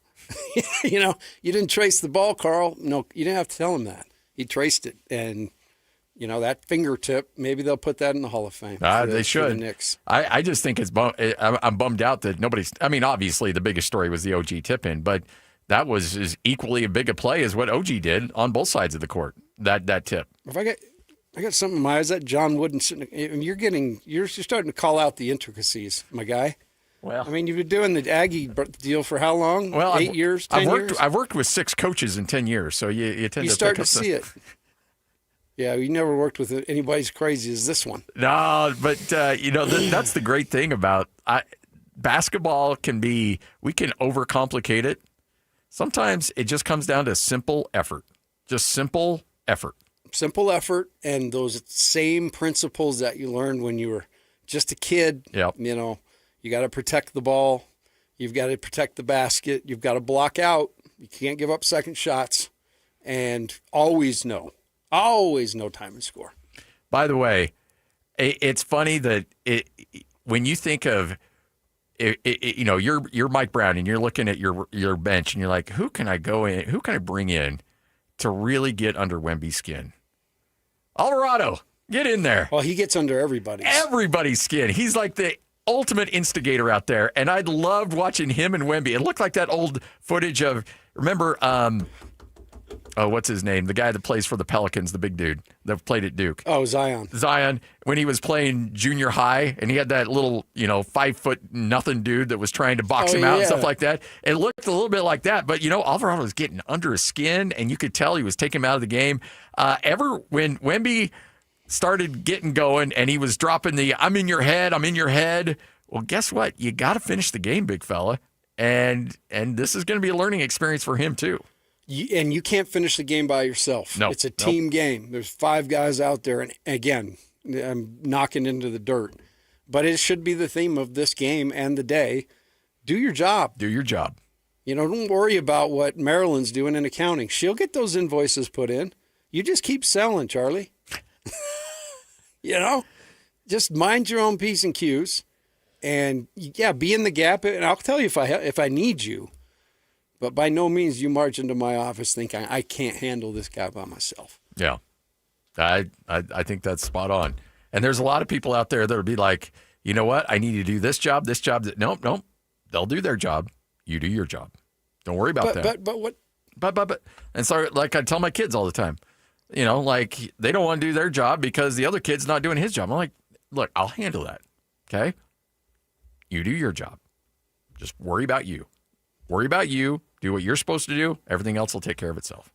And if they don't, then you go back to the locker room and coach will look at the film and see you did your job. He didn't do his job. Then we're going to make a move and make sure that he does do his job, or we'll get somebody in here who does do his job. But the best thing you can do your job and do it well. And the Knicks bought into that 100%, and San Antonio may have lost that game because not everybody did their job or tried to do too much last night. The good part about it is I do feel like the Spurs will go back and win at home. I really do. Really? I do. I think they're broken, man. No. The egg. They were broken until somebody threw an egg at Wemby. Old Numchuck got brave and threw an egg and hit Wemby in the head. I mean, that one, it just karma-wise, yeah, the Spurs are going to win that game. You got to watch for these signs, bro. I'm telling you. They're all out there, and it all builds up, and then we make our pick. But I had down 29 last night, I had no fear that I was going to have to show up today and face the Piper. Because, man, was that looking bad. Oh, just 29 points. And we've talked about this. I've seen enough games, and it doesn't even hold a candle to the amount of games you've seen. There's moments where you can break a team in the middle of a game. Mm-hmm. And if you don't, then that's on you. Because when a team comes back, you're like, you had a moment there. You have about another minute where you can stack maybe 2 or 3 more buckets and get a couple more kills, and you're going to win that game because they're going to be done. But if you let up and you give them a little bit of breath, they'll come back and get you. Well, last night I thought they were broken. 29 seems like that's the level of, and props to the Knicks for being like, nope, we're still in this thing. We're still going to get it done. Yeah, the Spurs just have. This is where youth will help them. They have come out every game and played their tail off. I expect them to do the same. I think it's going to be amped up there. And if you're New York, you're almost kind of like, whew, we should really be down 3-1. We could probably let it rest once. Yep. In this town, and then we'll take it back home and we'll finish this thing. 97.5, the KSL Sports Zone. Hope you're all having a tremendous day. I know we are because we watch a little history, and chances are you watch a little history as well.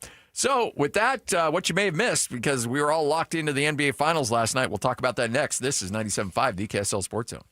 Turn it up. Let's go. It's a new era for sports radio in Utah. This is the all-new KSL Sports Zone. As always, DJ and PK kick off your mornings from 6 to 10. Then introducing the newest addition to the KSL Sports Zone. The coach, Tim Lacombe, joins Scotty G every day from 10 to 2. And as you wrap up your day, Jake Scott and Ben Anderson are there with the best sports talk in Utah from 2 to 6. Live and local, all day, every day. Your home for the best sports radio in Utah is live, on air, online, and on the KSL Sports app. This is 97.5, the KSL Sports Zone. 97.5, the KSL Sports Zone. We talk about America First Credit Union all the time because they're there for you and to help you in your financial needs. Because we understand life comes at you in many different ways, and you want to be prepared. Well, the best way to be prepared for big purchases is get yourself this limited edition America First Credit Union Platinum Low Rate Credit Card. And they're going to get you 0% APR for the first 6 months. Now, if you got a big purchase coming up, let's say you want to go on vacation, but you keep putting it off a little bit because you don't feel like you want to just save for 6 months and then pay for it. Well, guess what? You can go on the vacation right now. You can use this credit card, and then you have 6 months of no interest to pay it off. So if you're going to wait 6 months, just go on vacation now and then use that 6 months with no interest to pay that off. Now, on the flip side, let's say you've been using your credit cards a little too much and you got some big balances. Well, sign up for this credit card, 0% on those transfer balances for 6 months. Then you can really whittle away at that those balances. It's really simple. All you have to do is go to your local America First Credit Union, ask for that platinum low rate credit card. They've got, and by the way, after those 6 months are over, you're not going to have some skyrocketed high interest rate. It's going to be their normal, low, competitive rate. It's available for you now. America First Credit Union. Get to a branch or apply online at americafirst.com. That's americafirst.com. At University of Utah Health, we're mapping DNA to find the cause and the cure. Because 1 in a million is really just one. One person facing one incredibly difficult diagnosis. Looking for one thing: hope. Learn more at uofuhealth.org. Hey, Doug, what is it that you do? Everybody's buying a car from you. Hey, Doug. Summer brings the gift of longer days and savings on select Kia models. Look for specially tagged vehicles during the Summer Sticker Sales Event at Doug Smith Kia in Linden. Hey, Doug. Is your financial advisor managing your risk or just a spreadsheet? Hi, I'm Jeff Jr., founder of Trajan Wealth. Many financial advisors rely on target date funds, which are one-size-fits-all portfolios that don't know your name, your family, or your goals. And that passive management can leave you dangerously exposed. At Trajan, we look at the whole picture, not just the stocks everyone else buys, but the private market opportunities most advisors ignore. And as fiduciaries, we build a strategy around you, coordinating your investments, tax strategy, and estate into one cohesive plan. Your financial life deserves more than just a generic portfolio. Real planning isn't a stack of statements. It's the confidence of knowing where your income will come from for the next 30 years. Good enough isn't good enough for your family. It's time for a change. Schedule your complimentary consultation today. Call 855-TRAJAN-1. That's 855-TRAJAN-1. Advisory services through Trajan Wealth, LLC, an SEC registered investment advisor. Private equity investments require accreditation. Other services through Trajan Estate and Trajan Tax. Additional disclosures at TrajanWealth.com. I didn't realize how bad my windows were until I replaced them. You think your house is fine, and then you sit by a new high-performance window, and suddenly you're not freezing in the winter or baking in the summer. Peach Windows and Doors showed me the difference between builder-grade windows and real performance windows. The glass packages, the seals, the insulation, it's not even close. And here's the part I love. It completely changes the look of the house. Cleaner lines, bigger glass, more light. It instantly feels upgraded. Whether you're building $1 million home or you want yours to look like one, windows matter more than you think. Lower energy bills, more comfort, massive curb appeal. Go see the difference for yourself at peachdoorsandwindows.com or visit their showroom. Trust me, once you see the difference, you can't unsee it. peachdoorsandwindows.com. For over 30 years, Replenish Landscape provides the finest compost and hardscape products from bark, mulch, top dressing, and playground materials. Replenish products are perfect for flower, veggie gardens, and top dressings for your lawn. Visit replenishcompost.com. Replenish is good stuff. You're locked on to Scotty G and the coach, Tim LaComb. Now I know y'all are tripping. Presented by Mountain Land Supply on 97.5, the KSL Sports Zone.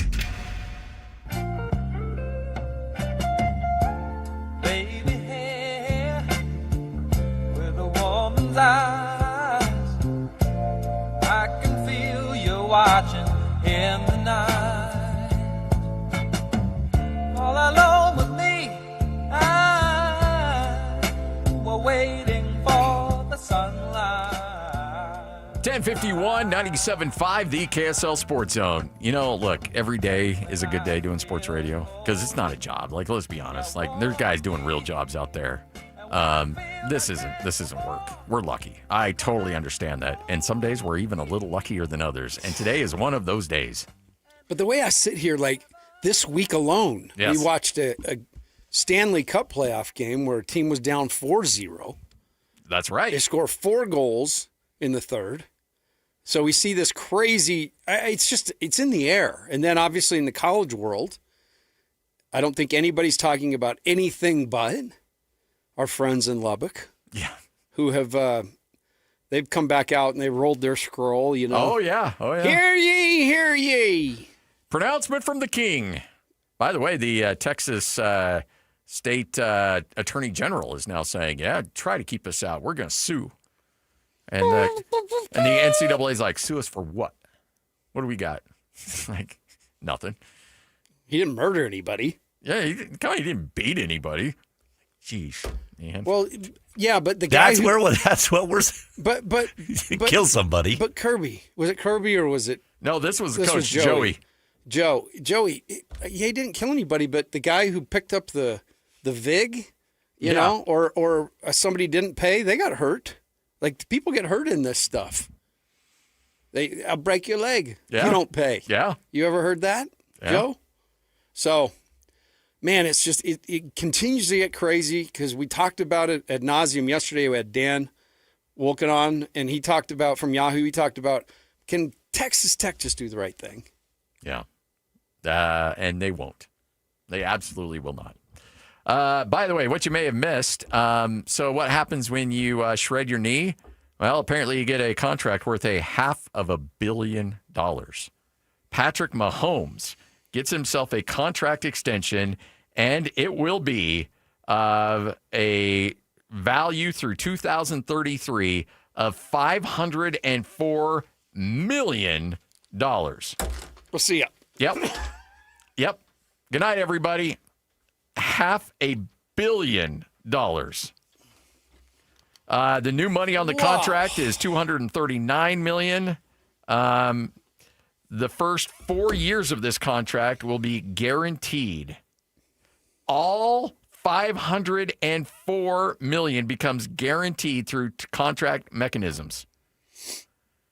Okay. So you're saying he's got a little dough? Yeah, I think it's good to be Patrick Mahomes. Smart by Brittany back in junior high to see, he's pretty good at football. To saddle up next to that guy. No way he was this good, though. Yeah, I know. No way. Nobody saw that. Hey, very fortunate. Yes.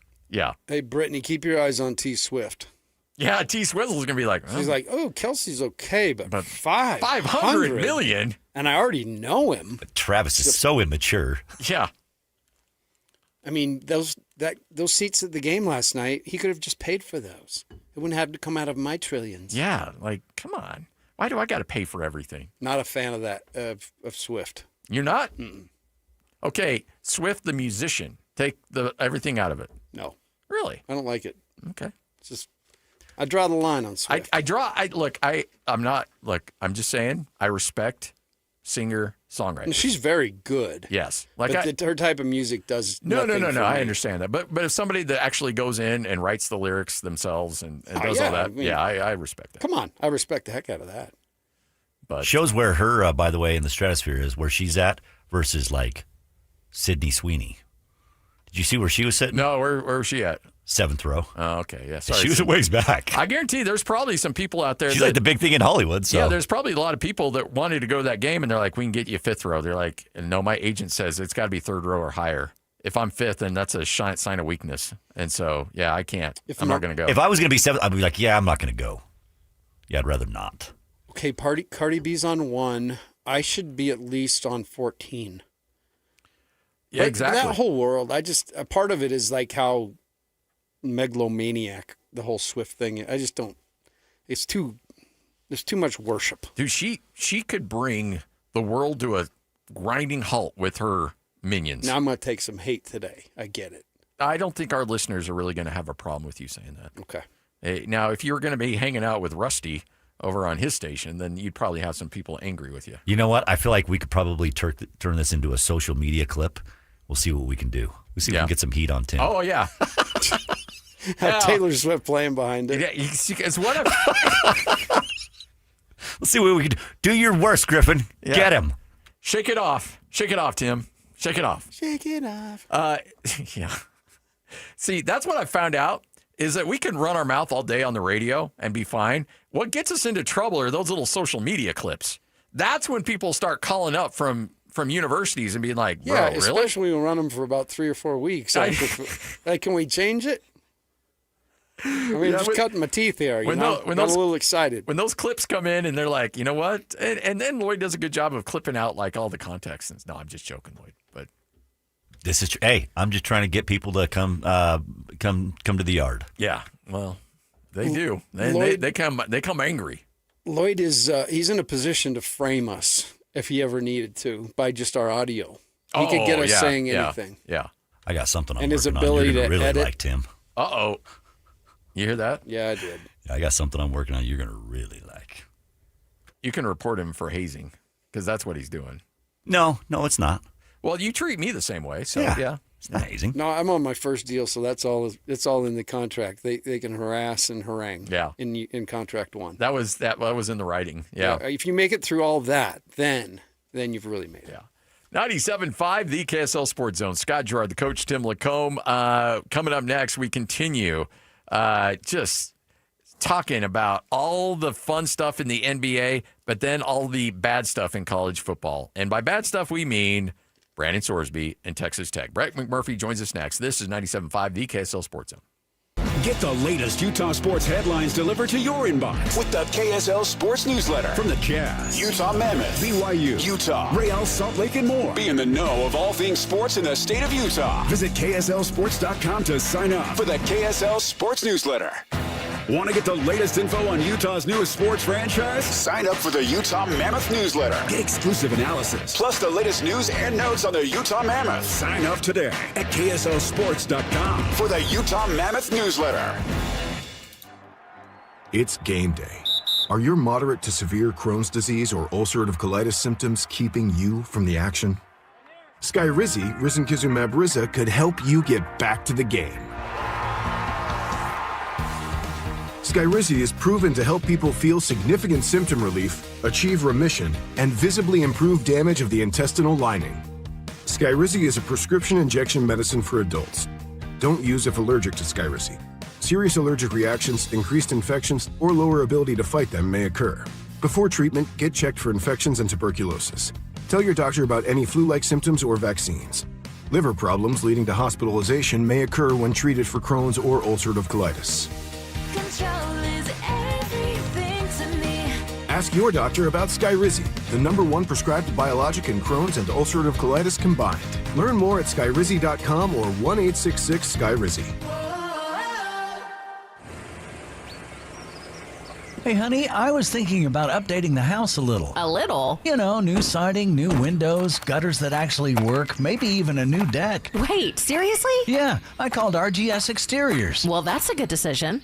When it comes to upgrading your home's exterior, the right choice is easy. RGS Exteriors specializes in siding, windows, gutters, and decking that transform the look and protection of your home. Hi, Tim Brown, RGS Exteriors. My family has been building and improving homes in Utah for 5 generations, and taking care of homeowners is something we take very serious. With over 1,300 5-star Google reviews, 21 Best of State awards, and our 10-year workmanship warranty, homeowners know they can trust RGS. Over 200,000 families across Utah have trusted RGS Exteriors with their home, and so can you. Schedule your free estimate today at 801-280-3110, 801-280-3110. Buy gold and put some silver in your pocket. I know what you're thinking. Everything's expensive right now. How am I going to buy gold? It's Ron Paul. Nowadays, a lot of things are out of your control, but there is something you can do right now to diversify your retirement, and it doesn't cost you anything out of pocket.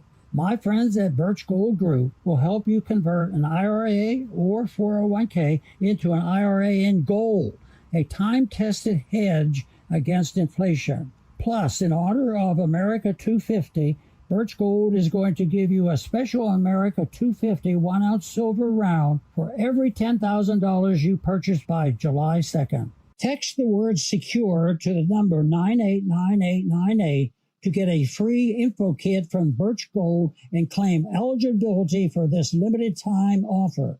Again, text the word SECURE to 989898 today. Tim Daly Mazda Southtown has financing as low as 0% on almost our full lineup of 2026 models, including Mazda CX-50s, Mazda 3 hatchbacks, and even our PHEV model. That's right, 0% on your favorite new Mazda. Get your new 2026 Mazda for as low as 0%. It's happening now at Tim Daly Mazda Southtown in Sandy. 0% excludes Mazda Miata and Mazda CX-5 models. APR for well-qualified buyers. OAC, 72 months at $13.89 per month for $1,000 finance with 0 down. Not available with any other offers. See dealer for complete details. Bar Dub Grill is where roadside classics meet ranch-raised flavor. Sink your teeth into juicy, handcrafted burgers made with premium Bar W beef straight from the local Utah farm. From the bold cowboy barbecue burger to the sweet and savory Aloha burger, paired with crispy cowboy fries, hand-spun shakes, or signature spud nuts. Soft, airy, and unforgettable. Bar Dub Grill delivers honesties with cowboy swagger. Bar Dub Grill in Nephi with easy access right off exit 222 in Nephi. From iconic appetizers and entrees to delicious desserts, all served with breathtaking sunset views, the Roof is your perfect summer tradition. Reserve today at theroofslc.com.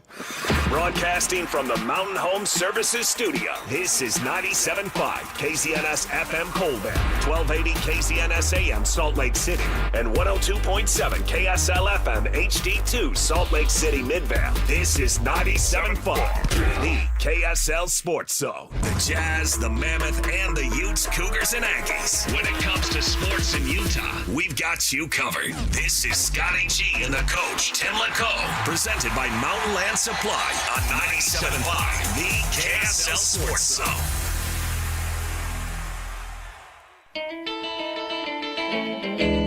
Well, that'll be the day when you say goodbye. Yes, that'll be the day when you make me cry. You say you're gonna leave, you know it's a lie, 'cause that'll be the day when I die. Well, you give me all your loving and your hurt loving, all your hugs and kisses and your money too. Well, you know you love me, baby. Still you tell me maybe that's some 97.5, the KSL Sports Zone. Scott Gerard and Tim LeCaux. The new guy. The new guy. By the way, yeah, I got you Diet Cokes. I did on purpose give you the plastic bottle instead of the can because I knew that you would be aggressive with that plastic bottle. But the carbonation does slow you down a little bit. It does. I'm going to try to live up to my nickname, which is Napoleon. Napoleon. Because you drink bottled water like Napoleon Dynamite. Not to be confused with Victor. No. Wembanyama. By the way, folks, you won. You won. Don't throw eggs at guys after you win. Don't throw guys after you lose, but especially after you win. Like the dude, you gave him enough problems last night. You don't need to throw eggs at him. Come on. I just what is the makeup of the fan that goes to the hotel to taunt the team that you just beat? Like they've suffered enough. Yeah. And you're going to go and taunt, and then some, as I said, numbchuck is going to throw an egg of all things. And by the way, you think this could come back and bite the Knicks right square in the butt? Yeah. No, it's already. I'm telling you, just mark it down. Mark it down. San Antonio wins Game 5. Yes. There you go.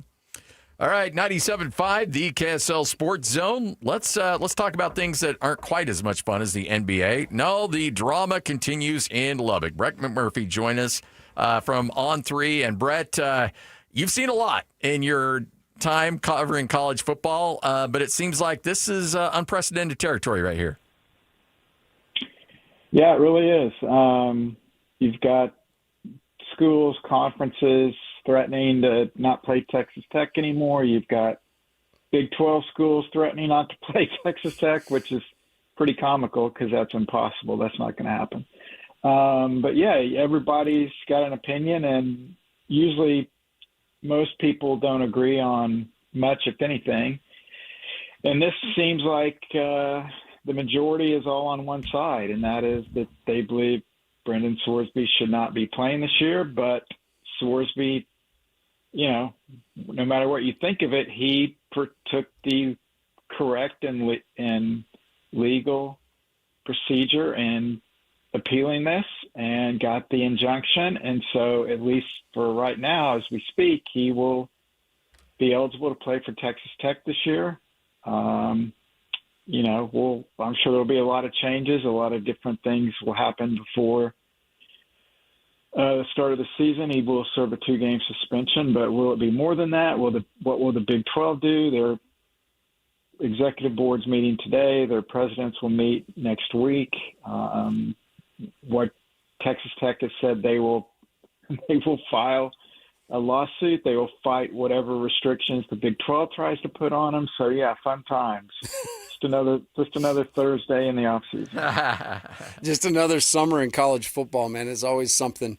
So we had Brian Santiago on yesterday, the athletic director of BYU, and he didn't tell us a ton about the meeting, but did say that that it was respectful yet passionate, and he used the word complicated. He said it's really complicated, and I think I want to dig into that because some people on the outside say, no, it shouldn't be complicated. He bet on sports. But to your point, the legal piece now has complicated it because he has the ability to do it. Do you feel like that? Do you feel like at the end of the day that the result will be that the kid will play, or do you feel like there is going to be some force that kind of circles back and stops it? Well, from the people that I talk to that are much smarter than me, which is a lot of people, but that are specifically in the law business, if you will, billable hours remain undefeated. They don't know if there's anything that the Big 12 certainly there's nothing the NCAA can do. They can appeal it, but they've already said they'll hear the appeal on February 8th. Well, season's over by then. So they're not going to get an appeal before the season starts. Can the Big 12 do something? I mean, they fined Kansas State and Iowa State for not playing in their bowl game last year. But I don't think the ADs or the presidents want to fine. They don't want Texas let's just fine them $10 million, $20 million. I mean, whatever. Cody Campbell, get it out of the change out of his couch and pay for that. That's not an issue. They just don't feel like he should play. The biggest unknown, and it's totally different, but it's kind of apples to oranges comparison. It's kind of similar to when word got out that Tennessee was going to hire Greg Schiano. And the backlash on social media was so intense that basically they withdrew the offer and he ended up not being their coach. I just wonder, does this continual beatdown on social media and, radio, TV, everywhere you look, where the majority of people believe that he shouldn't play, does that wear down Texas Tech at some point? Does that wear Sorsby down? Does he really want to go play? Certainly wants to play football, but just think about the road environments in the Big 12, what that is going to be like for him. That's the unknown, and so I think that may determine whether he continues to play or not. But at least right now, and I think this is a marathon, not a sprint, I think at least right now Texas Tech looks like they're digging in. I mean, you've seen comments from Joey McGuire, Tech's coach, from Kirby Hocutt, the athletic director, from Cody Campbell, where they've said, look, we went through the proper process, and technically Sorsby is the one that filed for the injunction. Texas Tech had nothing to do with it, but then Texas Tech is saying we're ready to file a lawsuit if you restrict or limit what we can do. I did think it was comical when Georgia and Nebraska's ADs came out and said, well, we're not going to schedule Texas Tech in the future. I'm like, give me a break. You didn't have any games scheduled with them anyway. I will make a stand here with you guys. I will not schedule Texas Tech either. So Thank you, Brett. Texas Tech either. Appreciate it. Yeah, so glad we cleared that up. I just want everybody to know. It's hard to say what's going to happen, though. Yeah, I just want everybody to know I'm happily married. I will not be dating Jen Alba. I won't do it. So just letting everybody know that. Okay. All right. And I'll go full circle. I will not set foot in Lubbock ever again. Exactly. Thankfully. There's so many weird things in regards to the element of this, in regards to the NCAA being neutered, and we all know that it's a mess right now. In a weird way, because everybody seems to be unified in this. It's the world versus Texas Tech. could this actually be something that gets the ball moving towards maybe some level of rules outside of, the Congress or something that can come in and fix this? Because this is the one time everybody actually seems to be unified. No, you're absolutely right. And that, maybe this is a watershed moment where finally, everyone, somebody, doesn't get a ninth year of eligibility, so they file an appeal, an injunction, and they get the ninth year, and everybody's like, oh, look how broken college athletics is. Or somebody isn't allowed to transfer, so they file a lawsuit, and then they get a transfer, and some kids played at 7 schools in 8 years, and everybody shakes their head, oh, look how broken college athletics is. Maybe this is the one thing where it gets people, not that they don't realize it, but maybe I think it just zeroes in on it that, like, look, if we don't come to some kind of agreement or structure going forward, this is going to be the norm, not the exception. This will be able to happen. And if I would have talked to you guys a year ago and we would have said, you know what, imagine a year from now when the biggest leaders in college athletics will say the best thing for college athletics is that players should be paid more than they're being paid now. They should have collective bargaining, and they should be employees. That's where we're at right now. That may be the only solution. But then on the flip side, if I'm an athlete, why would you agree to that? You've got the best of all worlds right now. You can make as much money as you want. You can transfer freely. You can, pretty much have unlimited eligibility. Why would you agree to all this structure when right now there isn't any and you're benefiting? I think a big part or a big problem for that is because the NCAA for so long, restricted the athletes from making money that it's like the inmates finally broke free, and now they're just running wild. Where if you just would have, allowed them to make compensation several years ago, I don't think it would have ever got to this point. So we do have an injunction, and there will be football this fall. And so given that the state, that's where we're at, I assume you have Texas Tech in the number one spot in the Big 12 this year? Absolutely. If Sorsby plays, they're minimum 14-point favorite in every Big 12 game. Wow. Even without Sorsby, they're still prohibited. I'd say he's not worth 7 points just for power ratings. But, yeah, again, they would be a 7-point favorite against all their Big 12 opponents in the regular season. Now you get to the Big 12 title game, that would be different depending on who they play and those sort of things. But they're still they're still very talented. They've had more NIL than anybody else in the conference, and they went to the playoff last year, and I fully expect them to get back to the playoff this year. I think Sorsby could be worth 7, but it depends on if you have the over or the under. That's true. But yeah, they're clearly the best team in the conference. It doesn't mean they're going to win it. We know how inaccurate the Big Ten media polls have been in the past. Last place Arizona State won it a couple of years ago. Utah was picked to finish first. They finished in a tie for second to last place in the league. So.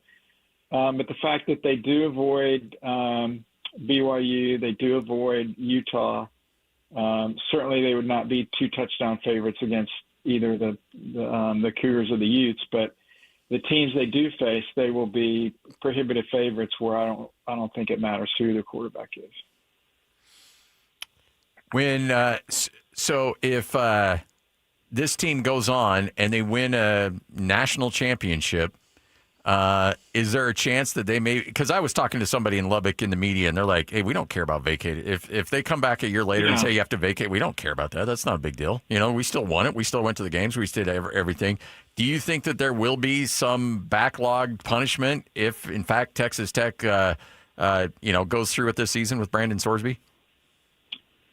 Possibly, but I mean it's meaningless. And the other thing that makes this tricky is the NCAA has nothing to do with the college football playoff.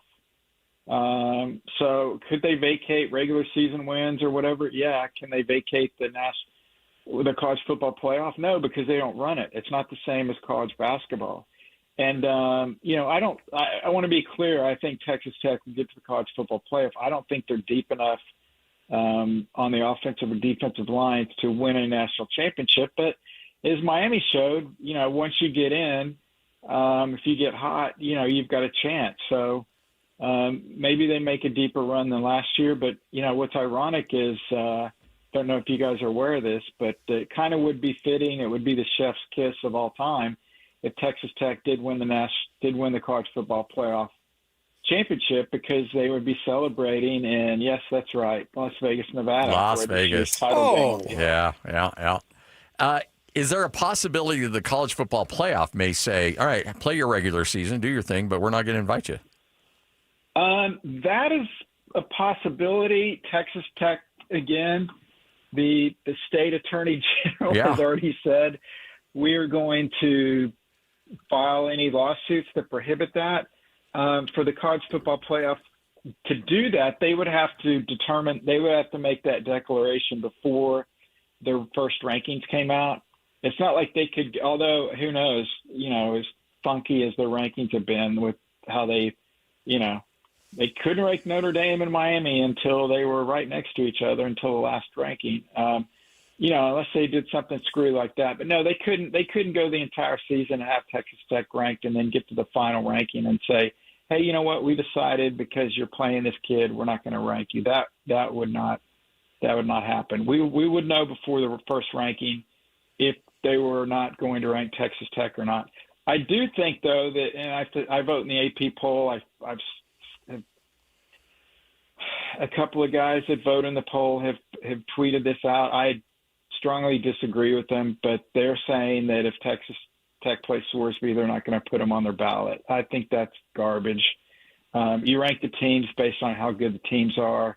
If you want to make a stand, then don't vote for them for the Heisman. Don't vote for them for the All Big 12 team or whatever. But I think it's kind of hypocritical to sit here and say, well, I'm not voting for them because he's playing. You're supposed to rank the teams based on who the best teams are, not because you don't like who the player is or maybe something the kid did off the field. Speaking of ranking the teams, curious your thoughts on Utah this year. Obviously, Morgan Scalley new at the helm, and we'll hope to continue an incredible run that Kyle Whittingham's been on there at Utah. Yeah, we did. And on 3, we're doing our power rankings of each conference this week. Today, I did the Big 12, so good timing for whoever decided to put me on today. I've got the Utes at number 3 behind the Red Raiders and BYU. I think, obviously losing 15, 16, 17 starters, that seems like a big deal, but in today's college football environment, I don't think it's that big a deal with the transfer portal and everything. Obviously, Morgan being a part of the program for as long as he has, I don't see like there's going to be a huge transition, and I do think Devin is one of the most elected quarterbacks in the country, and I think he's a game changer. I think if he can get a strong enough supporting cast around him, I would not be surprised if Utah could be a dark horse to get to the college football playoff. Obviously, you win the Big 12, you've got an automatic bid. But I do think the Utes will be there. I do think it's Texas Tech is head and shoulders above everybody else, but I would not be shocked if Texas Tech plays the BYU-Utah winner in Dallas for the Big 12 title. Hey, what does Vegas do with Texas Tech? Because the first interception Brandon Sorsby throws, or if he throws an interception when the score is 14-7 and the halftime over-under's 23 and they're in field goal range and he fumbles, there's going to be so much smoke around him this year and Texas Tech. I mean, what I can't imagine FanDuel or any of these companies are overly excited about trying to set lines with Texas Tech. Oh, no, they'll do it. I mean, because you could say that about any player to be, Yeah, but not every player is admitted to. No, but I'm just saying, you could look at any player on any team. I'm not going to name a player because then you'll think, oh, he's got something to do with it. But let's say I was the quarterback, and you could say, oh, hey, we've heard this stuff about Brett. And then you watch the game, and just during the game, and I'm just horrible or I do whatever, oh, look, he's throwing the game or whatever. So that could happen with everybody. Believe me, Vegas will put lines on anything, and they will continue to have lines because it's going to create a lot of interest, and people will want to have an opinion on that, will want to bet on that. What they will do is if there is, irregular betting where certain bets are lopsided one way and there's a lot of money coming in on one way, and whether that's Texas Tech or any school, that will send up red flags, and then they will shut it down if that happens. But no, I don't think they're going to have any problem doing it. They'll put lines out for them. I mean, there's lines out now. Texas Tech was plus 150, so meaning if you would have bet 100, you could win 150. When Sorsby was suspended, and then when he won the appeal, Texas Tech is now almost like a $2 favorite, meaning now you have to bet 200 to win 100. So they'll take bets on anything. So Joe Fan will look at it, and they'll show the interception, and they'll say, look, he's throwing the game and all that garbage.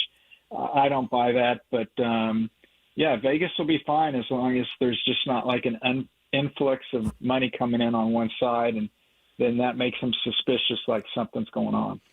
So obviously in an era of money rolling into programs, but one program you don't expect to hear a bunch of money rolling in is Army. But I read your article today, and I encourage you to read Brett at on3.com. Brett, Army just got an infusion from USAA.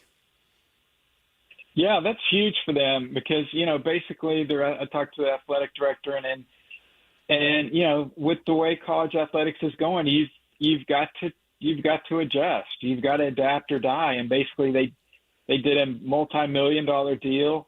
It's to do the patch for USAA, do the jersey patch, they'll have the on-field logo. They also kind of did a renaming, although it's not really that much of a big deal, but now it's Mikey Field, preserved by USAA. And USAA, for people that don't know, I sound like I'm a salesman. I'm not. But they're an insurance company that works exclusively with military veterans and everybody like that. So it's not like Army went out and got a sponsorship deal with Buc-ee's or something like that. I mean, it's something that's ingrained in the fabric of Army, and they're donating millions of dollars to basically guarantee that somewhere down the road they won't have to go around and call up the local fast food joint and say, hey, can you name our basketball arena? So that's a really cool thing they did. And look, it's just another change in college athletics. Well, Brett, we appreciate it. Thanks for joining us, and I look forward to catching up with you again here soon. You got it, guys. Thank you. There he is, Brett McMurphy, On3. Check it out at on3.com. Good stuff from Brett. All right, 11:25 coming up next. The good, the bad, and the ugly as we continue to recap the craziest game in NBA Finals history from last night, as now the New York Knicks just one game away from an NBA title, leading the series 3-1 right here on 97.5, the KSL Sports Zone. This is DJ and PK. Here we go again. Joined once again by Matt Larkin, managing editor and senior writer at Daily Faceoff. Could the Mammoth be a 100-point team? 92 this year. There are only 300-point teams in the West. I mean, if you get there, it seems like you're right there at the top shelf. If I'm making a prediction right now for next season, I'm going to say yes, 100 points. Probably right around there. Even if you just look at Logan Cooley alone and the improvements you're seeing from him, and let's say we get a full season in which he doesn't get banged up and miss a chunk of games, that alone could give you that extra cluster of wins. Plus, you have a full season of Mackenzie Weegar now playing your top 4 on D. So I think they're already a 100-point team. I think the question is, do you make the trade now to become a 110-point team? With the right move, you can join the top contenders.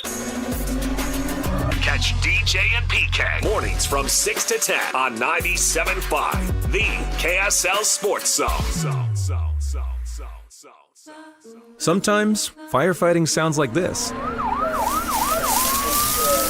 But most of the time, it sounds like this. And this. And even this. The first response to wildfire is prevention, not intervention. So douse your flames, keep your vehicles maintained, and let's fight wildfire together. FireSense is the first response. A family office is a team built to handle the 3 biggest financial responsibilities a family faces: wealth management, tax strategy, and estate planning. Most firms only manage your investments and refer the rest out, hoping everyone stays aligned. At Trajan, we built something different. Your wealth, tax planning, and estate planning are handled together inside one firm under one roof. There's no guessing whether your CPA, advisor, and estate attorney are truly in sync, because our team works together every day on your behalf. When your financial life becomes more complex, your advice should become more coordinated, not more fragmented. One plan, one trusted team. Call Trajan today, 855-TRAJAN-1. That's 855-TRAJAN-1. Trajan Wealth, an SEC-registered investment advisor. Additional services through Trajan Estate and Trajan Tax. Additional disclosures and accreditation at TrajanWealth.com. Did you really think Pure Talk was just going to sit back and watch America turn 250 years old without doing something awesome to celebrate? Of course not. That's why they're raising $250,000 for America's Warrior Partnership by the end of July. America's Warrior Partnership is on the front line of preventing veteran suicide. They've had extraordinary success, and here's how you can help. When you switch your cell phone service to Pure Talk this month, you'll be invited to round up to support America's Warrior Partnership. No pressure, but if you do, Pure Talk will match your donation dollar for dollar. And to further celebrate 250 years of our extraordinary democratic republic, Pure Talk is offering unlimited talk, text, and data for just $34.99 a month. Dial pound 250, say Mike Rowe. That's pound 250, say Mike Rowe. And happy birthday to us. As a pedestrian, it can feel like getting home safely is the final boss. Now, here's how to max your stats and take 0 damage. Here's the strat. Try this killer combo move right here. Cross with your phone light and make eye contact with drivers before you go. Upgrade your visibility. Make sure you always use the crosswalk and wear reflective gear. Save stealth mode for video games. Stand out, stay seen, and stay safe. A message from the Utah Department of Public Safety. They're looking out for you. Only one type of burger. For every pallet. Fries are extra. Large in size. We've got the shakes. Going over the brim. Hey, this is Chris from JCW's. Put a positive, delicious spin on your day at any one of our 5 locations. In Lehigh, American Fork, Provo, South Jordan, or Harriman. JCW's, quality and a lot of it. Help maintain fun at Lagoon. Join their maintenance and construction team. Now hiring full-time year-round ride maintenance technicians and HVAC technicians. Great benefits and career opportunities. Apply at lagoonpark.com/jobs. Must be 18 or older.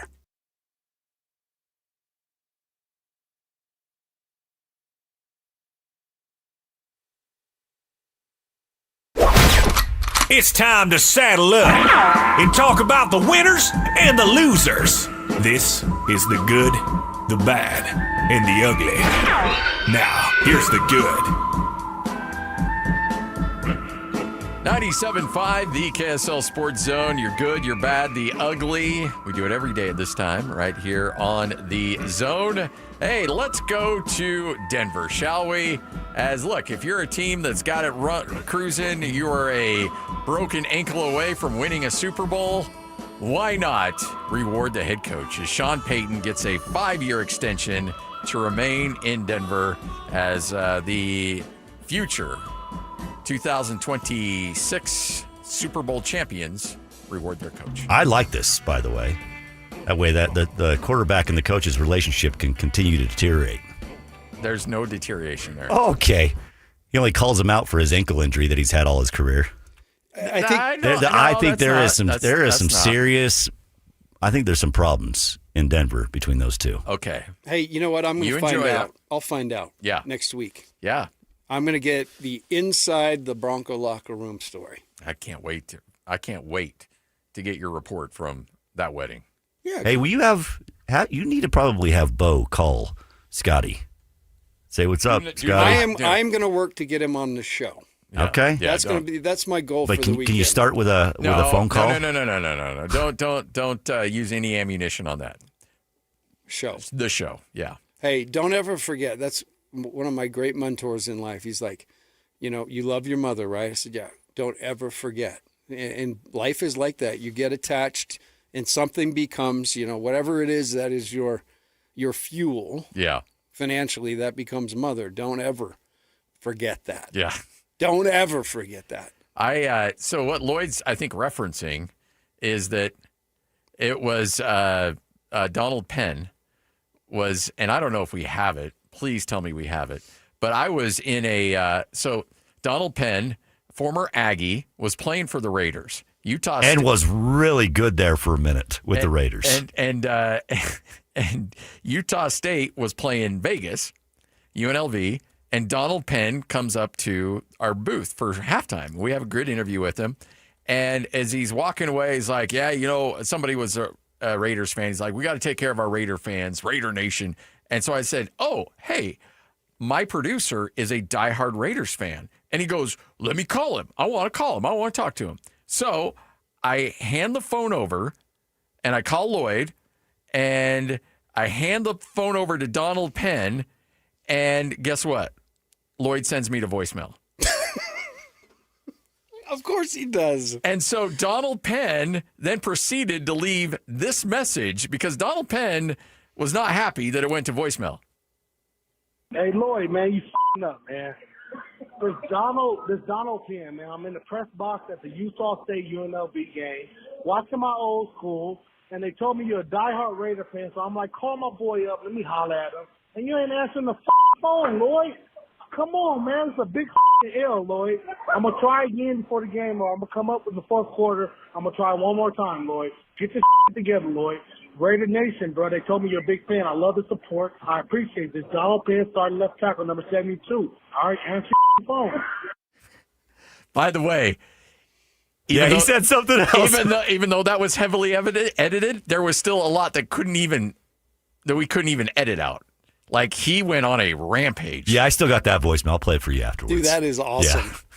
I love that so much. Did he end up calling you back? No. No, he didn't call me back. So back in the fourth quarter or third quarter, I'm like texting Lloyd, like, Lloyd, look at your voicemail. Get your voicemail right now. And it was pretty amazing. See, that's where him being obstinate actually paid off.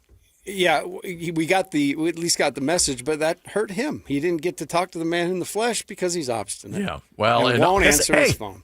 When have I ever sent you to voicemail? Maybe like once. Today? No, you actually I'm pretty good about answering. You actually really are good about answering. I did find a funny voice message with you and I the other day. Back a couple years ago, you called to see if I'd come on or something. And I nicked the record button with my ear or something. Yeah. And so I was like, you're like, why is it recording? I don't know. I hit it with my head, Lloyd. I'll call you back. Anyway, it's priceless. I'll send it to you. So there's your good. Sean Payton back with Denver for 5 more years at least. And he's 62 years old. He's not going to go all 5 years. I think it's smart because I think people are wise to how good he is. And, I mean, you could say there's a bounty put on his head, Hey-oh. I mean, he had a loyalty program as early as Marriott.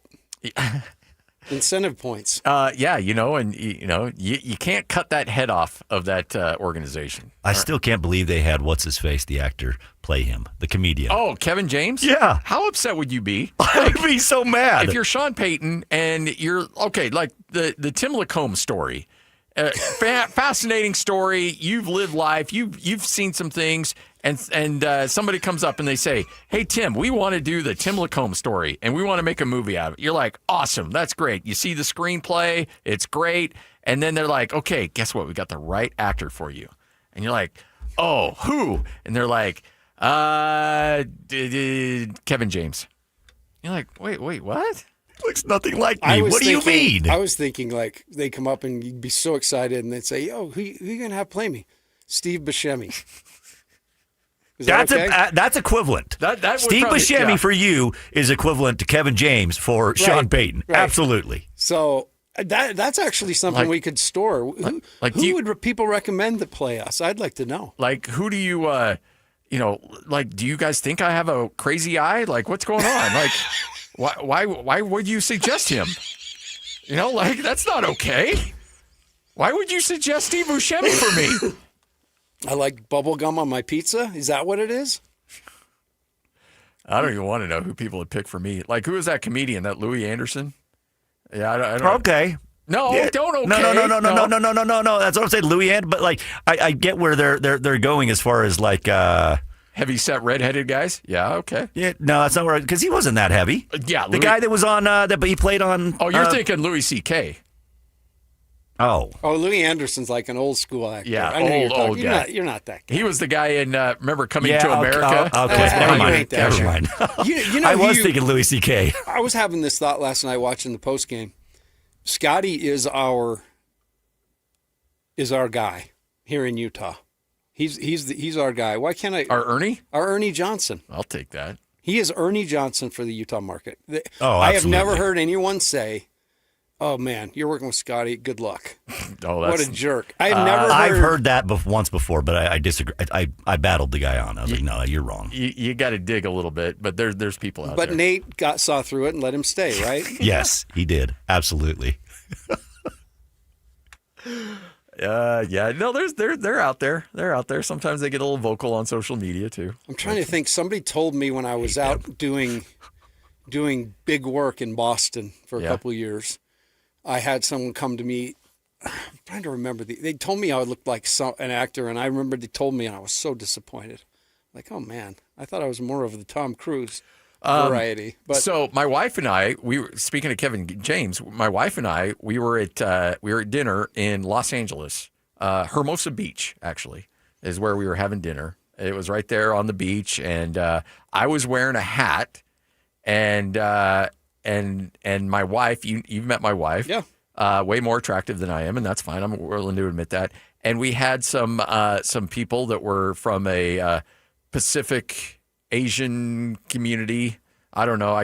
But they spoke very little English, and they came running up to me and my wife, and they said, "King of Queens, King of Queens," and they thought that I was Kevin James and my wife was the wife from Kevin. Well, hey.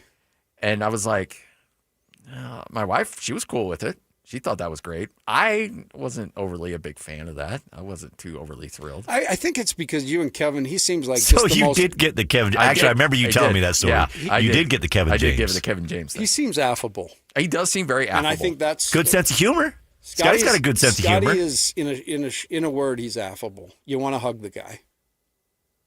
No, actually, that's not true because I know what would happen if you tried to hug that man. I'm a hugger. He's so not a hugger. Hey, I got every time Nate sees me now, I get a hug. The first time, you don't see the look that you get when you walk out. I don't care. I broke the the mold there with him. All right, there's your good. Let's get to it. Man, here's your rolled on good. I know. Here's your Not bad. bad. All right. The bad is Lloyd's back. So, Lloyd, you got to go through the story. You are playing through pain today, and this is the day we need a camera on you because you look like Quasimodo over there. Yeah, turn it on. The camera won't turn on. Oh, shoot. No, the viewers that's deserve okay. to see It's you okay. too. No, it's just, it sucks getting old. It really does. So were you saving like a cat from a tree, or were you saving an old lady? Was I chasing from down a kid? Possibly like one of like Jackie Blue because he did something wrong. One of my kids? No, I wasn't doing anything like saving that. an old lady from a fire? Nope, I wasn't doing any yard work. that. I didn't. You're right. I wouldn't. I would not put myself at risk. Like, where's my stick and marshmallows? I was like, no, I was not doing stay any away from yard the fire, work. Jackie Blue. No gardening. There's a lady in it. No gardening. Nothing. I wasn't doing anything physical. It was time to come into work, so I leaned over to grab my bag, and I went down like a sack of potatoes, just a pinched nerve of some sort. So so that's fun. Don't be offended when I say this. I'm actually shocked you came into work today. Like, okay, I'm actually shocked. Like, if I were you, I wouldn't have come in today. Well, I had a bunch of meetings. I have that one that's always fun, and then I've got some that are after. But we can do that on the video. I'm very close to actually bailing. Yeah, you I'm should. not far off. Because I have not seen you in this much pain ever. Like I've seen you on that little bike, not bike, but that thing that you broke your ankle. The scooter. Yeah. When I broke my foot. Yeah. By the way, that was a physical. Oh How no, did you break your foot? Stepped in a crack. No, that's supposed to break your mom's back. No. Your ankle. Yeah, we got some the cement in our on our deck is a little bit apart, and it just happened to turn. Like my foot went in there perfectly, and I was wearing sandals, and it pinched in there, and sure enough, boom, broken foot. Because didn't you have something similar, like something like that? Me? Yeah, No. Not you.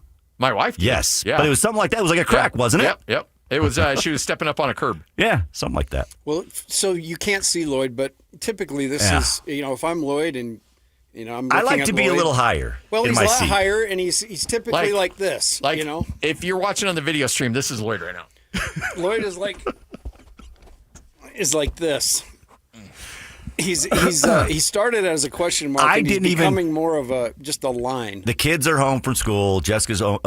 Everybody's home. I didn't even say anything. I said, have a great day. I said, I'll see you guys. And I slowly inched my way down the stairs. You didn't say those words you used to say in front of Jackie, though. No. I didn't. I was actually shocked they didn't hear me fall to the ground. But yeah, it was. Dude, I'm getting sorry. old really sucks. That's not fun. I've had that happen. So we're gonna make. I thought eventually it would just. I'm like, oh, it'll work out. Like I've had it where it's pinched a little bit. And you're like, oh, it'll work out. Yeah. It'll, be back here in a couple hours. Boom, good to go. It's not going that way. It's not working. Is it getting worse? Yeah. I'm trying not to laugh. Let's just say that because that hurts put bad. him in the hospital. It's a good thing. It's a good thing the two of us aren't gonna, get you there. So. No, not one bit. You didn't get me there at all in the office. Yeah, I actually got you laughing, and then you looked like you were in real pain. He's like, stop talking about it. All right, there's your bad. Lloyd's back. Let's get to the ugly. And of course, the ugly. Well, the arrests just keep on coming. New York Police Department arrested 15 people, released another 41 with criminal court summons Wednesday night as crowds gathered outside Madison Square Garden during and after the Knicks' comeback victory, and objects that appear to be eggs were also thrown at Victor Wembanyama as he walked from the team bus to the team hotel following the game.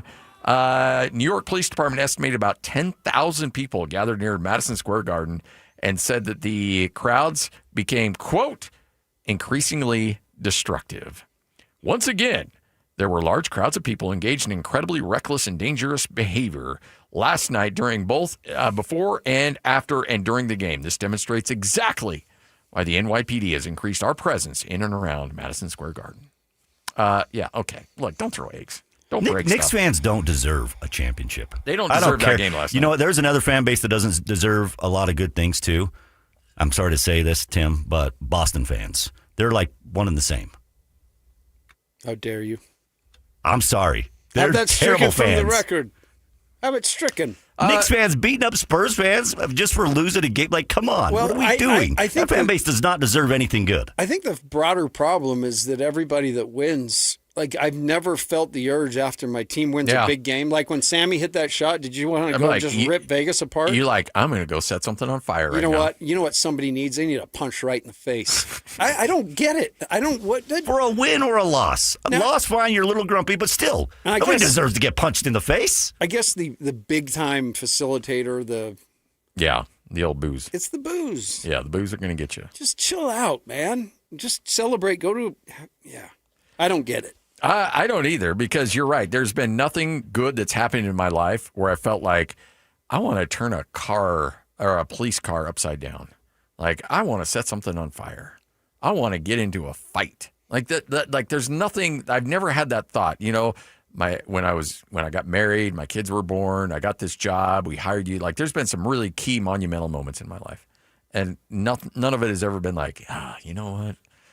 How are we going to celebrate this? Let's go burn something down. Burn the hillside. By the way, our guy Napolis is spot on. He says social media. People want to do this because they want to get it on video and social media. Well, that's true, but this has been going on way before social media, though. Like, all right, the day in which, because we know it's coming, the Mammoth or the Jazz bring home a championship to Salt Lake. Are we going to see looting? Are we going to see stuff getting out of control here? Because I remember Salt Lake getting crazy when Stockton hit the shot. People were honking their horn, driving up and down. Now, I wasn't living here at the time, but I heard that it got a little chaotic. But nobody was I mean, you guys were you? No, you were in Austin when he hit back then. I was. Yeah. I was in Austin. But Lloyd, you were here. Like, what? Did anything bad happen? No, I don't recall anything bad. I remember, watching it with friends, and we ran out in the street and, right, and celebrating and jumping up and down out of excitement. Yeah. No, but no, I don't recall anything like that. As soon as this game's over and we win, we're going to go demolish half of downtown. Shred the entire neighborhood. It just sounds so fun. Explain it to me, somebody. I'm taking a blowtorch to State Street. Let's go. Mob mentality. One idiot, and then everybody's like, that's he's true. doing it. That's true. Right. Yeah. Don't be an idiot. Don't be an idiot. Enjoy your team's victory. Go out in the streets, celebrate, have fun, sing, jump up and down. That's great.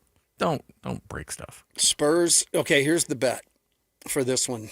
I'm telling you right now, because of the egg, that the Spurs are going to win, and if not, I will have an egg cracked on my head by someone, maybe Lloyd, for social media. Really? Yeah. I'm not sure. How about Maddie? Maddie can do it. Yeah, because Lloyd will be pretty violent with it. True, and his back still may be a problem. He couldn't. If you have to lift an egg, you're definitely impacting the lower back. You don't want to throw that with your bad back.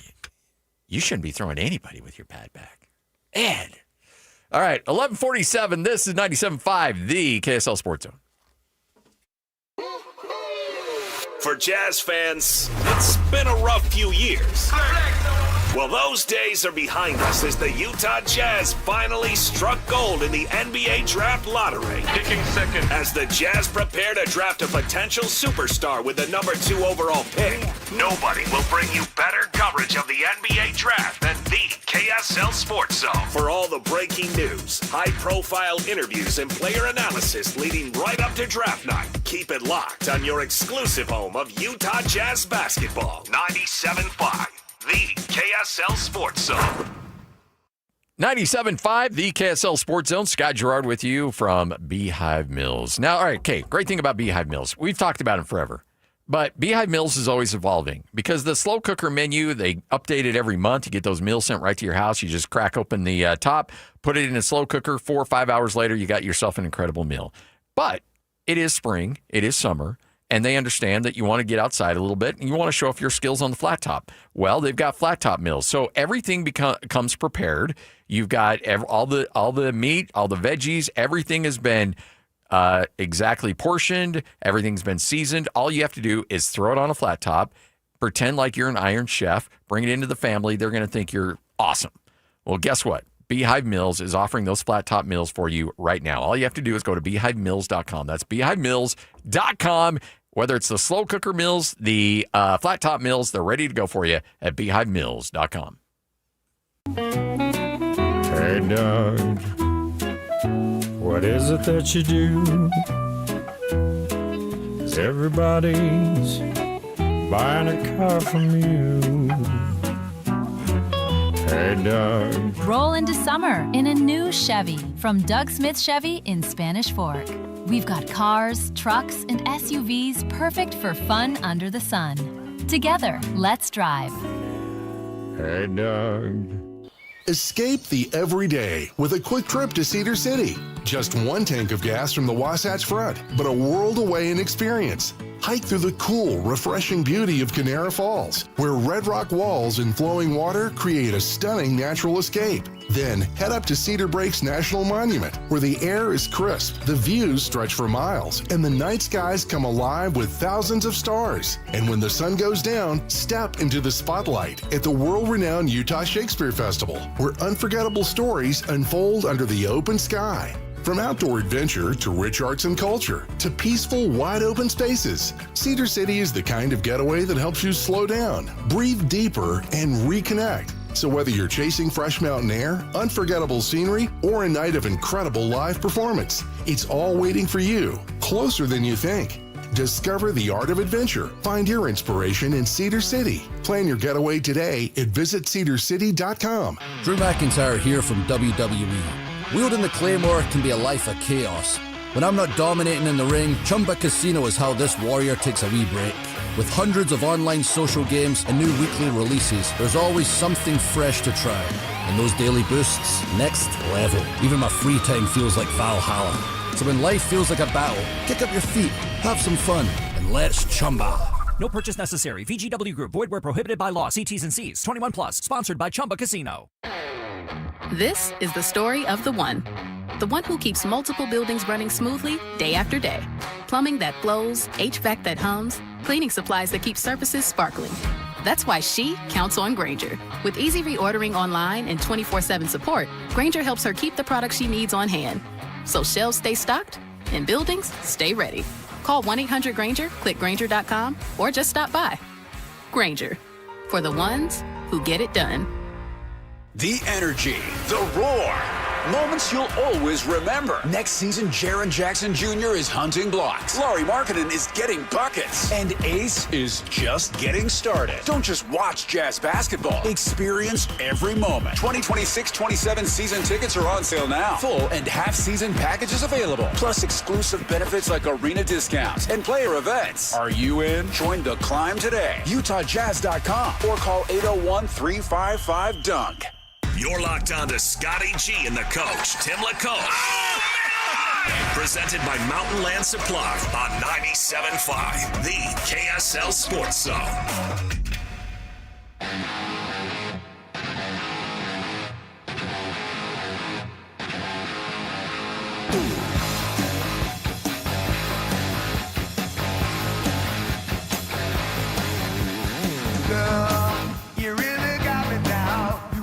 I don't know what I'm doing.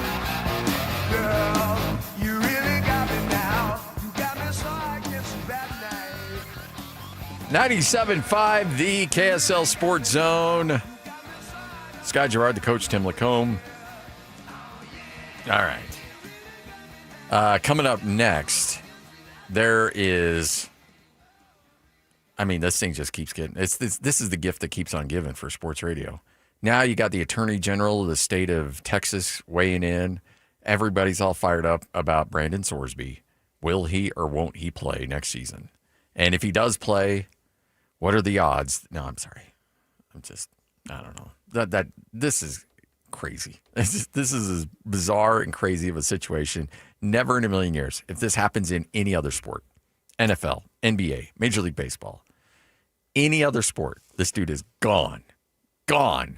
Doesn't matter about therapy. Doesn't matter about any of that other stuff. I hope he gets the help he needs.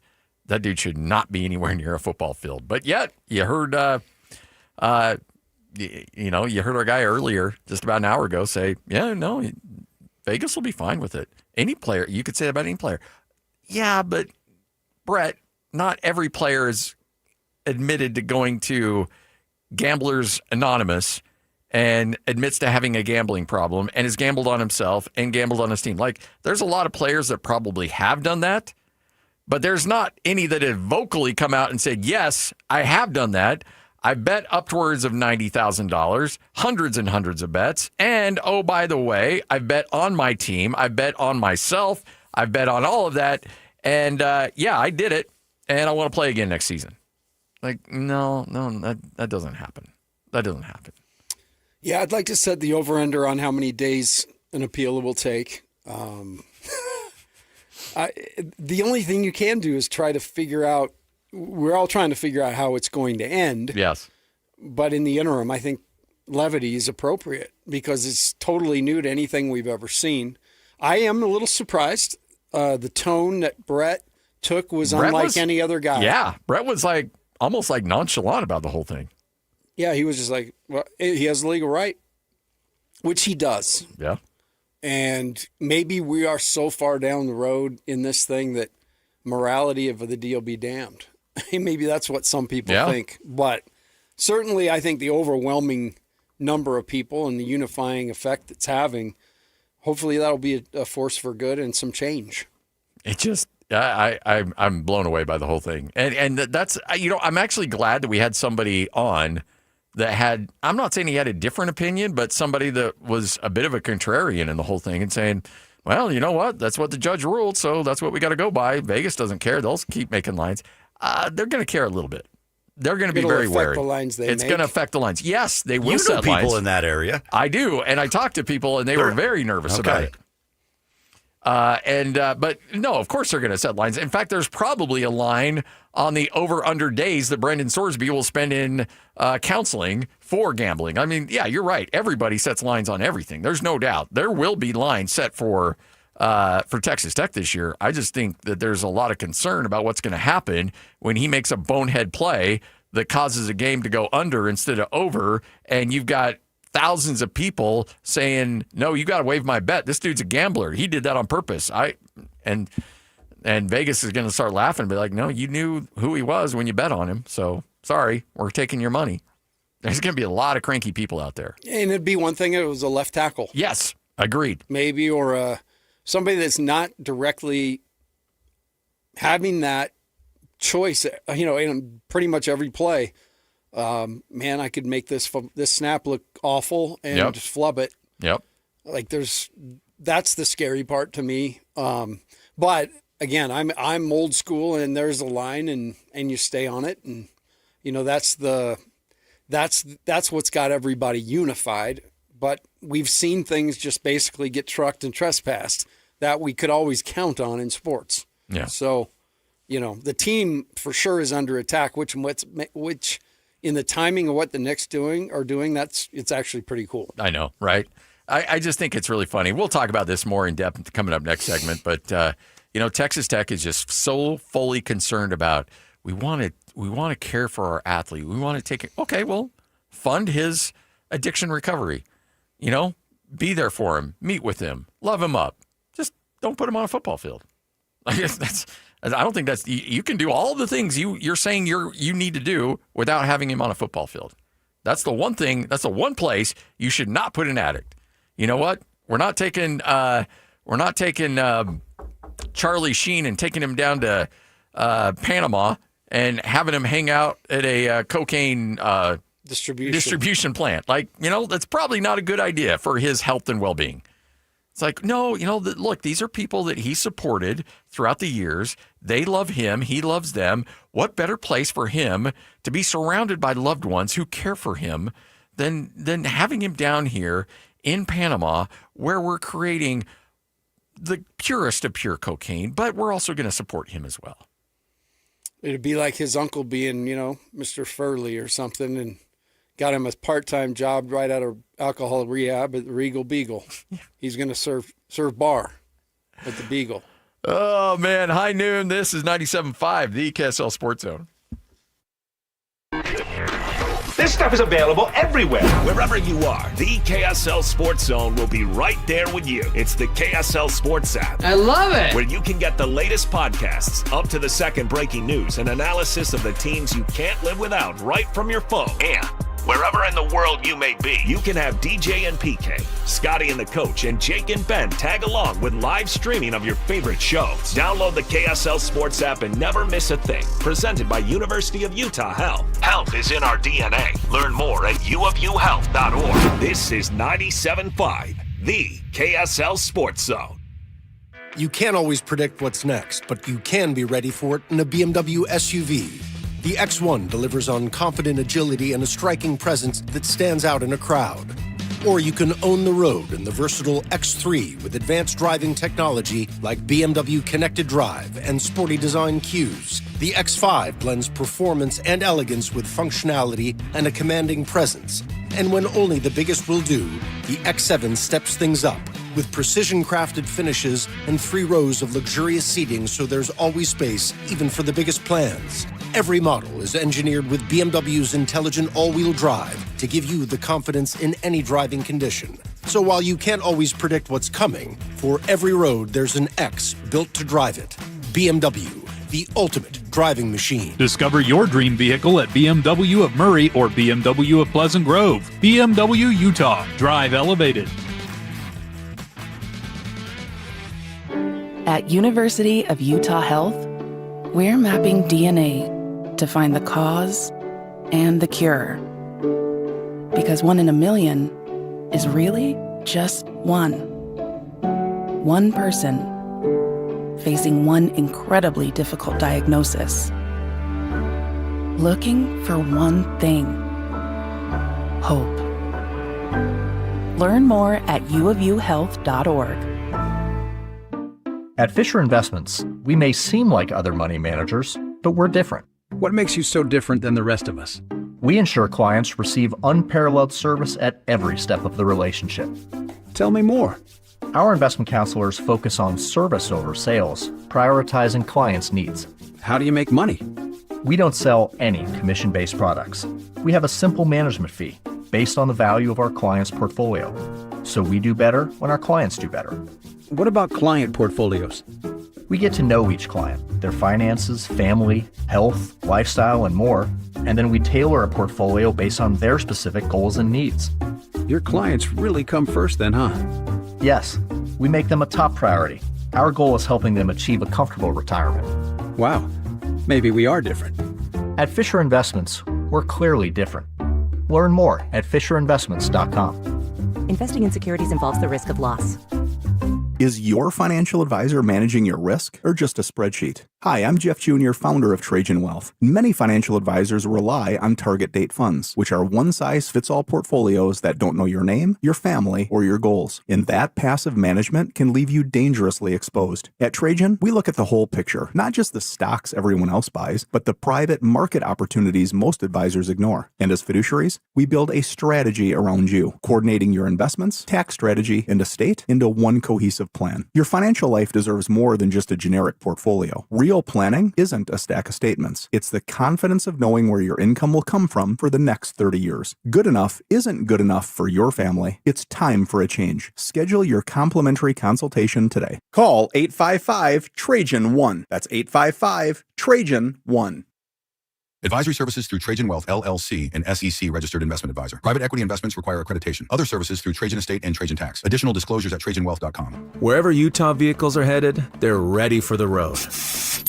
Utah's first response to wildfire is prevention, not intervention. So check your chains, keep your vehicles maintained, and let's fight roadside fires together. Fire Sense. The KSL Sports Zone and Beehive Meals are honoring people that impact youth sports in our communities. Nominate the youth sports volunteer you know for the Beehive Meals Hero of the Week at KSLSports.com/contest. 97.5 KZNS FM Colville, 1280 KZNS AM Salt Lake City, and KSL FM HD2 Salt Lake City Midband. This is 97.5, the KSL Sports Zone. It's high noon up and down the Wasatch Front, and Scotty and the coach are just getting started. Watching with 1.2 seconds left, San Antonio drop one of the most beautiful out-of-bounds plays, and Castle is right there for an uncontested layup or an uncontested dunk, and Karl Anthony Towns gets a fingernail on that out-of-bounds pass, deflects it, because if he doesn't get a finger on it, I think the Spurs win that game. You take every play as it came. I mean, that play was massive because, to your point, the design of the play was incredible. It was a back screen. Castle was going to come from the top. Robinson kind of got hung up. The ball was, delivered perfectly except for Karl Anthony Towns, and you win games in the margins. I've said that a million times since I've been doing this. This is Scotty G and the coach, Tim Lacombe, presented by Mountain Land Supply on 97.5, the KSL Sports Zone.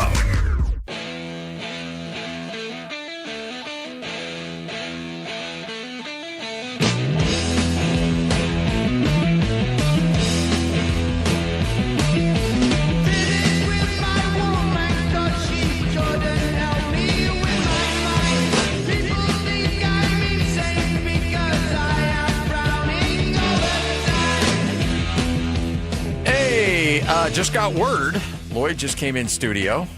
I guess I should say Lloyd just crawled into studio with his bad back. I thought it was Gollum. He's precious. Austin Ainge will be on the program coming up tomorrow, exactly 24 hours from right now, 12:05. You will hear from Austin Ainge about 10 days away from draft day.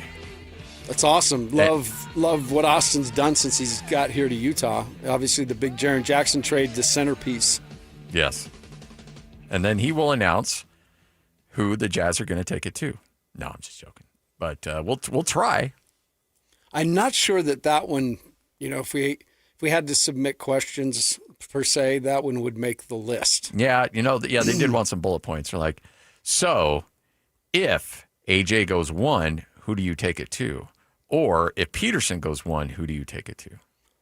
Who'd you talk to on trades, Austin? What team specifically, and what have they offered? Yeah, stuff like that. Yeah. How much did you laugh when Washington says, we'll give you the number 1 pick, but if you send us a future first and Ace Bailey? How quickly did you hang up that phone? I saw somebody try to push that narrative out on Twitter a couple days ago. I was like, oh, boy. That was one of my favorite things Austin said on the air was it was with you. I think he was talking to you, and he said, contrary to popular belief, those types of things don't happen like within an hour of the announcement of that's pretty much fodder. Yeah. It's internet fodder. Yep.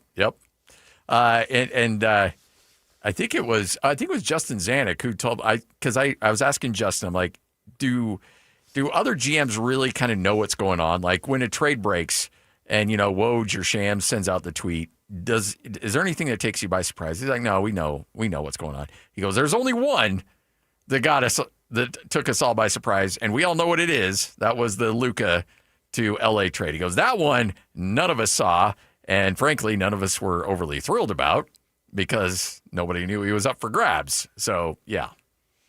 That had to have hit like, what in the world just happened? Yeah. Like it did with us. Oh, yeah. Because everything's kind of talked about, and it goes to the point of what we were talking about earlier in the week where I really do believe outside of these setup interviews, where they actually come on and talk, I think the rest of the org is done talking. I think they're siloed, and obviously they're having conversations amongst themselves. Austin has talked about how they are, there's fights even in there. As there should be. As there should be. You're fighting your way through this. You don't want to fall into groupthink where everybody's, oh, yeah, I see what you're seeing. I think that's one of the best parts that Danny's still involved with everything is he and Austin, they fight like crazy. I've watched games with them, and they'll start arguing over what should have happened right there. And I'm going to tell you, because they're ages, it's not easy for one to relent their position. Yes. So I imagine these things are great. And then certainly Justin Zanuck's so well positioned in all of this. He's reading whatever he can garner from agents as he talks to teams that maybe aren't as tight-lipped. And maybe there's some stuff that leaks through. So everybody's doing their job right now, but nobody's over-helping. No. And that's – but I think those are your signs of your really healthy organizations when you as a boss can bring everybody into a room, you shut the door, and you're like, all right, have at it. Tell me I'm wrong. Tell me, what, let's dissect everything. And we have drag out, knock down fights. And, that's ridiculous. No, you're ridiculous. It's got to be it's got to be this guy. And then you come to a conclusion. And as soon as you open that door and you all walk out, you're all on the same page. Like even in the back of your mind, if you disagree, guess what? Publicly, we're all on the same page. And I think that's the sign of a healthy organization when ultimately there's going to be one guy who's going to make the decision, but he's going to get the input and he's going to listen to everybody. And he reserves the right to change his mind or not. But everybody's going to have a say. And then when you close the door or when you open the door and walk out, everybody's like, okay, we're on the same page here. And it's also so not just from, the peers that are in the room, but the owner. Yes. This is where an owner can really muddy the waters. Oh, yeah. If Ryan Smith, who's come out and said, hey, these guys have the decision, but if he was one of those guys, let's say like Matt Ishbia, who I think he might, he came in and he thought this is going to be easy. Oh, all I got to do is move these guys around. I don't care if KD's that old. It's in his mind is Kevin Durant. Yeah. But that is all that stuff has set the Suns back so much. And that is where, you've got to give Ryan and Ashley a ton of credit because they are as involved in terms of the day-to-day, the community, I sat on conference calls when I was working there that they come on and talk. So, talk about people, if they wanted to really push it, they could be in the middle of this, but they understand that the basketball piece of this isn't the business piece of this. And you definitely need that basketball piece to flourish. So let basketball people do basketball things. And Ryan has been absolutely the poster child for that. I think he's been an owner that certainly has input and say and all of that. But when it comes down to it at the end of the day, it's not my way or the highway. Yeah. And he's not going to railroad the organization because he wants to get a BYU alum, for instance. Like if AJ is on the board and falls, the Jazz get him, everybody would be ecstatic. But if it goes a different direction, you just got to understand they're going beyond politics, beyond relationships, all that to let's go get the best players going to help us through the next 10 years. And you're exactly right. That's what a pile is. Who's going to be the best player for us long term? And that's how you got to look at it. And if it's AJ, great. If it's not, and you go a different direction, that's great too. But you got to trust your process. You got to trust your scouts. You got to trust what you see and go with it. And more often than not, Danny Ainge has been pretty spot on these things. Well, because they don't leave many stones unturned. And a lot of the relationships with a lot of these guys are formed young. I've said it, like Danny is one of those guys that walks into a gym, and I liken it in college to when Coach K would walk into a gym. We'd all be out there recruiting. We're all college coaches, but when that dude walks in the gym, you feel that. Danny's kind of one of those guys, and rather than kind of be the overlord, he's really reached out. When I got let go of BYU, or when everything ended at BYU, the intentions are always good to make sure that you leave it clean, but it's so hard in the beginning. Yeah. And I'll never forget one of the calls. I got some counsel, and it was almost like a big brother in the program, the senior talking to a freshman. Basically, Danny reached out, and my point is he had a relationship well enough with me. But I watched it. Like I told you, Chris Paul comes in to shoot, and he sees Danny on the other end, and he sprints down to hug Danny. KD the same, Steph Curry the same. Like these players, they respect this guy from a basketball level, but as a source of wisdom too. So Jazz are in great hands and couldn't be in a better position in terms of getting somebody who's going to help move the needle. Yeah, and it's going to happen. I would say that this might be the most excited Jazz fans are for Summer League than they have been in a long time. And it's been hard not to, overreact, because I watch NBA games and I'll say, man, that would be one of those instances where you could really use AJ. Yeah. Right there. Or, man, that's an instance where Darren Peterson would be the answer. And then you watch Karl Anthony Towns doing what he's doing with that versatility and knowing that Boozer's actually got even a little bit more handle in him and decision-making in him. You see the point where that looks great. So, again, just like Ryan and Ashley are doing, let's trust the basketball people because so far so good.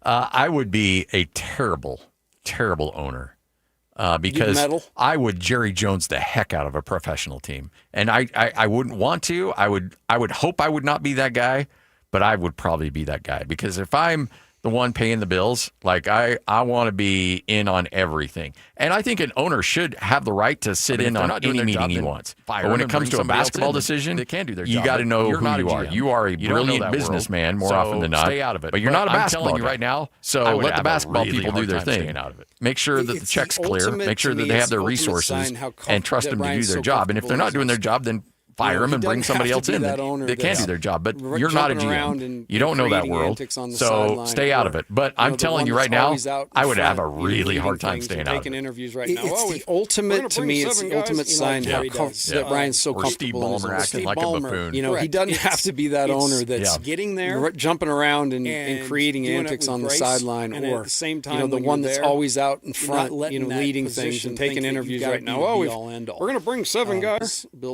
And affable, good dudes. Let's have a big old. At the end of the day, it ain't about anything else. Parade. Let's get that parade down. It would be State big, but you think State Street? Probably State. There's a probably I don't know, right up to the Capitol. Let's go from like 106 to the and the tighter you can get. Let's have a big old friggin' parade. That would be a monstrous parade because that would be something. I don't want to say easy. If Austin or Danny or Jay-Z heard me say easy, they'd want to rip a certain level of juju you got to have as an organization, and the tighter you can get, after the Rudy the more and that Donovan trade, exists. And I think the Jazz have a great. They could have easily because it would have been. I don't want to say easy.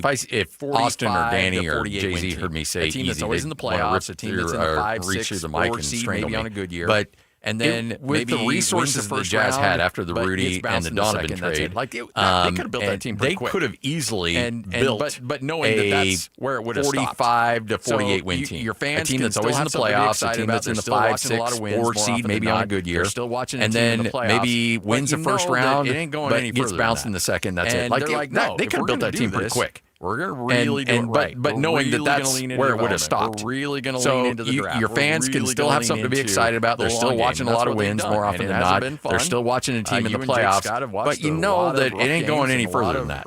And they're like, no, if we're going to do this, we're going to really do it right. We're really going to lean into development. We're really going to lean into the draft. We're really going to lean into the long game. And that's what they've done. And it hasn't been fun. You and Jake Scott have watched a lot of rough games and a lot of rough post-game shows. But now, boom. As we see with Oklahoma City, windows don't last very long.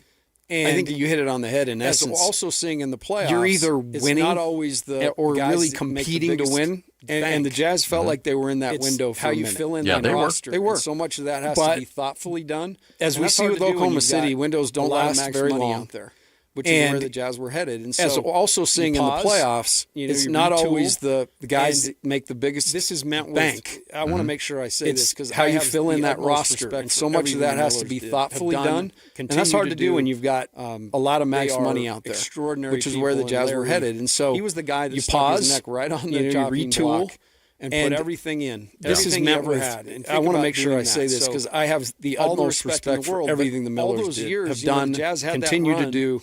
And then we kind of just held on to that run. Extraordinary people. And Larry, he was the guy that stuck his neck right on the chopping block and put everything in, everything he ever had. And think about doing that. So you'd see it. All the respect in the world, but all those years, the Jazz had that run, but the rest and then we kind of just held on to that run, and that's come and gone. Splinters of it. This team ain't doing anything. And over that time, every playoff year, the Jazz were in it. They got there, and they would throw up on the. I think the outside Delta Center in paradigm too. It's our time. Our time is now. They'd have a theme for that year. 4 years where it's lean. But the rest of us all knew that's come and gone.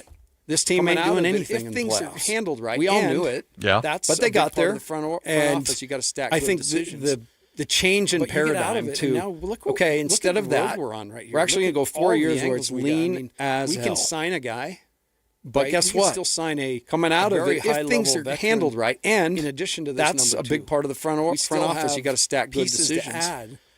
But you get out of it, and now look we're going to be on the road we're on right here. Look at all the angles we got. I mean, and our time we can sign a guy instead of we can still sign a very high level veteran. In addition to this number 2, whoever the Jazz still have is going to have a huge role in the long-term future. But the bottom line is, for a couple of years, we're going to be on the right side of things with momentum going our direction. But you need that, and our time will be Anunoby. Instead of get you a tip throwing now, it up there OG's very well compensated. Make no mistake, he's not a mid-level exception guy. Whoever the Jazz draft highly paid is going to have a huge role in the long-term future. But when you think of the Knicks, certainly Ace Bailey looks to be that guy. OG's not necessarily the first name that comes to mind. But you need that OG. Anunoby. You got Brunson. You got to go and get you a tip in. Now OG's very well compensated. Make no mistake, he's not a mid-level exception guy. I mean, this guy's highly paid and has earned that money in the playoffs. But when you think of the Knicks, and OG's not necessarily the first name that comes to mind. Yes, and so, you got Brunson, you got Hart, you got Towns. I mean, those are the guys that you're talking about more often than not. But you need to have that OG who comes out of nowhere and wins a game for you in the playoffs. If the Knicks just and single-handedly wins a game for you in the playoffs. Literally can get this thing back. All those moments where no one else can throw it in the ocean. He was keeping you within the ability to get to striking distance. And how that's what I kept watching. If they can keep this thing, if it doesn't get worse, if the Knicks just don't roll over and play dead,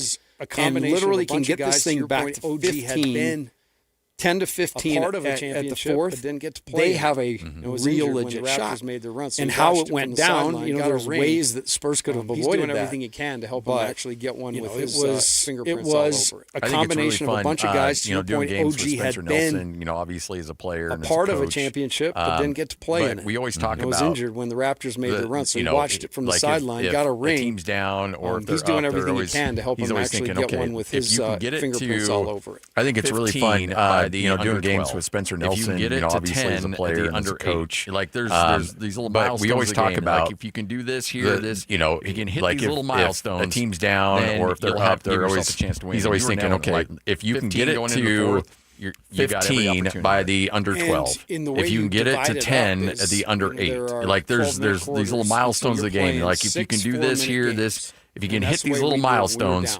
then you'll give yourself a chance to win. And you were nailing it. Like 15 going into the fourth, you got to think about. You got every opportunity to execute. And in the way you divide it up is, and there are 12-minute quarters, and so you're playing 6 4-minute games. Hey, we won that one, and that's the way we do it when we were down. 8-2. Hey, we made playing 6 4-minute games right now. You know, and the way this is all you got to think about is it's no surprise. Execute.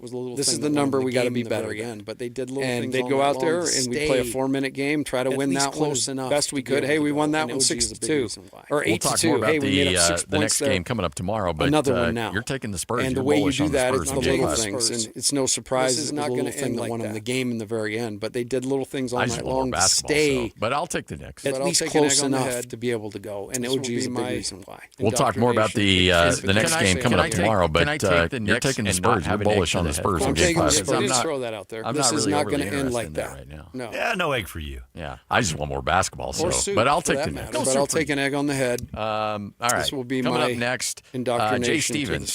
Can I take the Knicks and not have an egg to the head? Of course. I'm not really overly interested in that right now. No. Yeah, no egg for you. Yeah. Well, you got to give the backstory. Or soup. We got to talk no soup for you. I want to just. I don't like elephants. Coming up next, Jay Stevens will be fired up and ready to go. Coming up in our next segment, we'll talk a little hockey with him. If you go back and watch the video to chat with Jay of us talking to Brian Santiago about midway through, Jay hops on. We got to talk to Jay about it. You see a man with one of the best mustaches on the planet. But then Jay Stevens kind of crashed our interview with Brian Santiago yesterday on the video stream, dialed up. And so if you go back and watch the video stream of us talking to Brian Santiago about midway through, Jay hops on, and so Jay's you see a man with one of the best mustaches on the planet. But then it was like the Brady Bunch because you had Brian Santiago like looking over and like in this box. You're like, wait a minute, is this guy gonna ask a question? Like, Cousin Oliver, we got here. So yeah, Jay Stevens, awesome enough to. He was supposed to join us yesterday, unable to get to him yesterday. So we'll chat with him coming up next. This is 97.5 the KSL Sports Zone.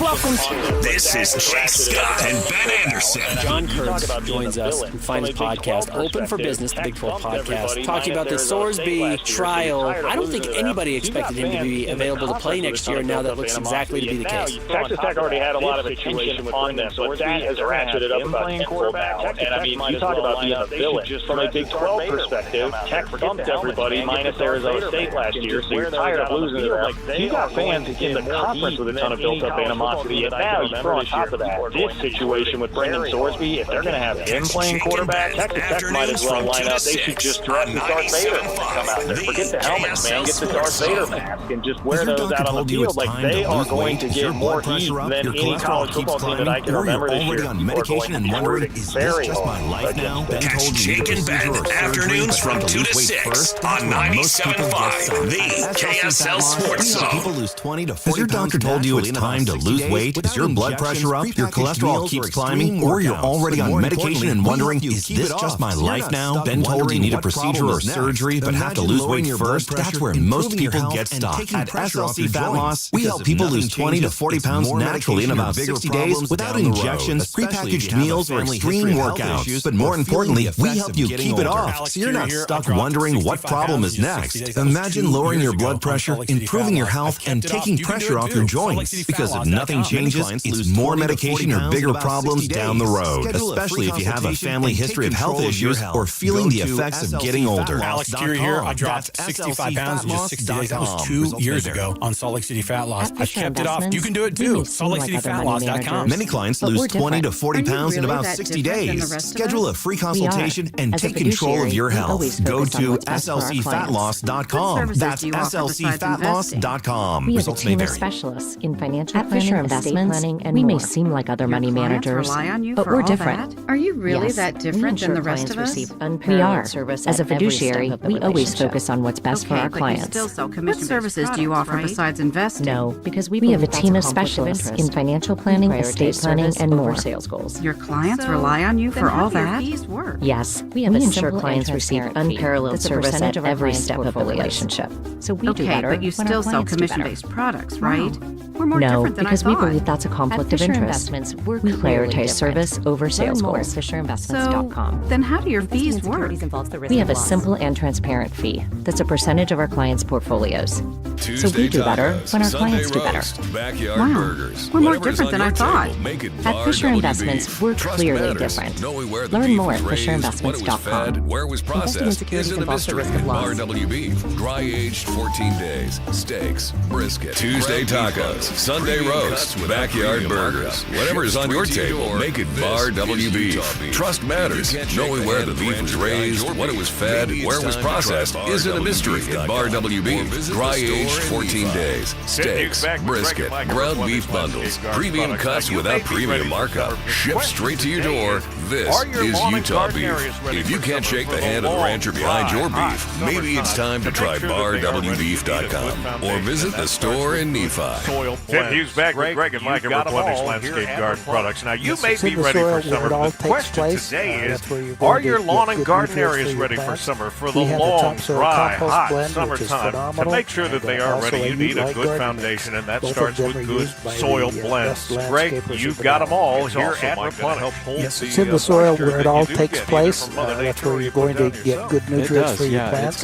We have a topsoil compost blend, which is phenomenal. We have also a Ute-like garden mix. Both of them are used by the best landscapers in the valley. It's also, Mike, going to help hold the moisture that you do get either from Mother Nature or you put down yourself. It does, yeah. It's got compost in it, and that will help retain that moisture. We have it in bulk or bag. You can come pick it up, or we can deliver it as well. Come by and see them here at Replenish Landscape Garden Products, 4660 South 200 West in Murray. Find them online at replenishcompost.com or give them a call, 801-262-5142. It's good stuff. The best sports radio in Utah is right here. Right here. This is Scotty G and the coach, Tim LaCombe, on 97.5, the KSL Sports Zone.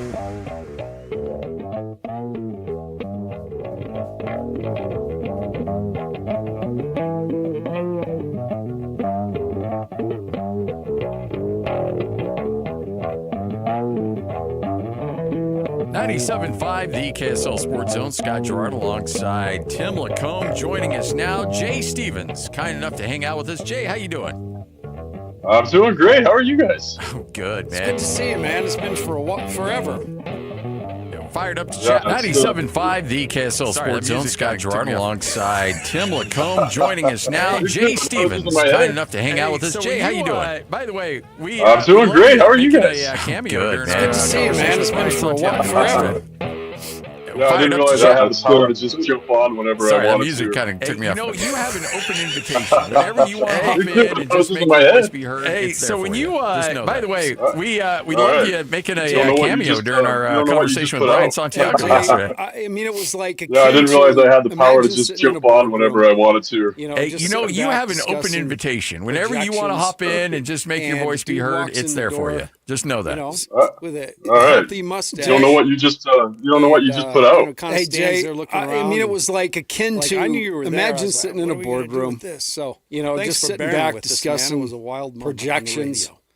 And it was kind of fun and a little error on my part. I always jump on and try to make sure myself set up. Kind of stands there looking around. I don't think I'm supposed to be on live. I knew you were there. I was like, what are we going to do with this? It gave us something. Thanks for bearing with us, man. It was a wild moment on the radio. All right, so look, it was kind of fun and a little error on my part. I always jump on and try to make sure myself is right back there. This sucker's going back and forth. How much fun you had for the first game of this bad boy? We loved it. It gave us something. Amazing. It was great. Absolutely great. All right, so look, Vegas, Carolina. Vegas looked like they were in control early in this series. Now Carolina is right back there. The sucker's going back and forth. How much fun have you had for the first 4 games of this bad boy? Heavy favorites, but with Vegas, it's been amazing. It's Colorado. You lived up to the billing. Everybody knew it was going to be a good battle. And Carolina about this could go 7, and here we are. It's be one of the best series. No easy. It just depended on how Vegas showed up because Carolina going in was the heavy favorites, but with Vegas beating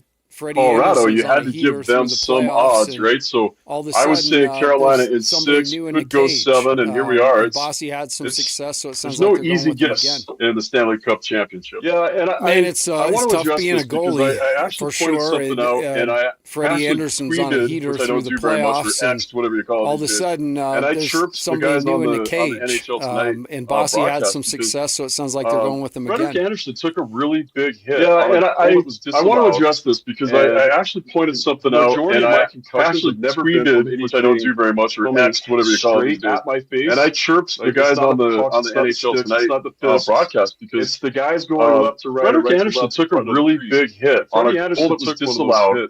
And immediately the majority of my concussions have never been from anything coming straight at my face. Spotters didn't it's not a puck, it's not a stiff, but I know that's a big deal too. It's the guys going left to right or right to left goalie out.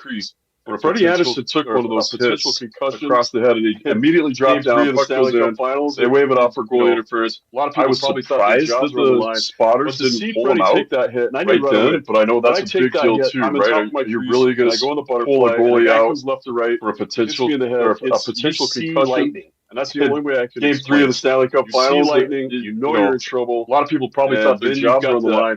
But to see Freddie take that hit, I knew right away. When I take that hit, I'm on top of my crease, and I go on the butterfly, and the guy comes left to right. For people hits me in the head. It's you see lightning, and that's the only way I can explain it. This was the goal. You see lightning, you know you're in trouble, and then you've got the rain fog going on right after that, and it gets worse and worse for the next 3 to 5 days.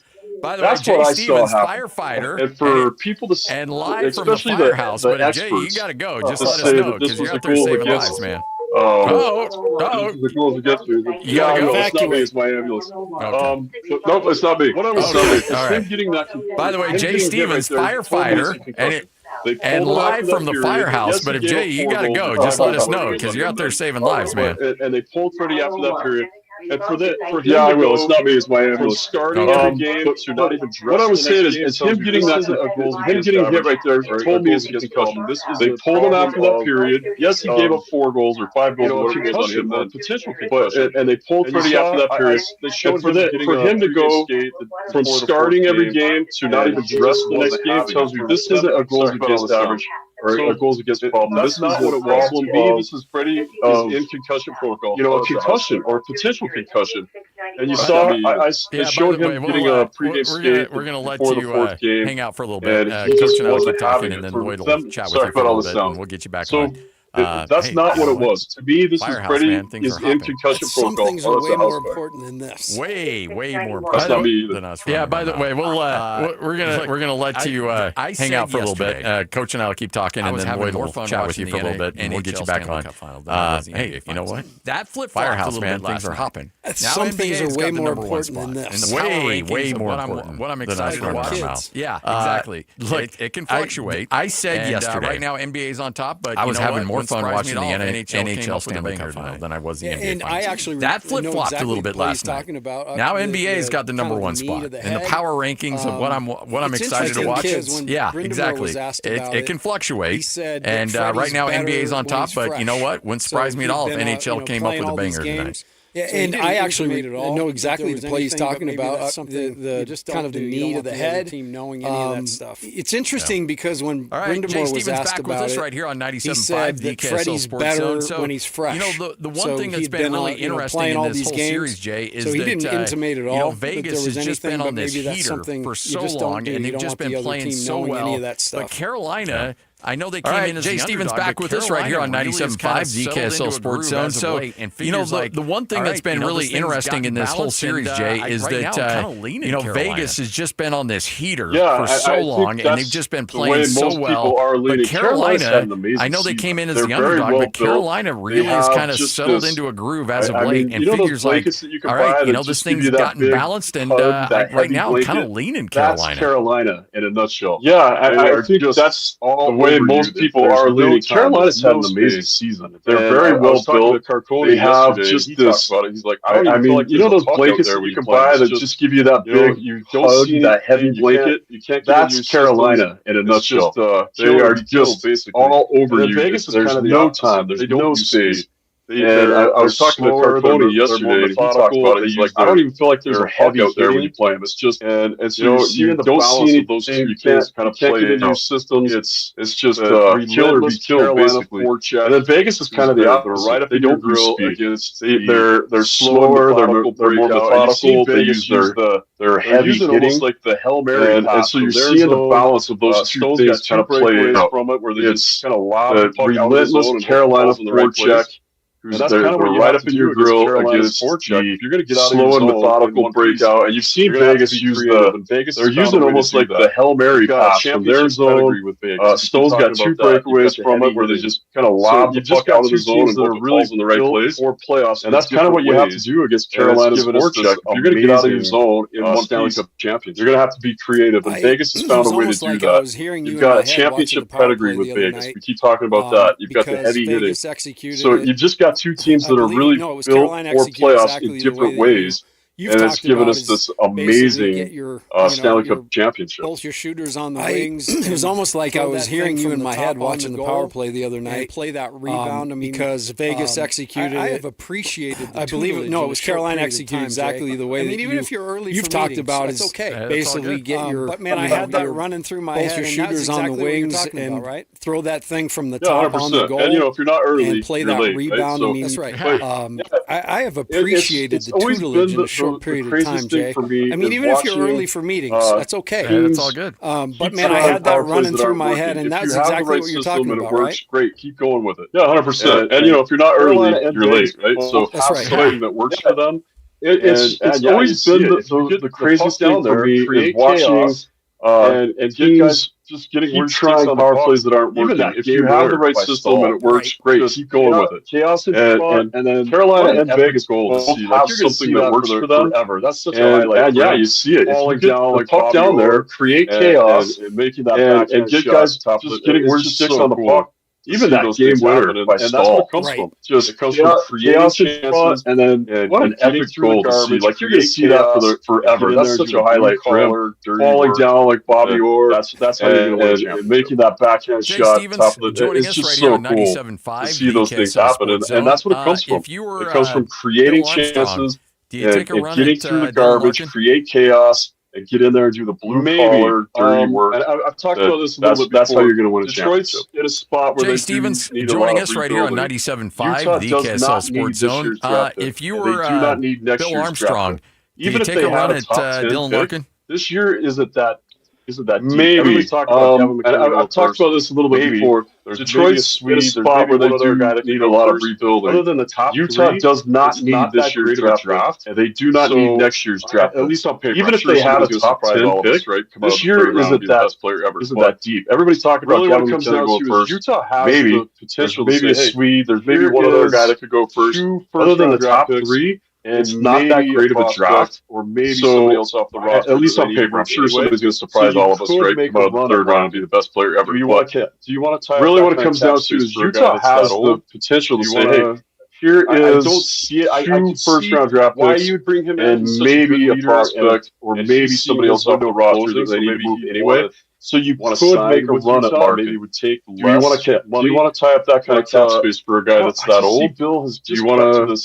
I don't see it. I can see why you'd bring him in. He's such a good leader, and out of nowhere, he's seeing his window closing. So maybe found out 10 minutes ago, want to sign with Utah. Maybe it would take less. And there's rumors that Hellebuck wants to trade out of Winnipeg. I just see Bill. I don't see him to this really throwing away this disciplined plan that he's. And I don't think any of these people that are popping out of nowhere and saying they want trades, like we just found out 10 minutes ago. You're going to see maybe Darnell Nurse wants to trade out of Edmonton now. And there's rumors that Hellebuck wants to trade out of Winnipeg. So, but I don't see him really throwing away this master plan that he seems to have. Really kind of, especially with all the youth that they have coming up. This year will be a youth movement. So you're going to see maybe a little bit of a step back as far as maybe some of the wins go as these younger guys maybe goaltending is something. I expect a Ginla or maybe the Noye to make the roster. You have so much in the pipeline already. Gabe Smith's going to sneak in and be a fourth-line guy and just go out there and start crushing. So Utah has everything they need already in place. Maybe goaltending is something you look at a little bit more, but to go after Larkin when you have so much in the pipeline already, and and you got to find spots for all of them.